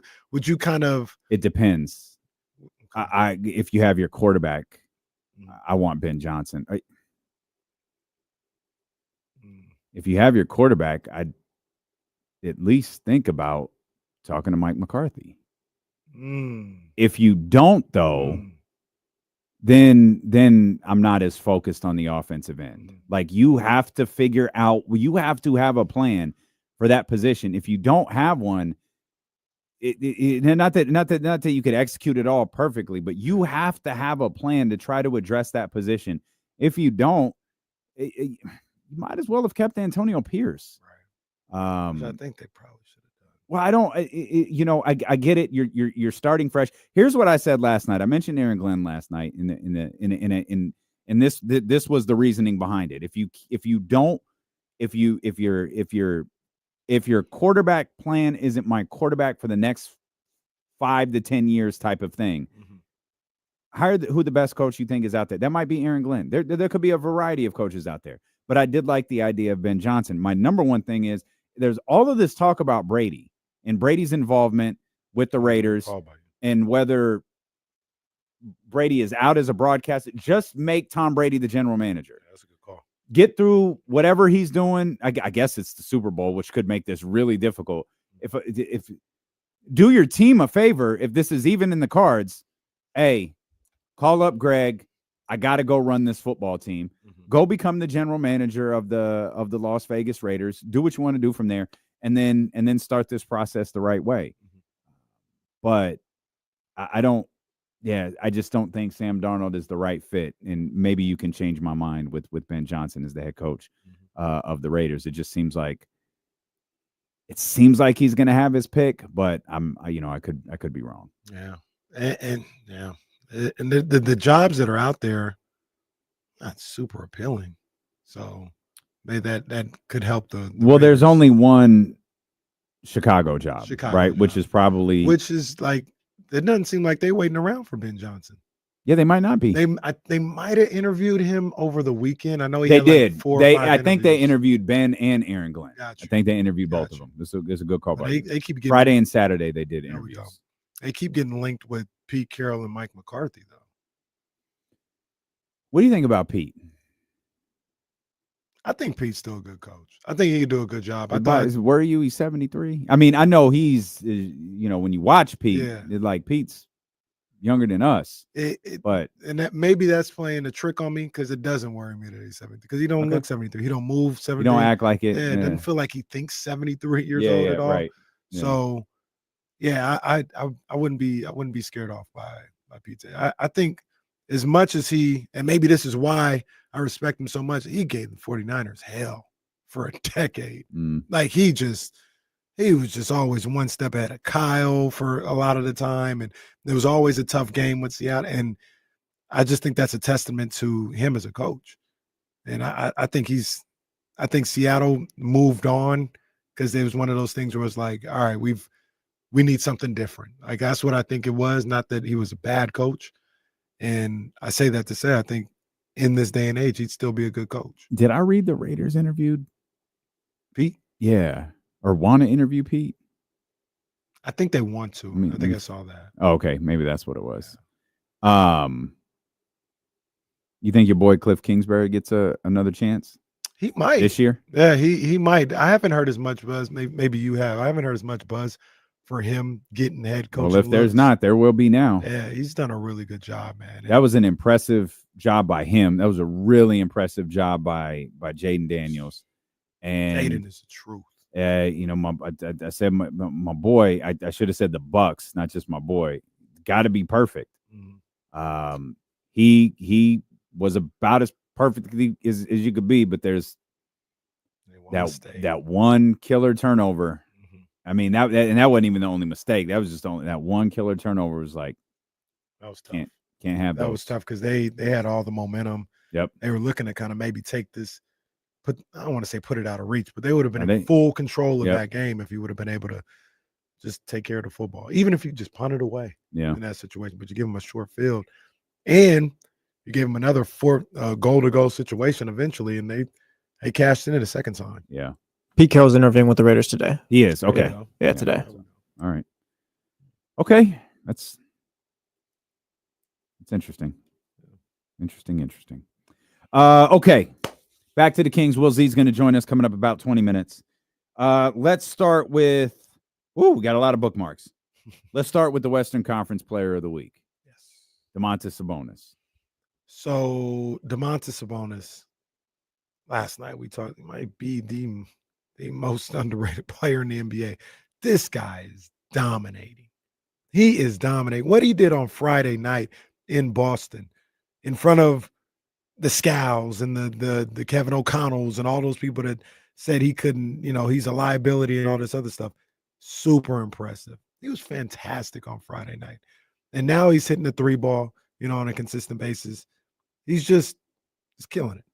Player of the week, 22 points per game, 20.3 rebounds, 7.3 assists. You go to his year totals. 20.7 points per game, 14.2 rebounds. Again, he's in first now. It was Cat for a minute, but he's taken over first again. 6.3 assists. And I'm sitting here, and the Kings have started to win games. Mm-hmm. They're one game above 500. We're talking championships today. They are. They're one game above 500. Mm-hmm. They're in the play-in mix. By the end of the week, 2 weeks from now, they could be in the top 6. Mm-hmm. Hey, man, how do you leave not only Sabonis, but Fox as well off the All-Star team? Yeah, okay. Like, it sounds crazy to think that, they should have 2 guys on the All-Star team, but they probably should have 2 guys on the All-Star team. Yeah, I mean, there's an easy way to do it. Look at the conference. They're in the mix with the entire conference now. They weren't last week. Look at they can absolutely earn 2 spots. For me, Domas is a no-brainer. Like, this shouldn't even be a discussion. De'Aaron, I don't know how to measure De'Aaron. Like, every year for 3 years, 4 years maybe, De'Aaron Fox has put up all-star level numbers. And he's made 1, and I think he was a replacement in that one, wasn't he? Yeah. Wasn't someone injured? Was it Trey? It might have been Trey or something, but that's the one where Triple J made it over him. There's Triple J. I'm touched and laughing. Yo, Aaron Jackson Jr. was an all-star. That's insane. Yeah. Absolute insanity. But yeah, coach is trying to make a point, I guess, about defense. I wonder if they'll still make that point now that every team is scoring 120 some odd points per game. But get your stuff off, NBA coaches. But like I'm with you. For me, as it pertains to Doma, there's no he has to be. Because I'm looking at the fan voting, right? So front court, I'm gonna just stay with these guys. They'll probably end up leading. Jokic, Durant, LeBron will be the starters. Jokic. Mm-hmm. After that, you've got Wembanyama, Anthony Davis, Sengun, Jalen Williams. And in this voting, Wiggins is ahead of Sabonis. I mean, obviously, Sabonis should be ahead of him. But Sabonis should make it ahead of Sengun. Yeah. I know they're number 2 in the Western Conference or whatever, but Sabonis has been that good to make it ahead of Sengun. Yep. I think, but to your point, like he's got to be there. And then you look at the guards, SGA, and see, this is where it gets a little dicey. SGA and Steph will make it. And we can make this argument for LeBron James too. LeBron and Steph probably, if we're talking about the season, shouldn't be on there. You want to put them on there because they're the greats. I understand, but Steph Curry gonna get a position. You got voting totals in front of you. Yeah, I think this is the where's Steph? One. He's second with the guards. Okay, he's gonna make it as a starter. Yeah, but then you got. Because I was gonna ask a difficult question, But it's not difficult if he's voted in as a starter. Yeah, would he be? Would the coaches do it? Yeah, he's going to make it pretty easily as a starter because third. And given that we know so many of them are spineless, they probably right. And even though Steph has been playing great, he's the one player that has. Yeah, and I don't have a problem with Steph. Even if it was like, oh, De'Aaron Fox is having a better season, it's Steph Curry in Golden State, and put him on the team. I have no problem with that. Oh yeah. There you go. Yeah. I have no problem. Forgot about that. But then you got Luka at 3. He's not gonna make it. I don't think Kyrie should make it. Anthony Edwards is probably going to make it. Harden should not make it. Ja Morant should not make it. And then you have De'Aaron Fox. Like, I think they both should be on the All-Star team. Not wrong. Because we got the starting 5 and then, 7 more players after that? So you got... No, we don't. Is it 15 now? But remember they changed I remember you it. said so that would be... That's even more. I can't even remember. Someone call and explain the damn All-Star game. It's mini tournaments. Oh, it's a tournament. That's right. And then it's the Rising Stars winners go up against the other 3. Yeah, so that's NBA All-Star game. So if it's such a big change, we were all so excited for it. We have to look up to remember how it goes. This is ridiculous. How does the NBA All-Star game work? Because it's 3 teams of 8, so that would be 24. So it's still 3 12. teams of 8. That's what I think it is. Really? Is that right? That's right. Because it keeps it at the same. I 24 thought it was number. more. I thought it for some reason. I thought it was more. What do I? Contemplate for the 12-minute quarters. Each conference, 2 guards, 3 front court players. Okay. All right. I guess it's still 12. So you've got the starting 5 and then 7 more. Wemby is 1. Davis is 2. Jalen Williams is 3. I'm naming the non-Kings. So there's 3. We got 7 spots. Anthony Edwards is 4. And then you got 3 more spots. Yeah. Put Sengun and Sabonis on there. 3 All-Star teams of 8 players. Devin Booker don't need to be on there. Norman Powell don't need to be on there. James Harden don't need to be on there. James Harden? He's 6th in voting. Okay, James. With all due respect, no. Oh. Yeah, I think there should be 2 Sacramento Kings on the All-Star team. And like I said, you look at what Sabonis is doing on the season. And then De'Aaron Fox, I mean, come on, man. This guy's 6th in the league in scoring still. He's averaging 26 a night. He's got 5 rebounds, 6 assists as well. I don't know what we're doing if he's not on the All-Star team.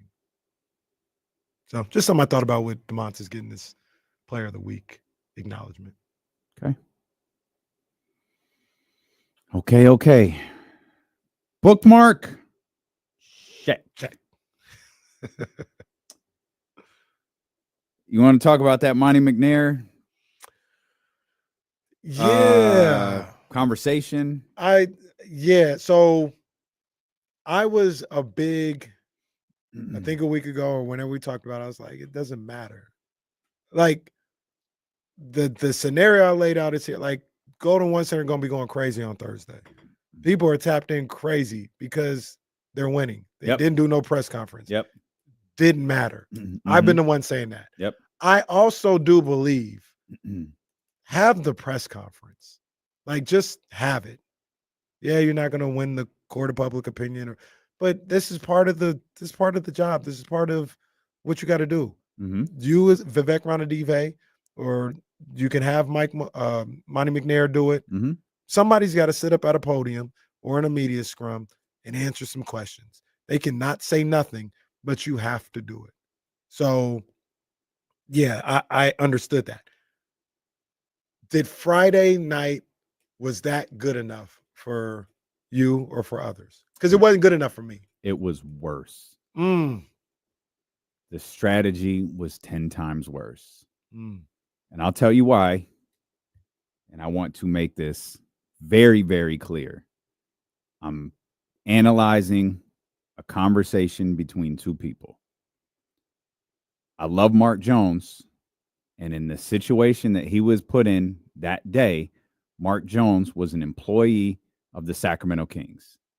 He was not James Ham, Brandon Nunez, Chris Biederman, Jason Anderson. He was none of those guys who stand up and ask questions. I'm very confident what they did was laid out very meticulously as to how they were going to do that and how it was going to be covered and when Monty was going to get around getting to Mike. Is he me? We got Flashback Friday jumping off. I'm getting us going over on 102.5. I got the music up. I look at the screen and immediately, oh, crap, he's talking. I turn it up. They're talking about winning. They're talking about the win streak. And I'm thinking, my bad. I think we missed it. Little did I know, he hadn't addressed the Mike Brown firing yet and didn't do it until the very, very end when Doug asked him a question. When Mark asked him a question about Doug. And Monty said, well, I want to thank Mike for all he did. And he ended the playoff drought. And yeah, but we're going to get behind Doug now. And it was like, oh, okay. Now, to be clear, that's exactly what he would have said in his opening statement at a press conference. The difference is James, Jason, Chris, whoever could stand up and say, yes, let's think what went into this decision. He can dance around it because that's what he's going to do. Who made the decision? Maybe he'll answer us. Maybe he won't. But do you know what my number one takeaway from that was? And I've tried to work this out in my brain. And maybe this is just Monty. Maybe it's just Monty being Monty. Maybe Monty doesn't love anything. Maybe if you asked him about his favorite restaurant, he'd be like, yeah, Q1227. It's very nice. No. I know, Monty, but what's your favorite? Yeah, Q1227. It's nice. When he started talking about Doug, I was listening to him like, does he not like Doug? And then I started thinking, did he not hire Doug? Did Vivek? Then I went back to the Alvin Gentry nonsense, where Doug's name 4 hours into his coaching career is like, well, if he wants a long term, we'll make Doug Christie the head coach. And everyone pointed to Vivek. It's not Vivek. I don't think it's Monty either. So do some process of elimination to figure out who's talking to the media about leaking different stuff and making sure stuff gets strategic to make Vivek look as stupid as possible. Because I have my opinions, and every time they showed his stupid ass on the screen on Friday, I said, look at that jackass right there. He's behind all of this. He did. I don't know if Monty likes Doug or not. I really can't tell what that dude likes. Doug is doing a fantastic job. He's doing a great job. But Monty addressing Mike went exactly as he would have in the post game in the post-firing press conference. He just didn't take the opportunity to get peppered with what might be difficult questions for him. Now it's easy to talk because you can cushion everything around winning. And you talked for what's probably a solid 7 minutes about winning before you addressed Mike. And I thought it was trash. I didn't think you needed to do it. Like the way you wound up doing it, just shut up, man. Just sit down. You didn't do anything with that. You did Monty speak without getting asked tough questions. That's not a knock or a criticism of Mark Jones. Mark Jones is in that spot. Grant Napier was criticized for the same thing for 3 decades. You're a team employee. That's not Mark Jones of ESPN calling that Boston Celtics game. That's Mark Jones, the lead play-by-play announcer for the Sacramento Kings. It's a tough spot. We're sitting down with Monte McNair before this game against the Boston Celtics, and we're going to do our best to address this situation, but we're going to do it in a very contained environment. That's not Mark's fault for taking that gig. It's Monty's fault for positioning him, for putting him in that position. He should have just sat in front of everybody, said exactly the same thing, answered a couple of tough questions, and moved on. but this is where the no class, no balls thing comes from. I don't even think this stuff is a hyper criticism of Doug. Maybe it's a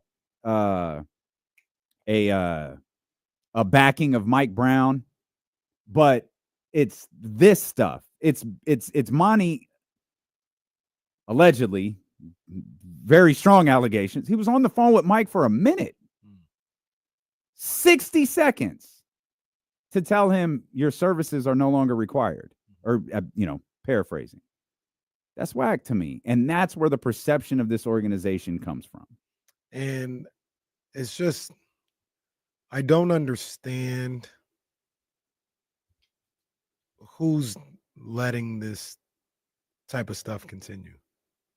Like, there's people that, and I'm not going after anybody's job or nothing like that, but I'm just like, there's people that get paid a lot of money to help these people navigate through PR and public relations type thing. And for anybody, and maybe they have, we don't know this, but everybody to sit there and say, this is the way you should handle it, when it's just clearly wrong.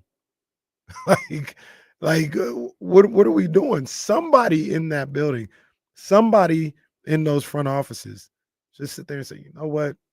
Hey, man, it's my job to tell you what looks best for public perception. Mm-hmm.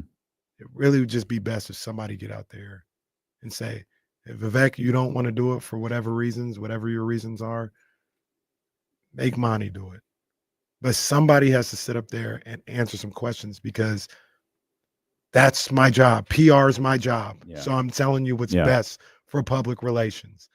You, like you said, you can say the same things. You can dance around any question you want. You cannot answer. He's a master at dancing around questions. That's it. You can no comment this thing to death. You can have your initial statement, no comment. We're going to keep this in-house for the next 12 questions. Mm-hmm. But somebody has to sit there and field the questions. And the fact that nobody over there was able to convince somebody or even thought of, like, hey, this is what you should do. I don't know what we're doing. I don't know what we're doing over there in this particular situation. Yeah. Not the best look for Monty in that situation. We'll come back. Will Z joins us. We'll dive into this 7-game win streak by the numbers. Still got a couple of more things bookmarked, including DeMar DeRozan, James Ham at the top of the hour.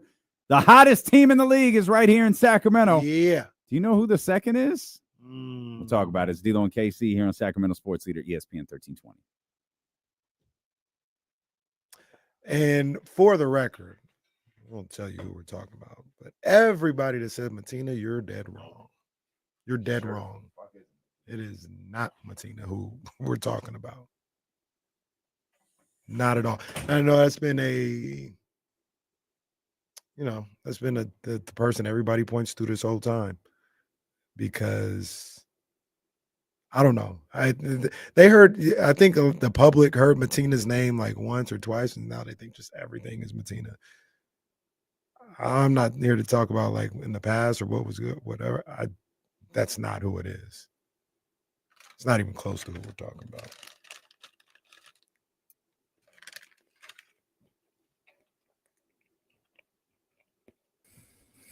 Will Z, what up, man? What's up, Kenny? How you doing? I'm good, man. I'm good. Good. How are you doing? I'm great. It was a nice weekend. Kings are winning. Things are Is your good. Christmas tree down? It is. We took it down pretty early this year. We needed the space back. Toddlers, just things everywhere. So space is precious. It's got to be down. Before you go back to work or whatever, like that, whatever the first or the third or whatever. Like, all right, it's time to bring it down. Yeah. Worst case now, because it gets a little hectic, maybe some traveling or whatever. The weekend after New Year's, possibly, but yeah, come on, man. It's January 13th. This got to be. Usually we try and leave it up to at least New Year's. Yeah. But it was good. And Hannah, I think she was yelling from the other room. She was very proud. She took it down all of herself. I went out and was doing some other stuff and came back and it was gone outside and everything. It's great. There we go. Did you guys put up lights on the house? We did, yeah. Are those down? They are not. We last year decided to leave our lights on, like the top lights, just up and just unplug them. Okay. But we have some that we added to like the ground level that we sought to take down. But unplugged them last night for kind of the final time. I didn't do any lights this year. I'm gonna change that next year. Do it for the kiddies. I don't know if I'm doing lights. I might do like them little, the things that you put that reflect on your house or something like that. Like I might do that. I don't know if I'm doing like getting up on the roof and all. Oh man, I ain't trying to die for no Christmas lights. But yeah, that's why we left ours up. There's one spot that we need like the super tall ladder where it goes like up. Yeah, it's going straight up. Yeah. Oh man, no, I'm cool. I'm cool, man. I'm good. So, but next year we'll do something. We'll do some decorations. We'll do some stuff to put like I said, the little reflectors on the house. Yeah. How about this? How about you come do the lights? You can come do the lights. I'm not gonna pay you either, but you can come do the lights since you're so worried about it.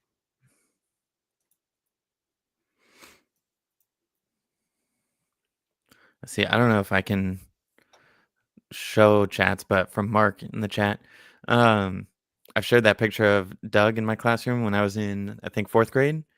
My teacher won like All-Star of the Year, or All-Star Teacher of the Year, and Doug Christie came to my classroom. So I have a picture of me getting an autograph from him, and definitely hits different now than he's the coach. Yeah, that's really dope.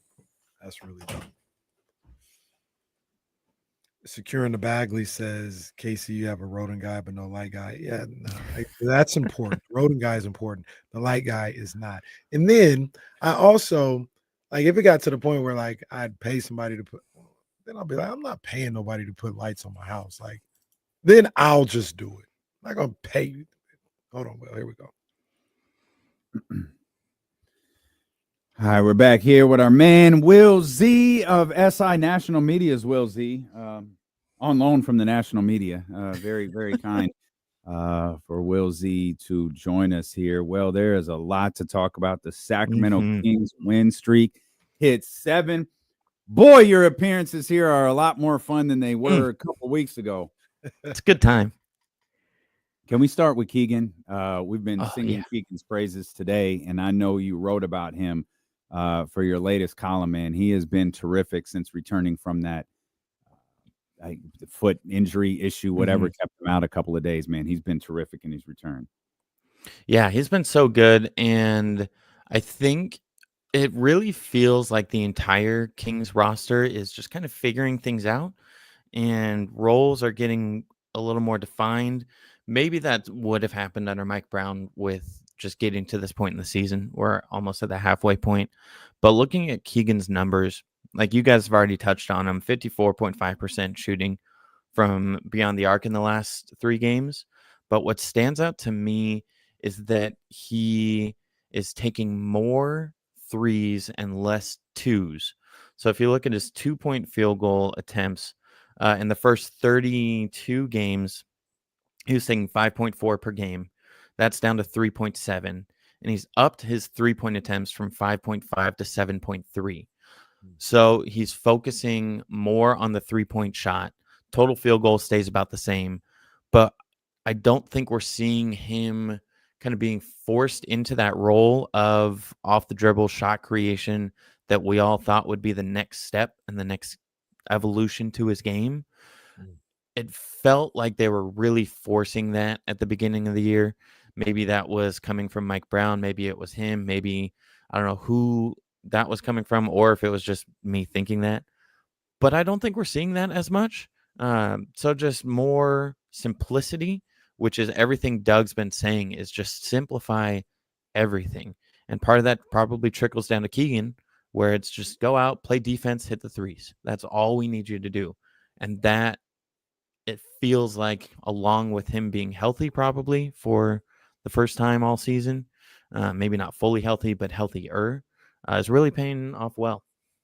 Yeah, I like that approach. I mean, everybody would love for Keegan to add, something to his game where, he can dribble off the bounce and, score off the bounce and do all that stuff. But that may not be where he's at. That may not be where he'll ever be. And sometimes you do have to simplify some things. Like, look, you're a great catch and shooter. Let that be your anchor. If people are closing out super hard, yeah, okay, now you get the one dribble, you attack the basket, whatever. But once again, you're in the league because you're a guy that can defend and a 6'9" guy that can shoot the three and space the floor. Get back to that. And maybe it was just as simple as that for him, getting back to basics a little bit. Yeah, and you look at the type of threes he's getting too. Kenny, your favorite, the wide open three. First 32 games, he was getting 3.3 wide open threes per game. In the last the last 4 games, that's up to 5 wide open threes a game. So a jump of 1.7, which is a pretty substantial amount. So you're getting almost 2 more wide open looks for Keegan per game over the last few. And he's hit those at a 55% clip, which is right in line with what he's shooting for the whole stretch. But that's all you can ask for, is generate more good looks and hit him at that type of percent. Do you visually see anything different when you watch this Kings offense? Do you feel like when you watch them, this looks a little different than it did a couple of weeks ago? It does feel like they're not stalling out as much on offense, I think, where they seem to have a better flow, more passes, which I think is good. More passes, more assists. So Damian, your favorite number, the 30 assist mark, they've hit that. I think 5 of 8. Yep. Yeah, 5 of 8. I took notes from your article. Yeah, in your tweet, 5 of 8. And only 6 games over the first 31. So, which is a pretty wild number to be at 5 over 8 and 6 out of 31.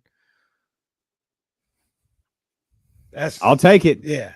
Give me that. That's my stat all day long, man. Give me that. And it's a chicken or the egg thing. They're combined.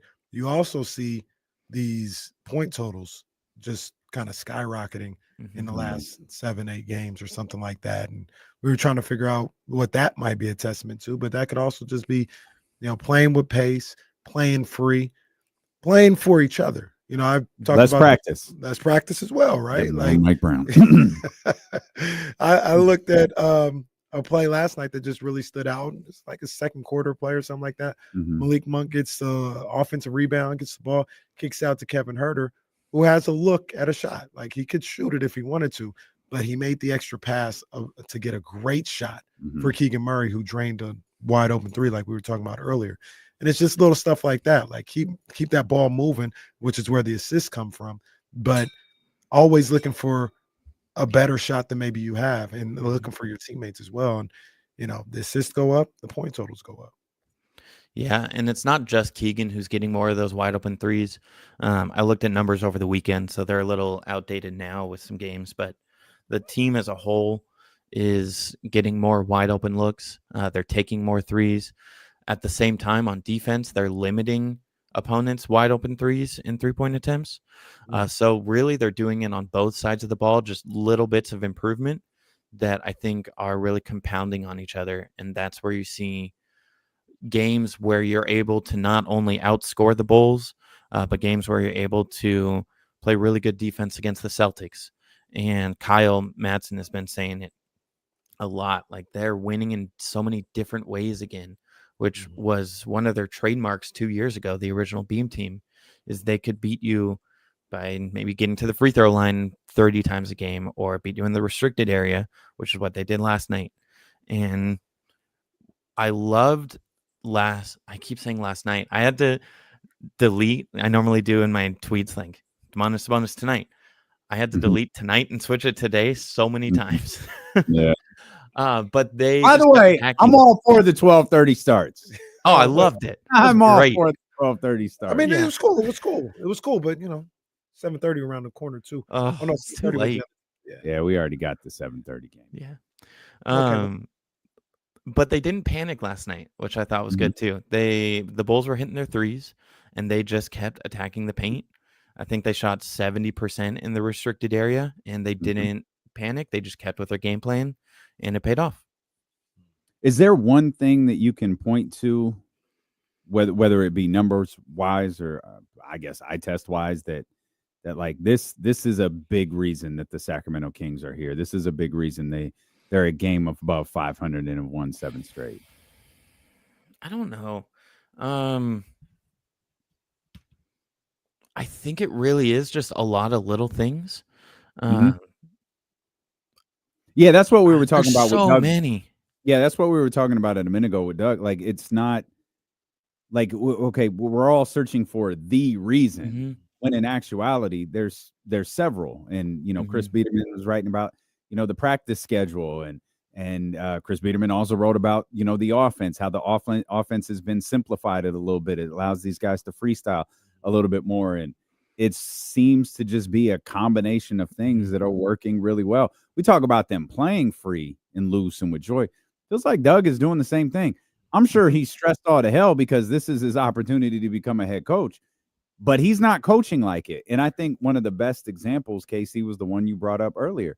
And it's one that as soon as I saw it, I thought back to our Friday conversation. Keegan in with that closing lineup until the 2-minute mark and Keegan coming in. Normally those swaps are made at like the 4 or 5 minute mark. Right. He let Keon roll all the way till that 2-minute mark when Keegan came back in to take over primary defensive duties of Zach LaVine. It really does feel like Doug is doing his substitutions. Like you always say, coaches do it 2 ways, either on the clock or by feel. And it feels like he really does it by feel, which I think is probably the better way to go if I had to choose between the two.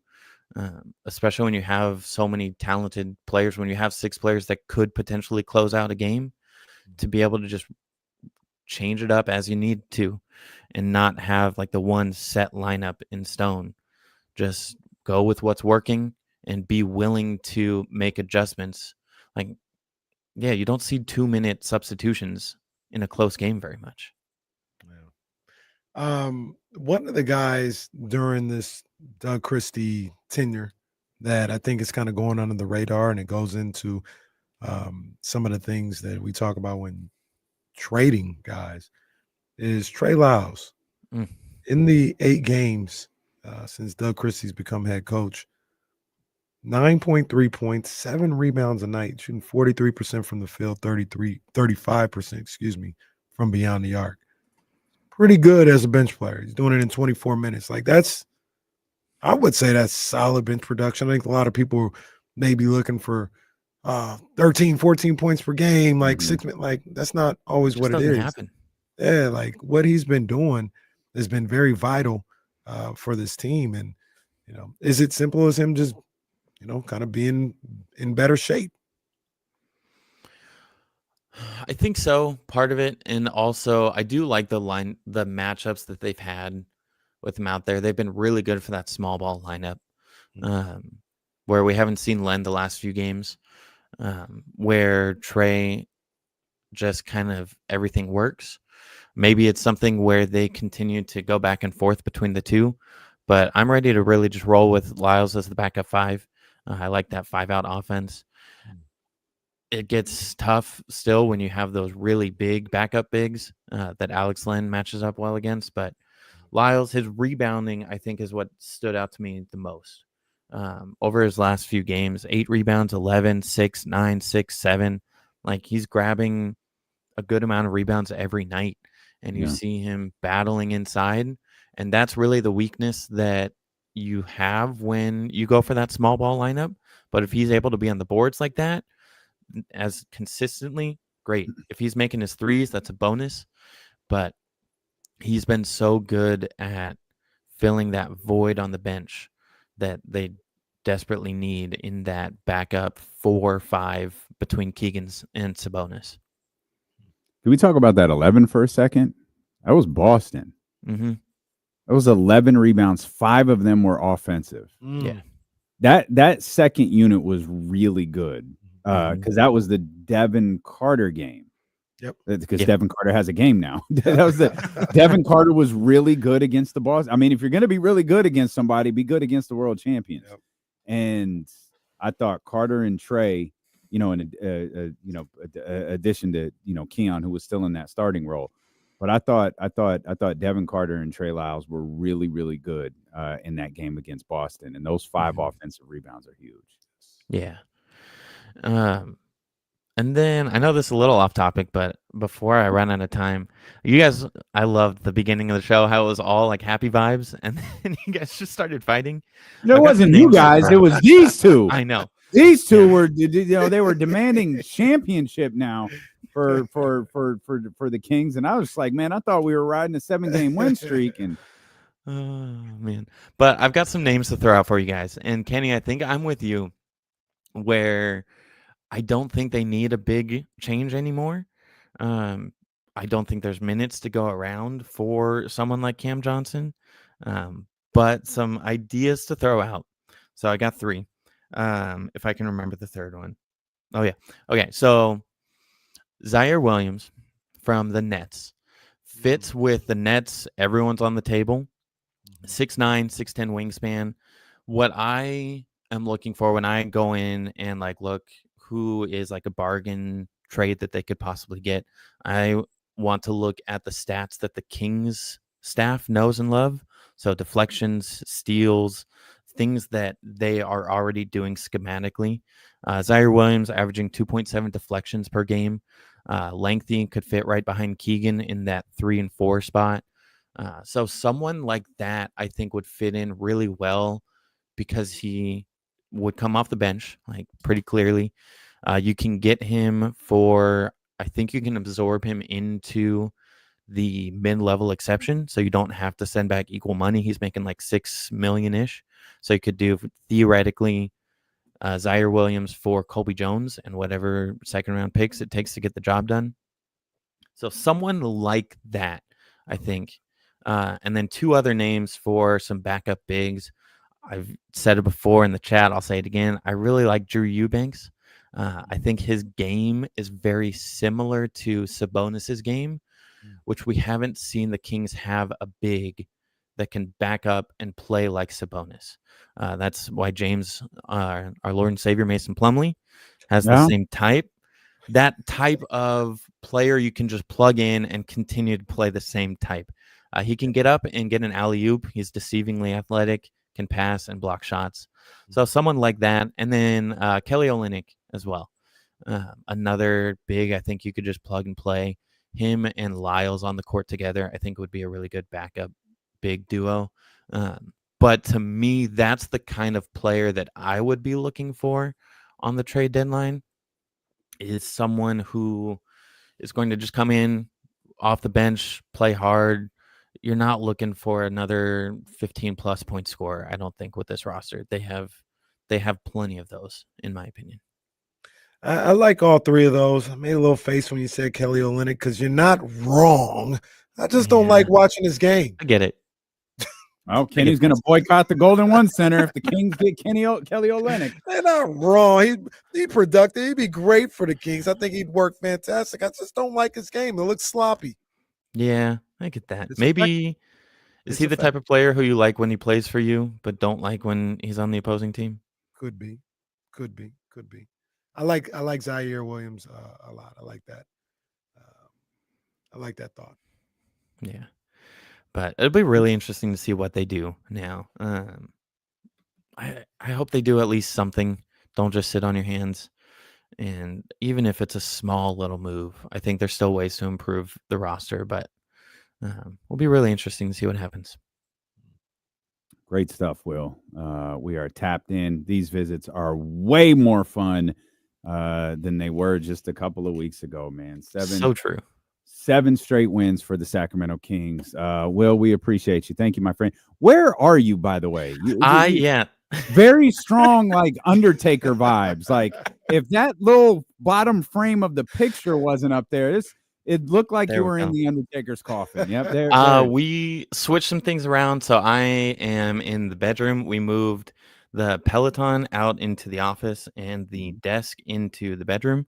Will's got a Peloton. Where No, he's rich. No, I mean, we got it actually for a friend. A friend gave it to their parents. They weren't using it, so we got it for $200, which is literally a steal for a Peloton. So moved that out and switch things around with Kennedy getting a little older, and me being on meetings and doing this. Just kind of needed closed and quiet space to do some work. The Peloton, that's for the everyday workers. There's other stuff out there like the tonal joints, you know what I mean, and the cold tubs. That's for the rich people. I don't even know what those are. See, you're a jackass.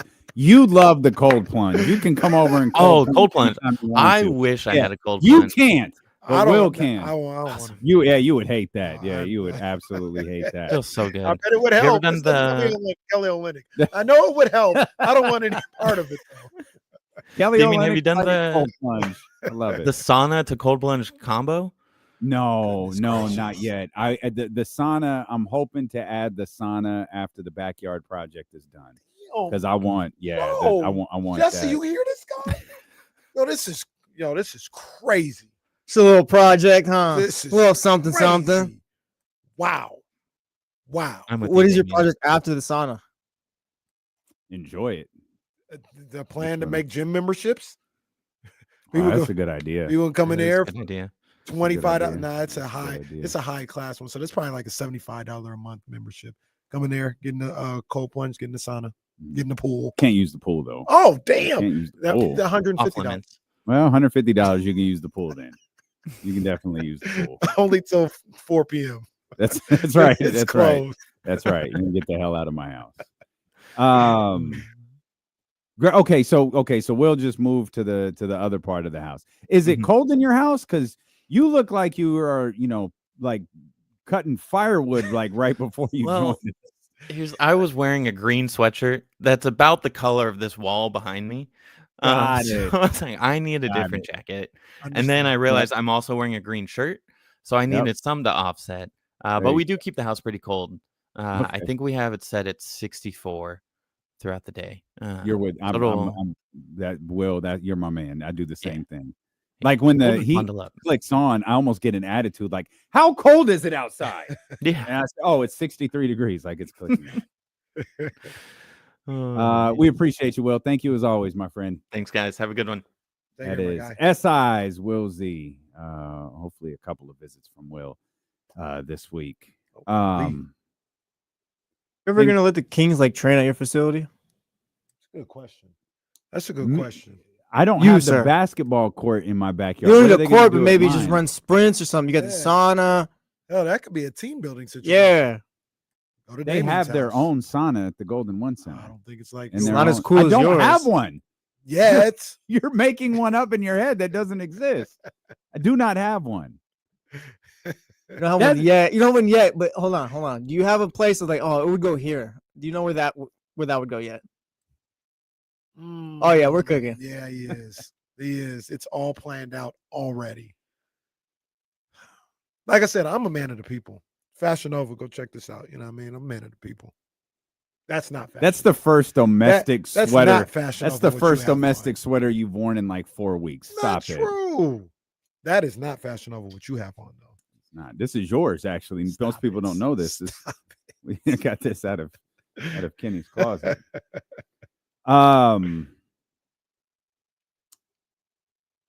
Bookmark. Oh. I wrote DeMar DeRozan down. Did you catch the little anecdote about DeMar getting clips of Doug Christie on the defensive end cut and shown to the team? I guess without him knowing. Yeah, I did see that. That was a great little cool. That was a great little note by Katie Christensen during the broadcast on yesterday, I think it was. Yeah. And I love the jokes, but that was grainy. Who's all that hair? I love those jokes. But I also love the idea of the way DeMar described it. It's easier for us to see what he's asking because we can see him doing it. Mm-hmm. And I thought that was man, you talk about a vet, a Hall of Famer thinking ahead, man. That was a strong play from DeMar DeRozan. Yeah, man. And the thing that I love about the Doug Christie dynamic, and I think resonates with some of these guys, is Doug, super skilled. Number one, he was in the NBA. Number two, he probably like held back his game, maybe, to fit in, in the NBA and all this. He's super offensive skilled type of guy. He was a baller at Pepperdine and all this other stuff. But looking at him, you're looking at a guy that isn't a superstar. He wasn't, it's not like Michael Jordan telling you, just do this. Like, that's not what it was. It was a guy that was a grinder, that worked. And he can look at you and say, hey, I wasn't this great player, but you see me out here battling. You see me out here, doing whatever I can to make life hard for Kobe or T-Mac or any of those guys. That's all I'm asking you to do. I'm not asking you to be an all-star player. I'm asking you to work like I worked. And I believe that you can work like I work because that's what I did. I wasn't KD where I was just God-given 6'10", all this other stuff. Like, I had, a little height on me, but I was a hard worker. And that's all I'm asking for you. And it just feels like it might resonate a little bit more. Seeing him in those scenarios, seeing him go up against those Hall of Famers and just compete. And that's been really what Doug has seemed to harp on a lot since he's got into that coaching role is we're going to compete. Yeah. And that's what I'm asking you to do. Yeah. And I'm just like, I can't imagine what it is like from those players who, when you're being asked to do something, and you're trying to register, and then you see the person who's telling you to do it, doing it. And he's doing it against the likes of Kobe Bryant, right? He's doing it against the likes of Vince Carter. He's doing it against the game's greats. And yeah, I got to imagine that hits a little different for a player. Yeah. Great call by DeMar DeRozan. It was a great call. It got a little traction when Doug became the coach about Keon saying he had never seen Doug Christie play. I understand. I understand. Keon is what, 23 or 25? From Florida. Like, if he was like super into the like NBA, he was like 3 when Doug left the Kings. Like, right. It's cool, right? Like, I could understand Keon never seeing those guys. And then I think you said there was a couple other guys. Maybe it was mentioned in Biederman's article because I was reading that the other night. But he was just like, yeah, some of the guys had never seen him play. I get it. It's crazy. Yeah. I'm getting old. Yeah, you know what I mean. To be like, you are. Yeah, these guys are like, I've never seen Doug Christie play. I'm like, what are you talking about? But if you're on YouTube and you're looking up highlights, you're probably not looking up Doug Christie highlights, and if you are, you're looking up one. That's it. And we that's it. We all know they said that's how it started off too. Because we want to watch it repeatedly. We just want to watch it over and over and over again. They said that's how the highlight package started. And then my favorite part, Jackie coming in with the purse. Best part. That was a classic. Get you a woman that will hit your opposing fight person in the head with a purse. That was a classic. Sensational Sherry out there. We'll come back. James Ham joins us at the top of the hour. More Kings basketball ahead. Steelo and KC brought to you by Sky River Casino. Get in on the action. Sky River Casino is the place to play. With 2,100 of the newest slot machines and over 80 table games, sky's the limit at Sky River Casino.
Sorry, guys.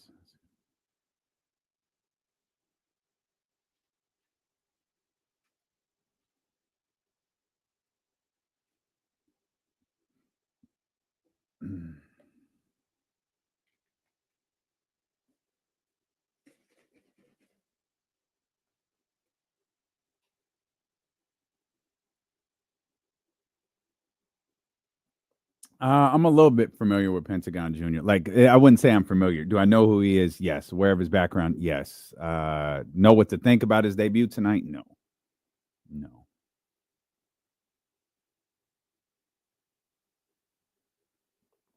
Steve, I saw a little bit of that interview.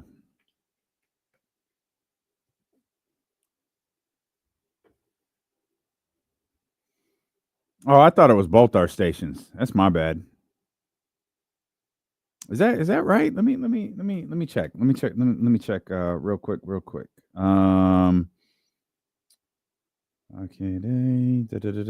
oh, yep, that is all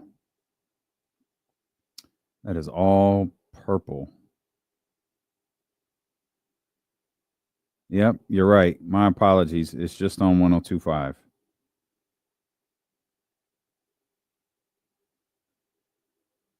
Yeah, my apologies, Brian. That's me. I'm sorry about that. Me.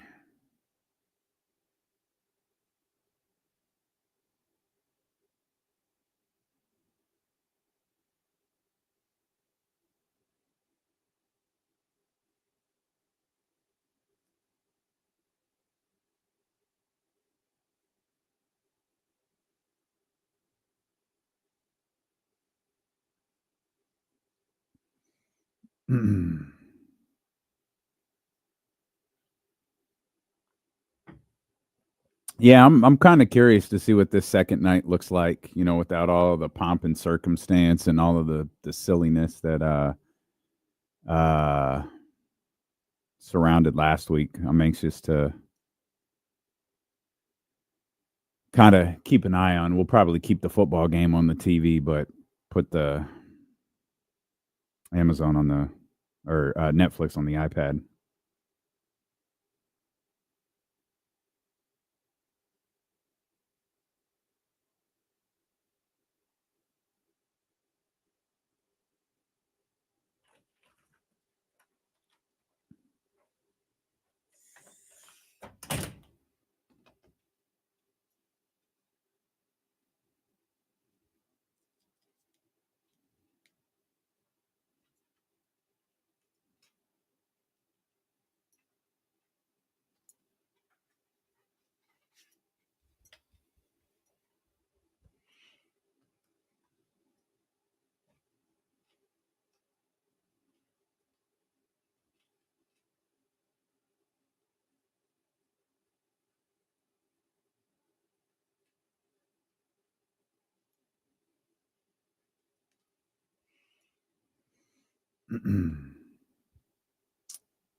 All right, James Ham coming up at the top of the hour here to talk more Kings basketball.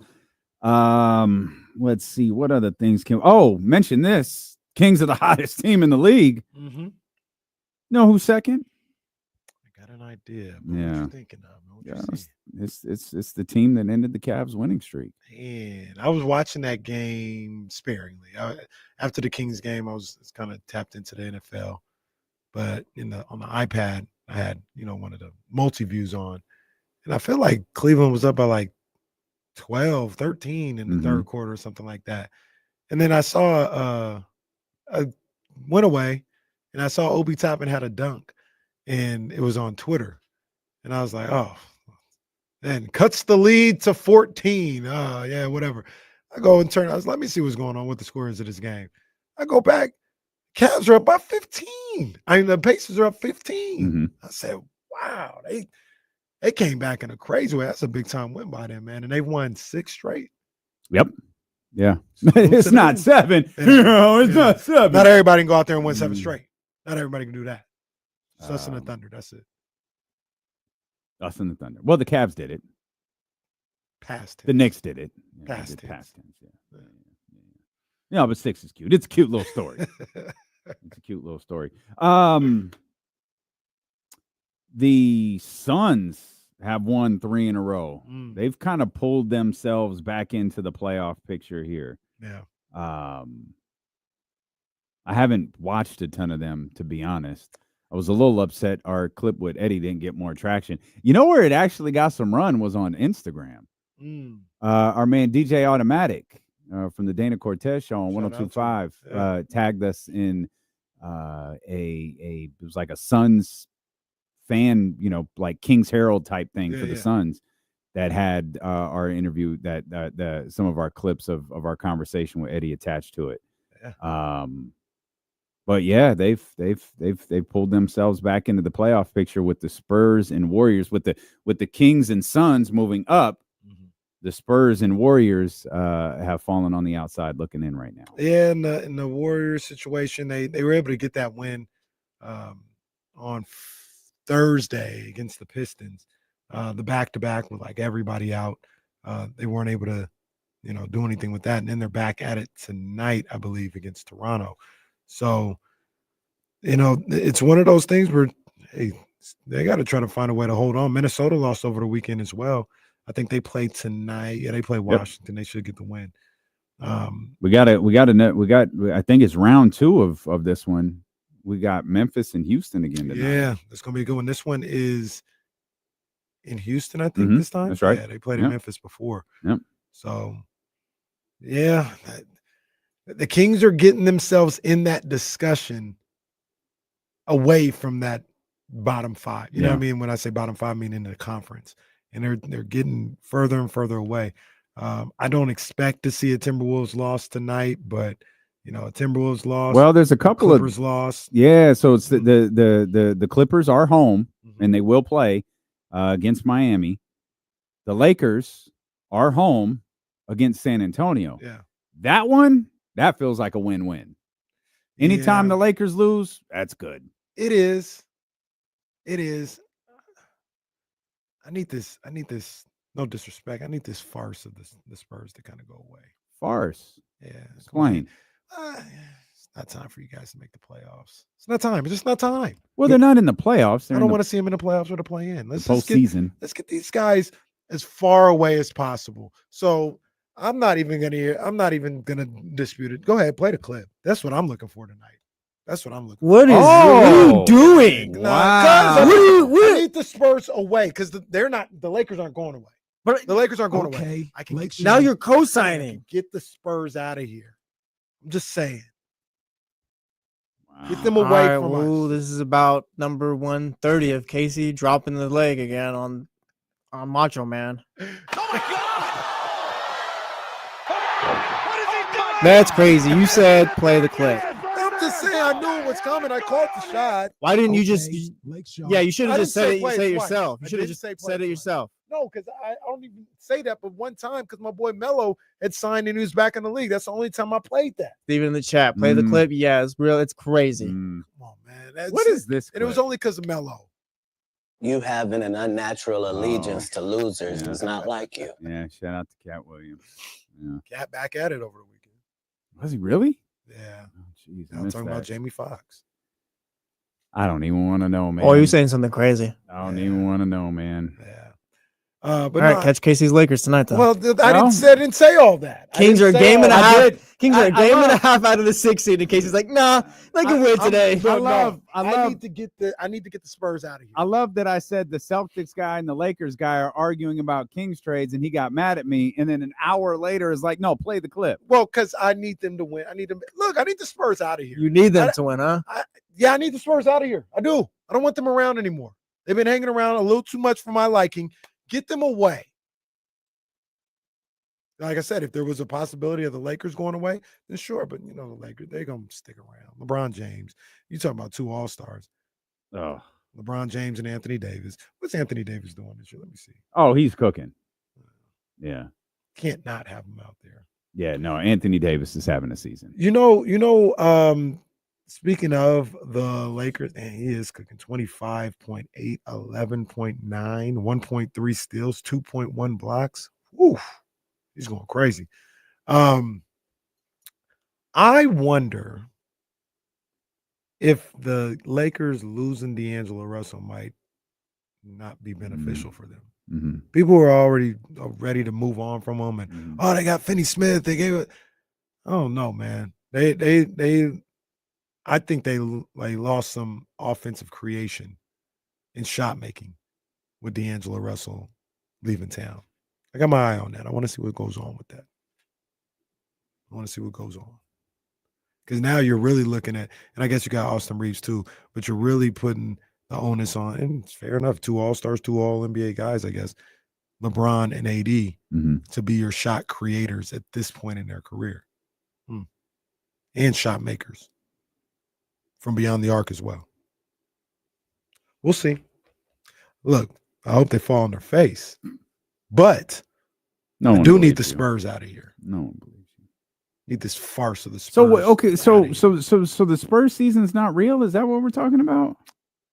What's the so the teams that are not real, the teams that are the top 10 right now are the teams that should remain the top 10. I mean, you can make the argument, if you because wanted Golden to. State and San Antonio are the 2 out. Yeah, like the 2 that I'd want out of there, that just stop. Like you're not exciting. You're not gonna do anything. Like just get out of here. Or the Clippers and the Spurs. Oh, like if you wanted to put the Warriors in there instead of the Clippers, fine. I mean the Warriors. So we're back to where we started 4 years ago. What's that? You hate Ty Lue. No, Ty Lue's doing a great job. He hates the Clippers. I never hated LA guy. Never hated Ty Lue. Good call right there. That's a good call right there. Yeah, I missed that. That's a good call right there. I don't even hate the Clippers. It's just that's what most Laker fans do. You're right. That's my bad. Jason Jones does. Hate the Clippers at all. Okay? So we'll ask Jason Jones tomorrow when he joins us at 3:15. As a Laker fan, if he hates the Clippers, we'll see what he says. Well, ask him as a Laker fan. I don't know what the Laker fans are talking about. I don't know nothing about that. I'm just talking about. Look, we all know the Clippers don't have enough. There's nothing really exciting about them. Let's not waste any time. Jesse, and the Warriors aren't that good either. So sure, put the Clippers in there instead of the Warriors. That's fine. But I need the Spurs out of here. You guys have ever been to LA? No. Have you lived in LA? Oh, no chance. No, me neither. What does that have to do with anything? Do you have a son who tells everyone who will listen, I'm from Los Angeles? No, I don't actually. What does that have to do with anything? I'm just having a conversation with my producer. What, do you like the Patriots? No. Have you lived in New England? Well, I lived in. Yeah, I guess it's technically. I mean, that New covers England. a lot of land in that little It's a corner lot over of there. space there. Are you a Commanders fan? Well, I kind of am now. I like the Commanders. Yeah, that quarterback. Yeah, a little bit. No turnovers, no punts for the 3rd time in his rookie season yesterday. He's the truth. I took a little shot at the guys who played in Philly yesterday. Probably shouldn't have, but it is what it is. It wasn't very nice. He's better than those 2. Jalen Truth. Oh, better than Jalen and Jordan Love? Sure. Yeah, I'll take that. Jordan Love. Jordan Love let me down. Oh man. Look, he's talented. He's talented. He can. Who do you hate more, black coaches or black quarterbacks? Which one? Just gave love to Jaden. But you had to crap on 2 to get to the love of 1. Look, man, I've been hearing so much about Jordan Love. Not and Justin Herbert were wild this weekend. Goodness. Jordan Love. I'm not gonna say he's this or that. He's not what everybody think he is. Then if I was Brock Purdy, well, number one, don't tell me Brock Purdy shouldn't get $50 million when y'all ain't say nothing about this man making $50 million. Jordan Love talented. He can make certain throws. That's good, but he's not that good. He's not that good. He's an all right quarterback. He's never going to be the reason you get somewhere though. Mm-hmm. Like the funny thing is people look at the supporting cast he has. Oh, now we talking about supporting cast. He ain't never going to be the reason why you get somewhere. You can win with Jordan Love, but you got to make sure everything else around him is tight. that play on 4th down. That actually pissed me off because I want the Eagles to lose. You know that. This guy got the first down. Great call by my man. What's my LaFleur? Great call. Got the guy open. Matt LaFleur, great 4th and 2. Yeah. Hit him in the numbers. This guy make the receiver. Whoa, hey, whoa. What? Make a good throw. Get this guy out of here, man. This guy out of here. I don't want to hear no more about Jordan Love, bro. Well, we're getting him out of where? Out of conversations. Out of there. I don't want to hear no more about Jordan Love. Future, he top 5. He can be. No, I don't want to hear none of that. I don't want to hear none of that. I told you all year, Packers sorry, and they sorry. And that quarterback is Top 10? Hell no. Is he better than Trevor Lawrence? No. You really think he sucks then? No, he ain't better than Trevor Lawrence. Wow. You really think he really stinks? don't Yeah. like Trevor Lawrence. He's a cool. They're on the same tier. Like if Lawrence is 12, he probably 13 or something like that. Like he's talented. He can make some throws, but no. This is now at this point. This people talking about Jordan Love. They got gassed over that Cowboys game where it was really Dak just throwing picks all over the place in LaFleur's game plan. But we didn't see him in 3 playoff games, and he didn't look below mid for 3 playoff games. Jordan Love for 2 of the 3. People talk, they had the Niners with their backs against the wall. Jordan Love was basic in that game. Basic. And then we saw him last night. Just look awful. He wasn't even basic last night. That was tough. Bring in James Ham. What's up, Hammer? What's going on, gentlemen? Yelling about black quarterbacks. He hates them all. Black quarterbacks, black coaches. Hey, look, I'm not trying to put no lines in the sand, but next week gonna be the one. My boy gonna do his thing next week. Oh, if you don't, my boy gonna do his thing next week. If you don't think that conversation is gonna turn into some breakdown of racial divide when Josh Allen and Lamar that Jackson game is gonna be Caitlin Clark versus Angel. Oh my God, I'm dreading the next 5 days, knowing we're building towards this is the OJ trial all over again. Like lines are going to be drawn and it's not going to be fun. It's our second reference of OJ today. Goodness gracious.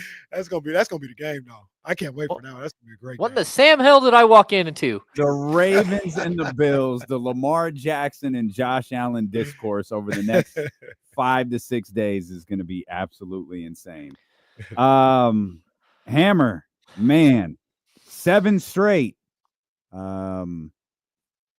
Have we turned the corner? Have the Sacramento Kings fully turned this thing around now? Can we say that? I think so. Mm. Yeah. I mean they're why above not? 500 for the first time all year. Yeah. I mean, you're looking at the, sort of what's ahead of you here.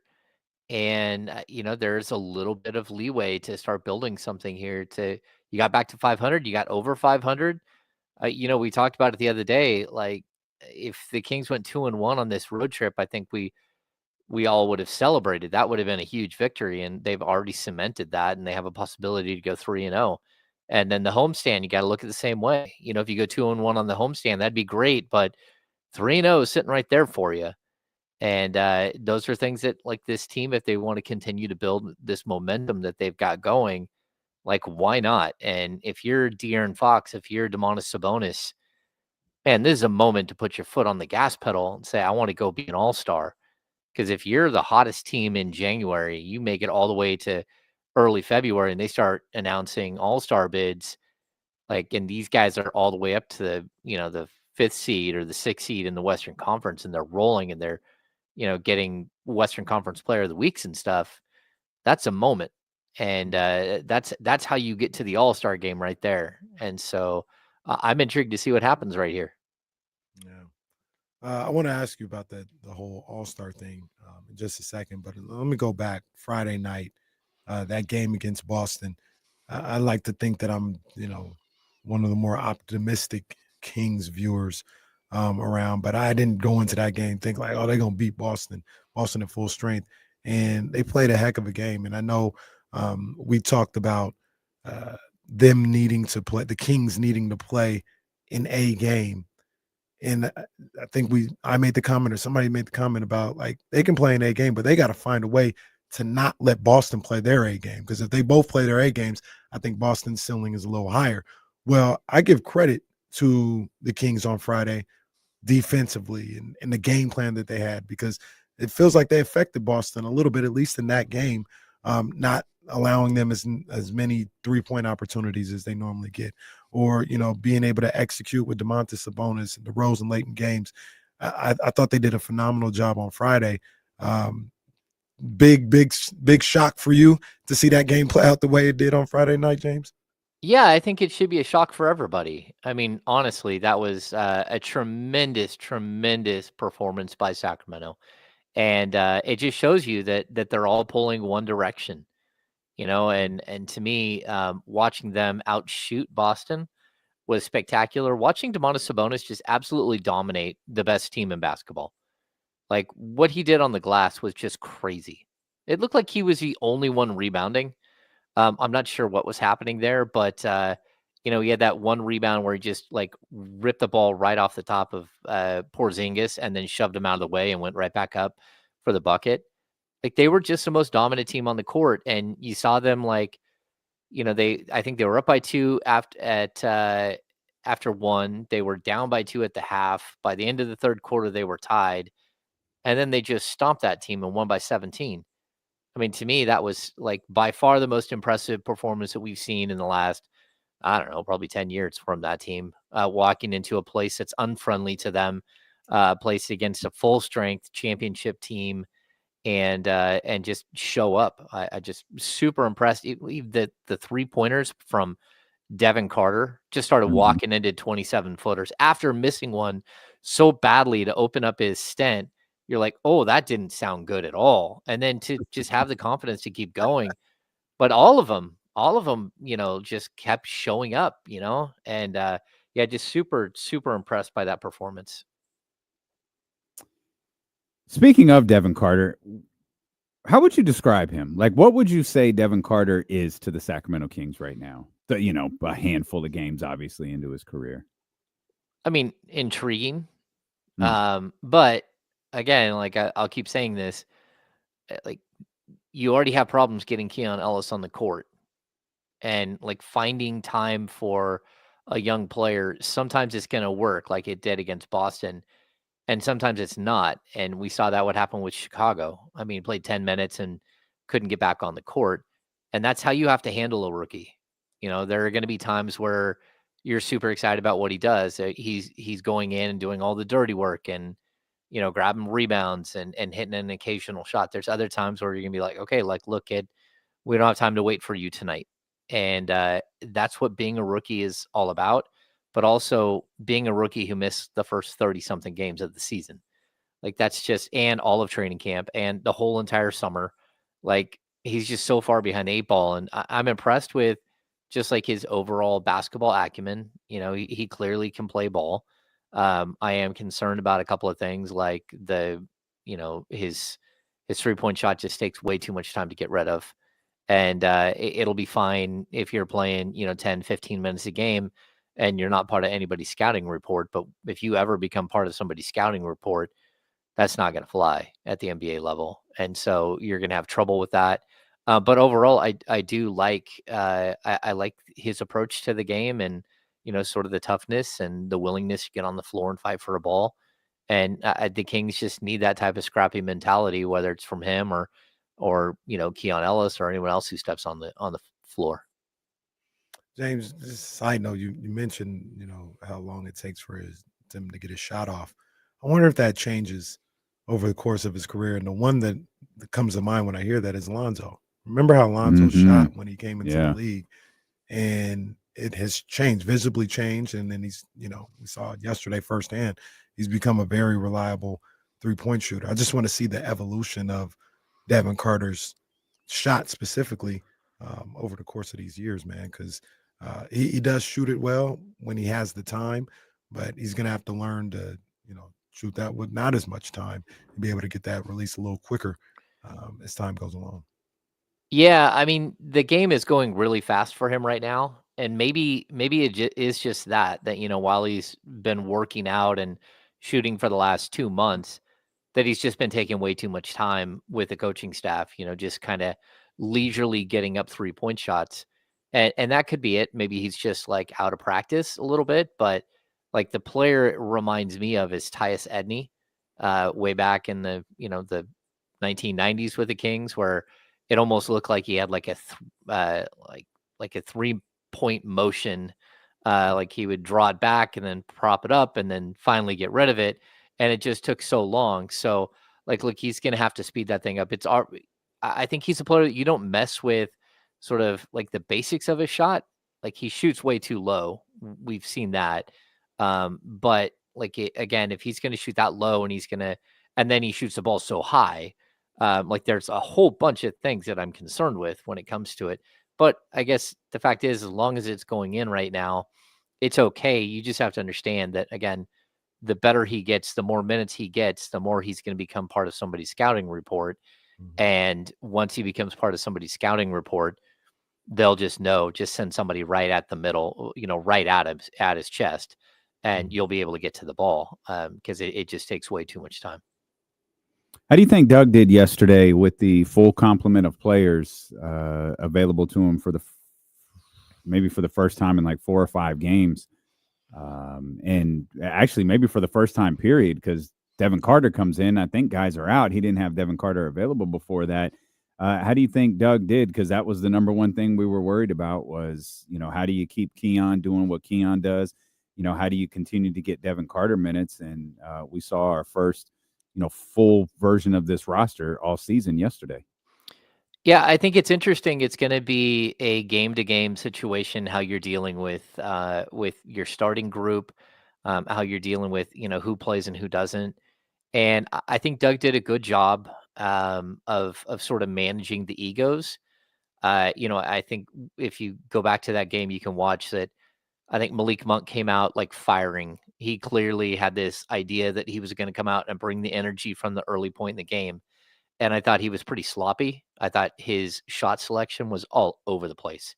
And I was a little caught off guard by his shot selection, to be honest with you. But then there was like a switch that went off where it's almost like he realized that he had gotten a little too far out of control, and he backed way off and became a distributor, and De'Aaron Fox became the offensive weapon. So it's almost like they allowed each of them, a half to try to figure things out.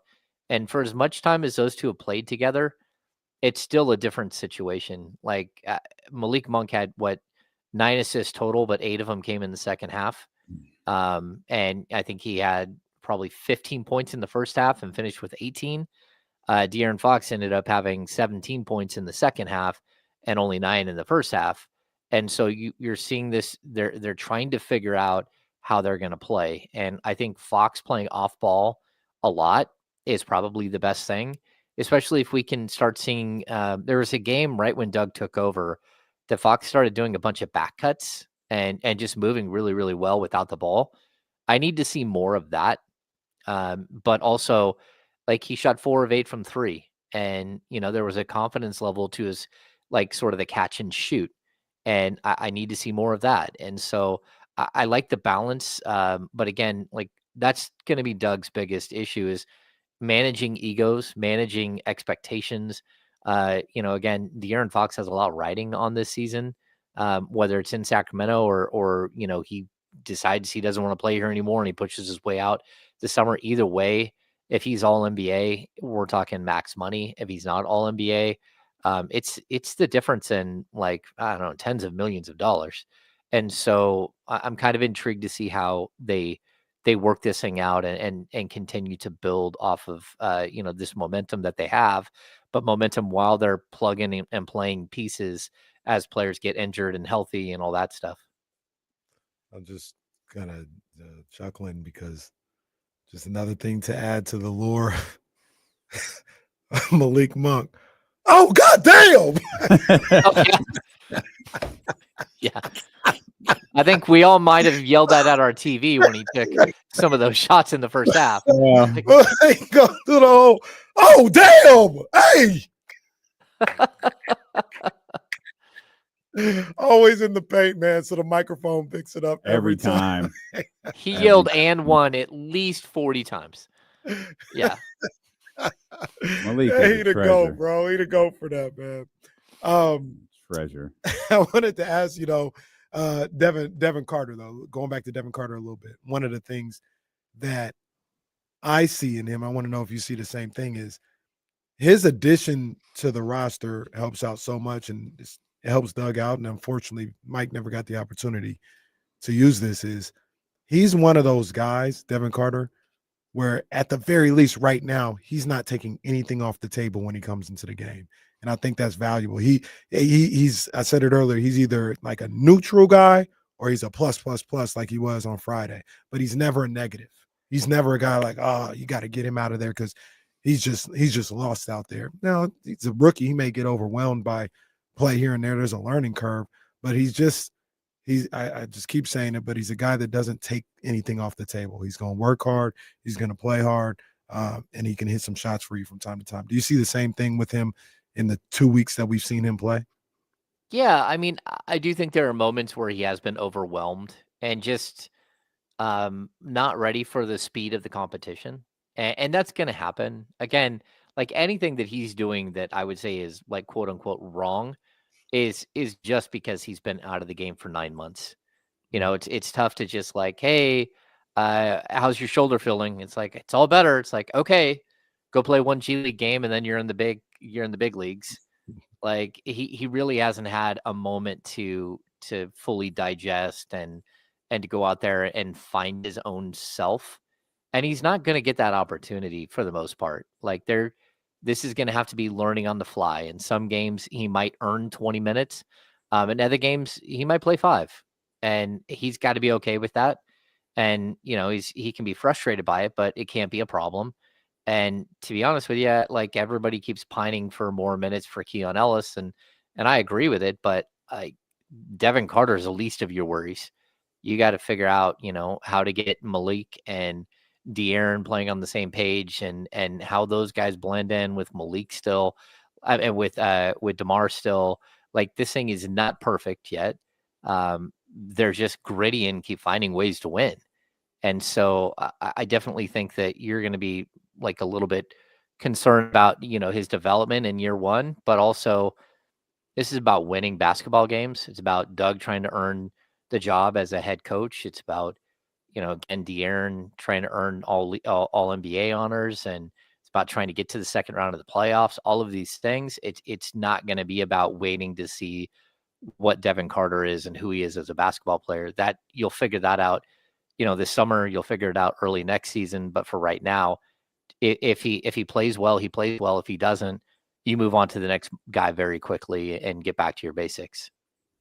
I think that's one thing that we spent some time last week talking about, and it felt really clear, specifically, or especially one specific moment late in yesterday's game.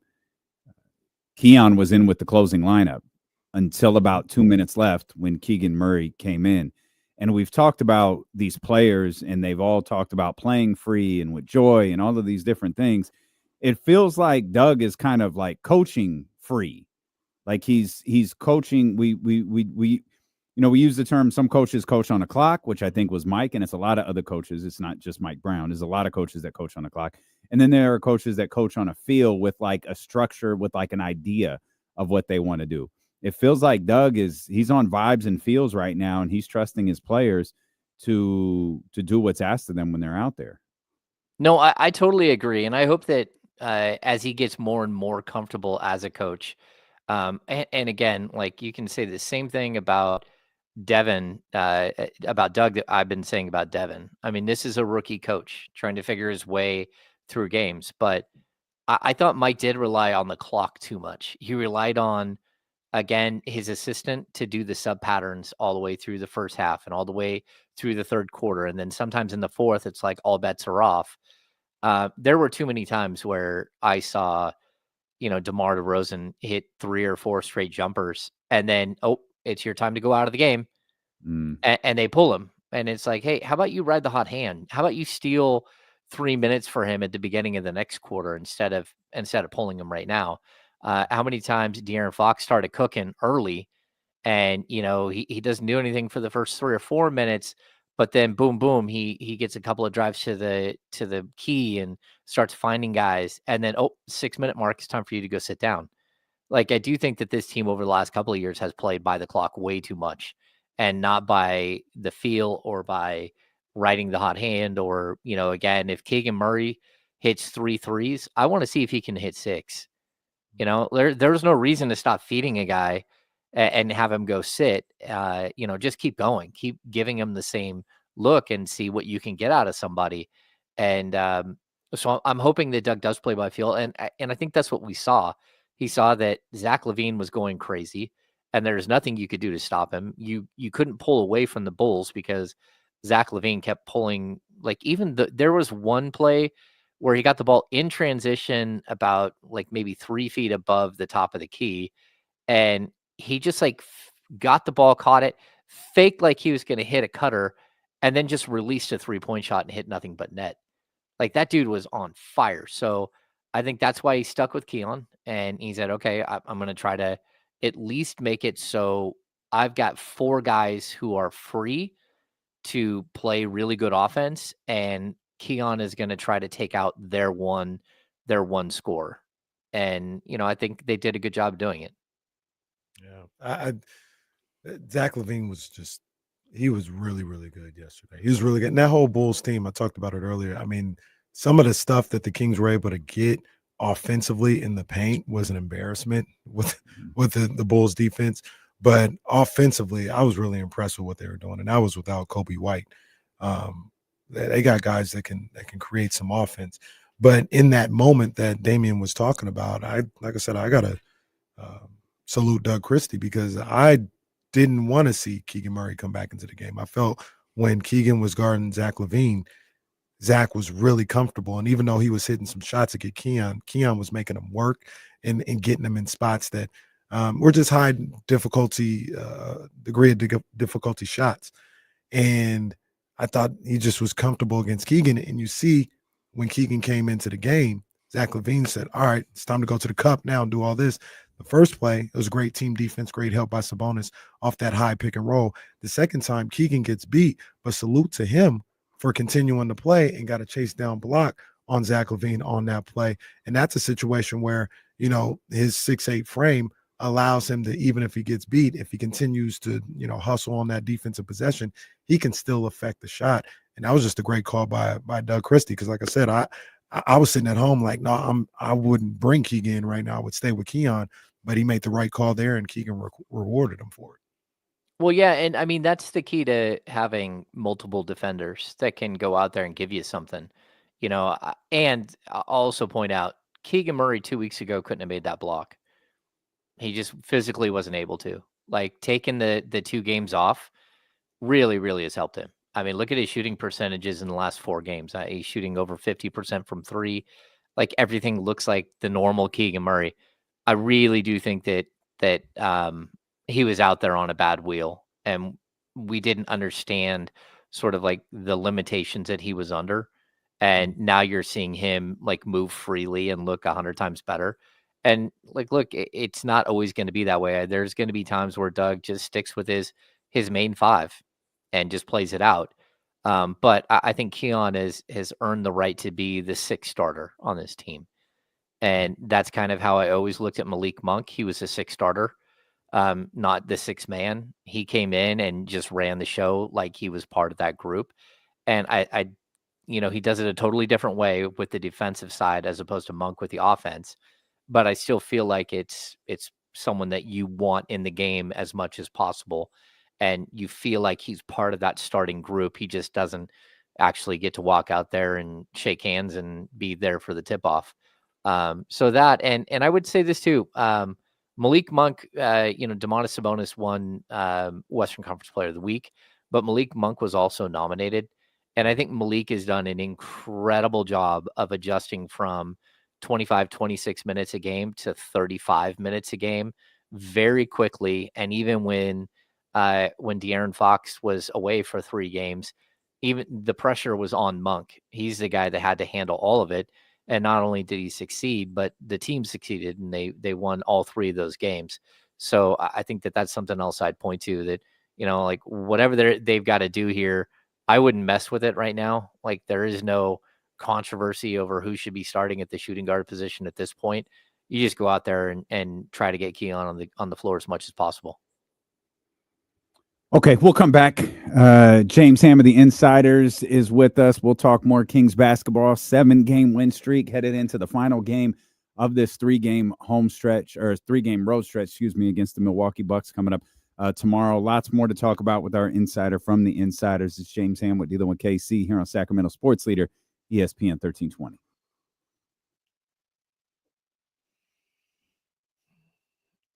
Let's see here real quick. Let's see our finest work here. Here you go, James. This is what we did last night for our man Jake. Oh no. Let's bring the guys back in here. The Kings now over 500 for the first time since November. They're on a 7-game winning streak. The last time they had a 7-game winning streak was 2 years ago with the original Beam team. Boys, what is working with this group right now? It's Doug Christie, man. Doug Christie talked that talk, and the boys put in that work. You might want to give a round of applause. You might want to give a standing ovation. Matter of fact, when you talk about Doug Christie, he might have looked at Vivek Ranadive and Monte McNair and said, "You needed me." All right, with the way he's putting in work out there. I think the players and the fans would both say we found love in Doug Christie. Wow, true. Vivek might say, "Doug, take a bow." Well, look, they put out an SOS when they did when they were losing. They did. He run this down, man. Like he, run this down, man. He is such a special player. And now you see that he can hit that 3-point shot. So when he's beyond the arc, it's gonna start raining. Better get your umbrella, Ella.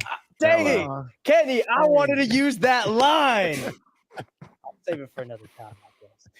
His games are like diamonds, man. He is. He's a gem. Bright.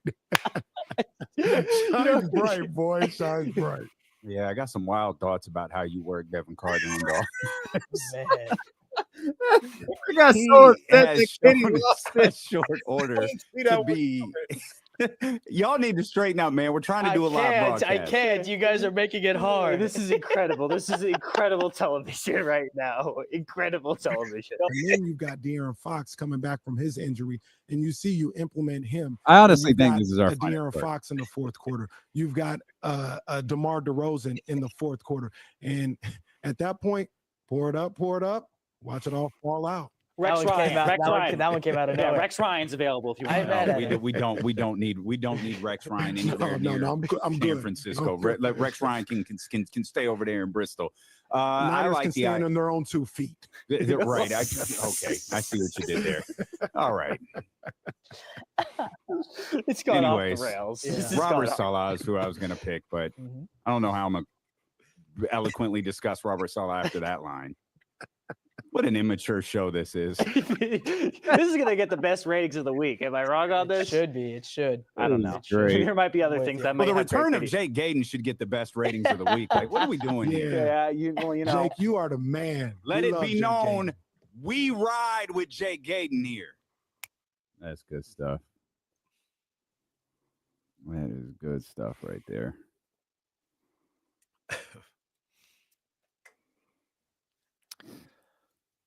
Jacob Z, I didn't see that moment.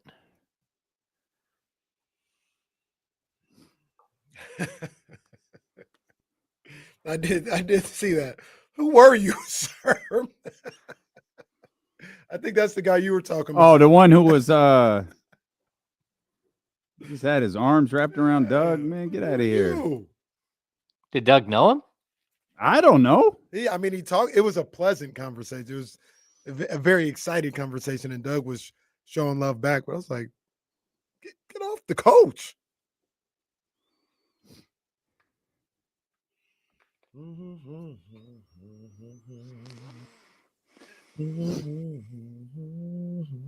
You guys are ridiculous.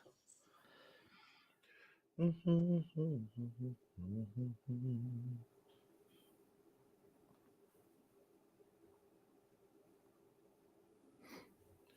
a hopeless place.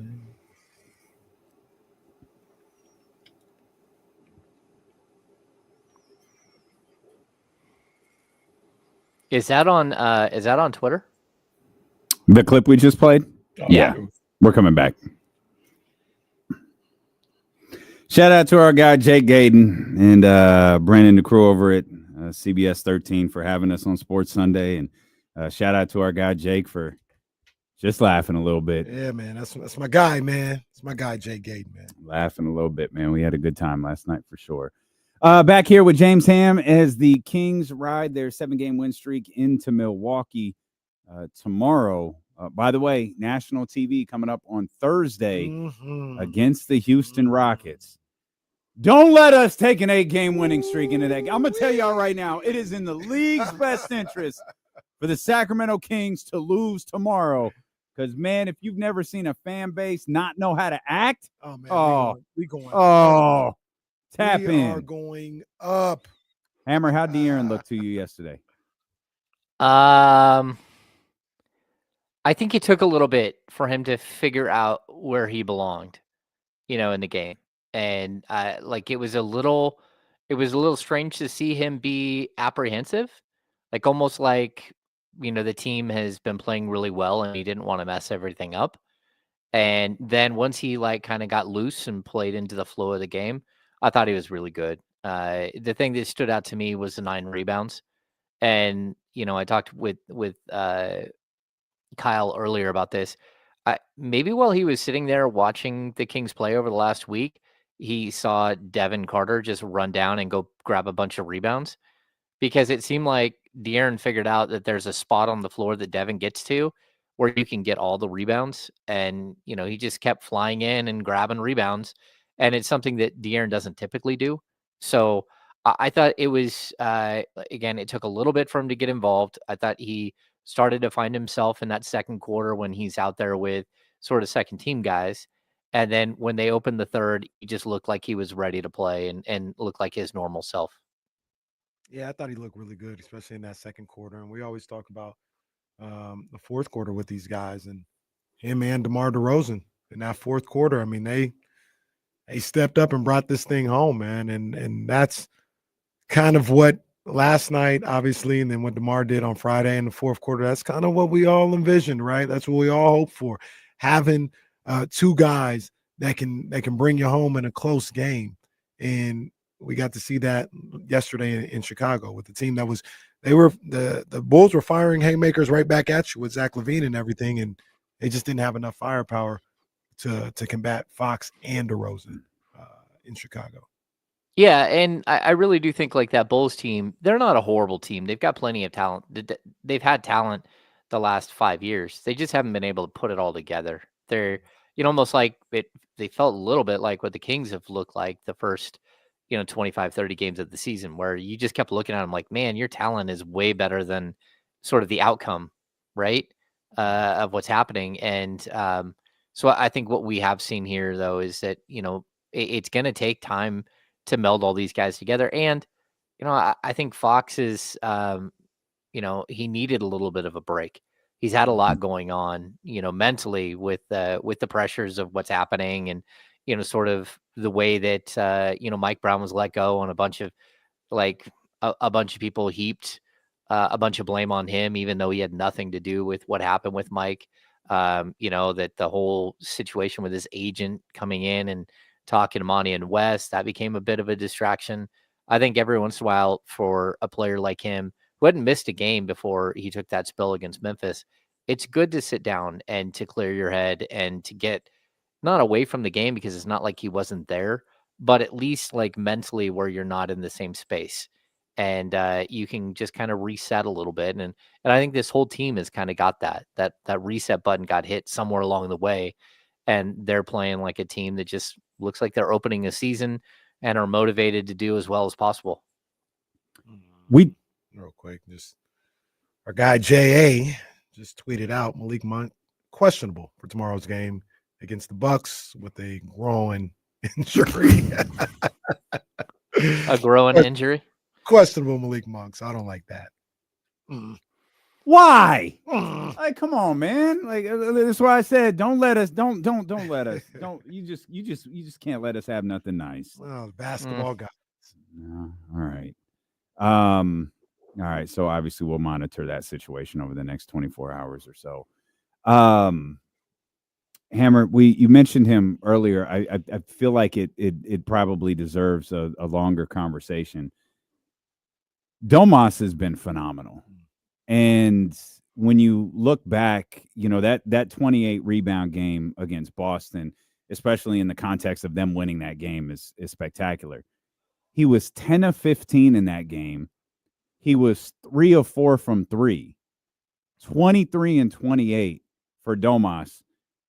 8 offensive rebounds for Domas in that game. Just he has had it.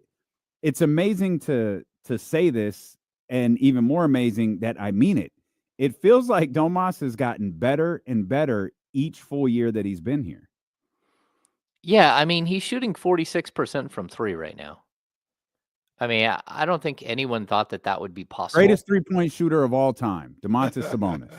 I think he's in the top 5 in three-point shooting in the league right now. Domas Curry. Just word. 2.4 attempts per game. I mean, I don't need it to keep moving up. He doesn't have to keep, shooting more and more. Just he needs to shoot it when he's open. And, I mentioned this earlier, but like the work that he's put in during the summers with Doug Christie is really paying off. So that's something that it's Doug as an assistant coach, as a guy who's working one-on-one with a player. His emphasis is on about how to think about the game in a different way. And I think you can see so many aspects of the game that Domas, even though he's a great player and he was a great player before he got to Sacramento, he's just gotten better and better and better. He's a better defender. He's a better three-point shooter. He's a better mid-range shooter. He has more confidence with all of those things. But again, he just is thinking about the game in the right way. And that's what Doug preaches nonstop. And again, shout out to Leandro Barbosa as well, who spent a lot of time with those guys. But this is sort of like what you want to see from a great player, is to continue to hone your craft, to get better, to prove that you're one of the best. And again, if he's not an all-star, it's just a travesty. Like, he has been so incredible all season. And for that matter, so is De'Aaron. Like, look at De'Aaron's stats.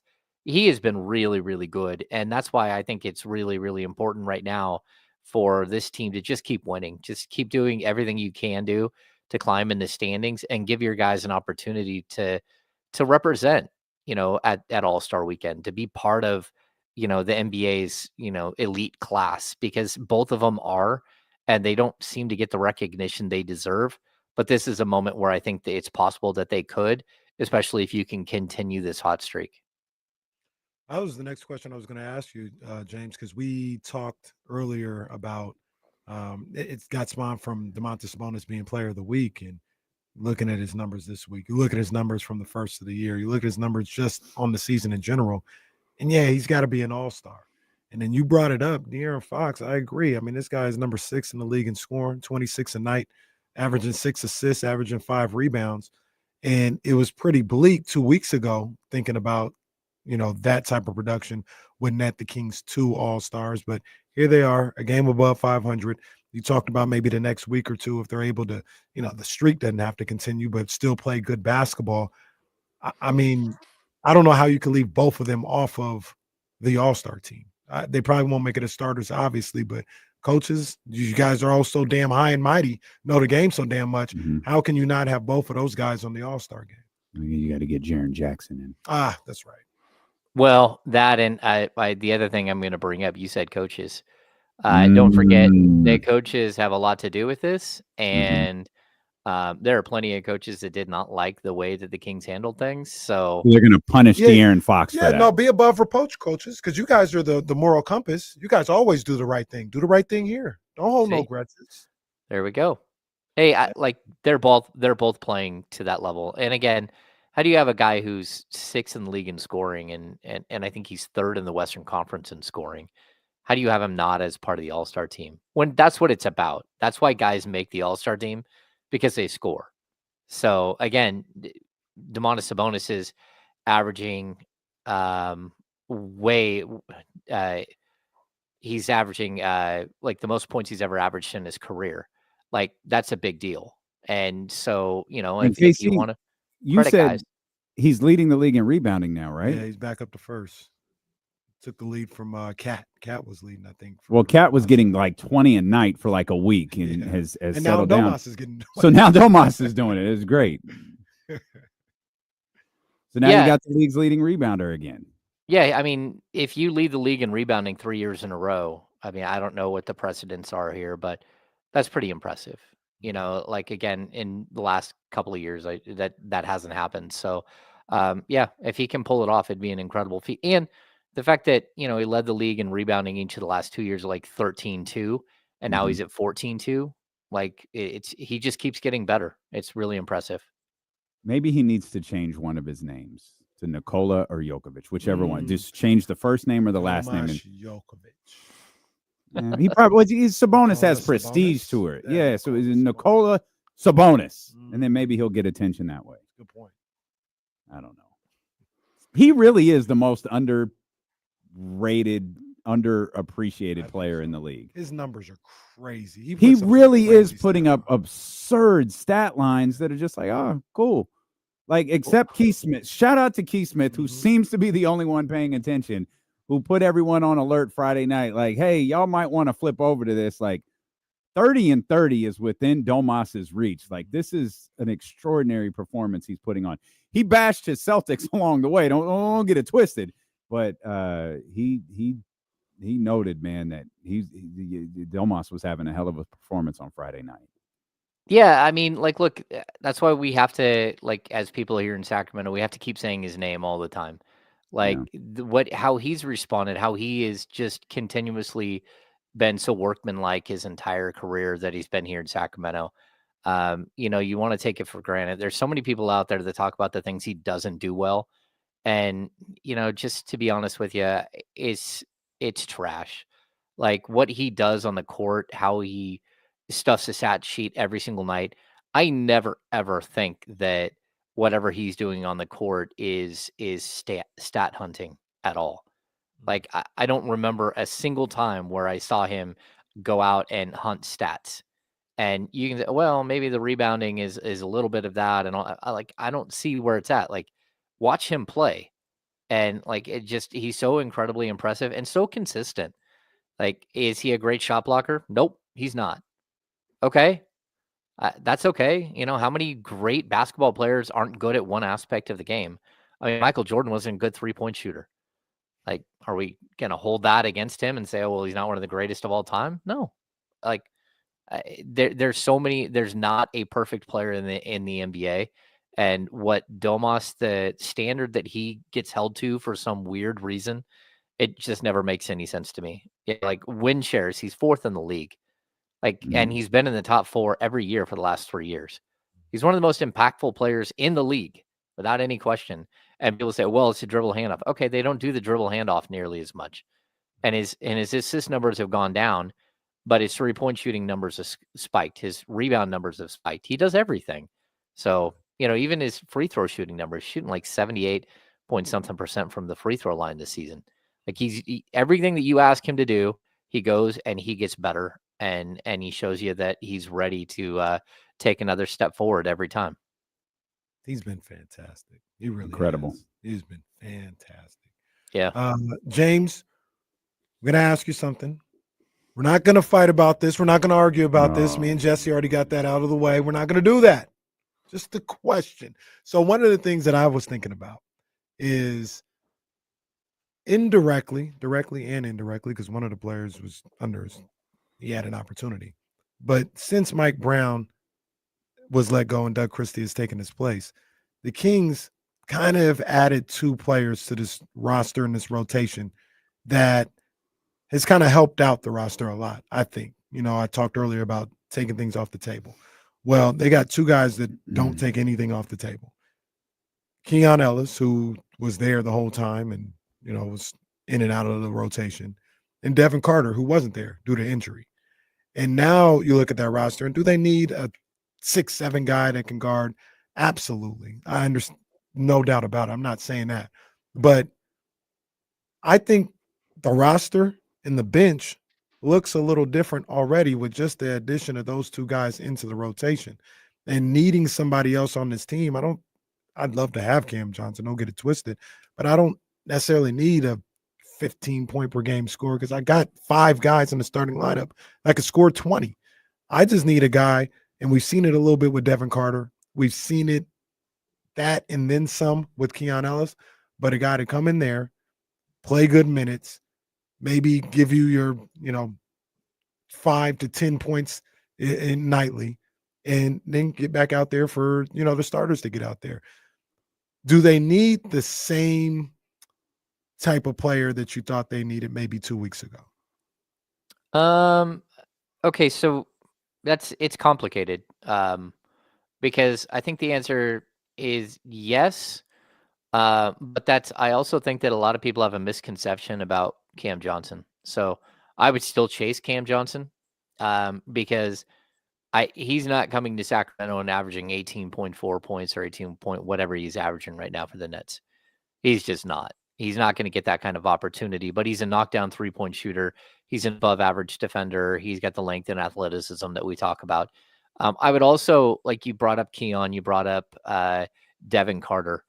I'd also tell you that the reemergence of Trey Lyles is as important as any other aspect that we've seen over the last 7 games.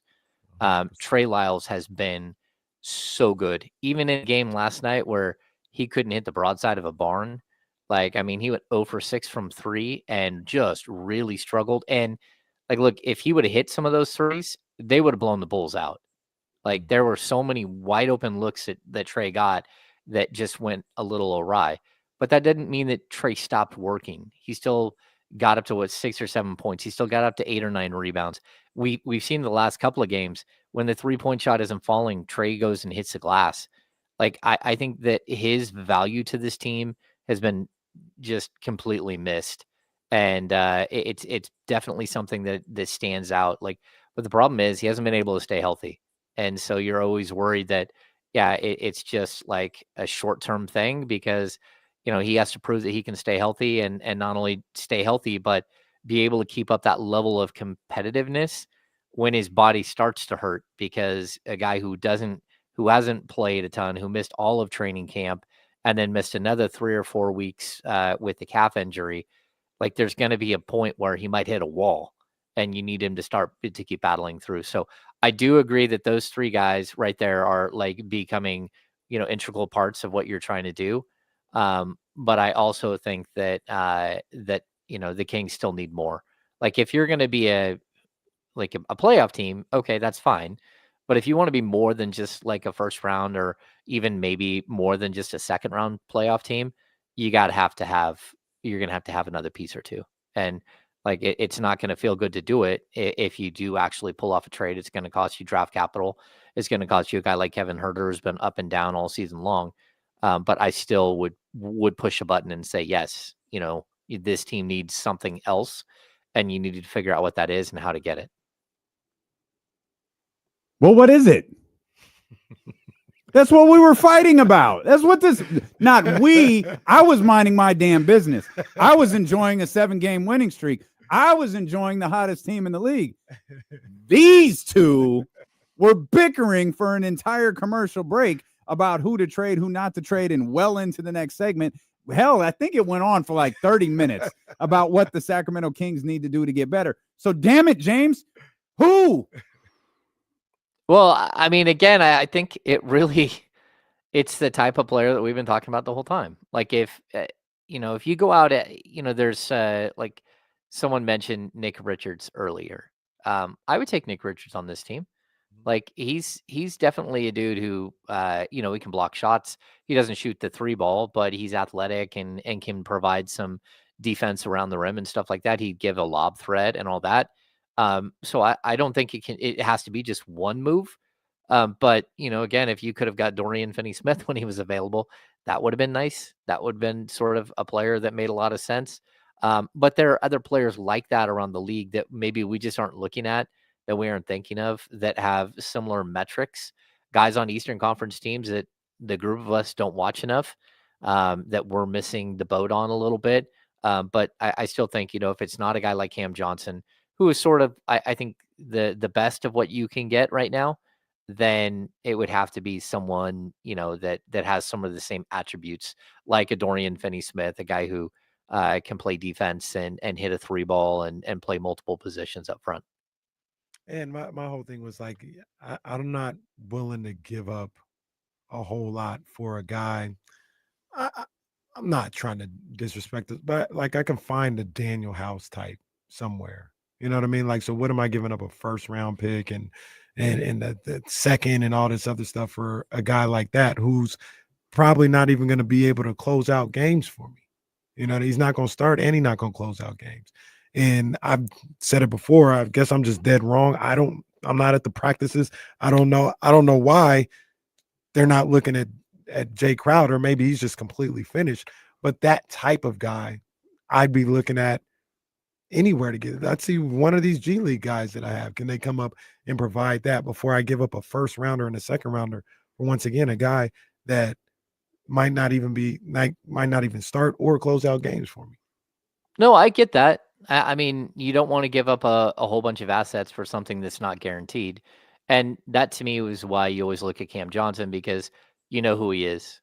Like, if you think he's something bigger than what he is, if you buy into his stats today, you're making a horrible mistake. You need to look at every year of his career and go, okay, I get who you are. Who you are is kind of who Keegan Murray has been.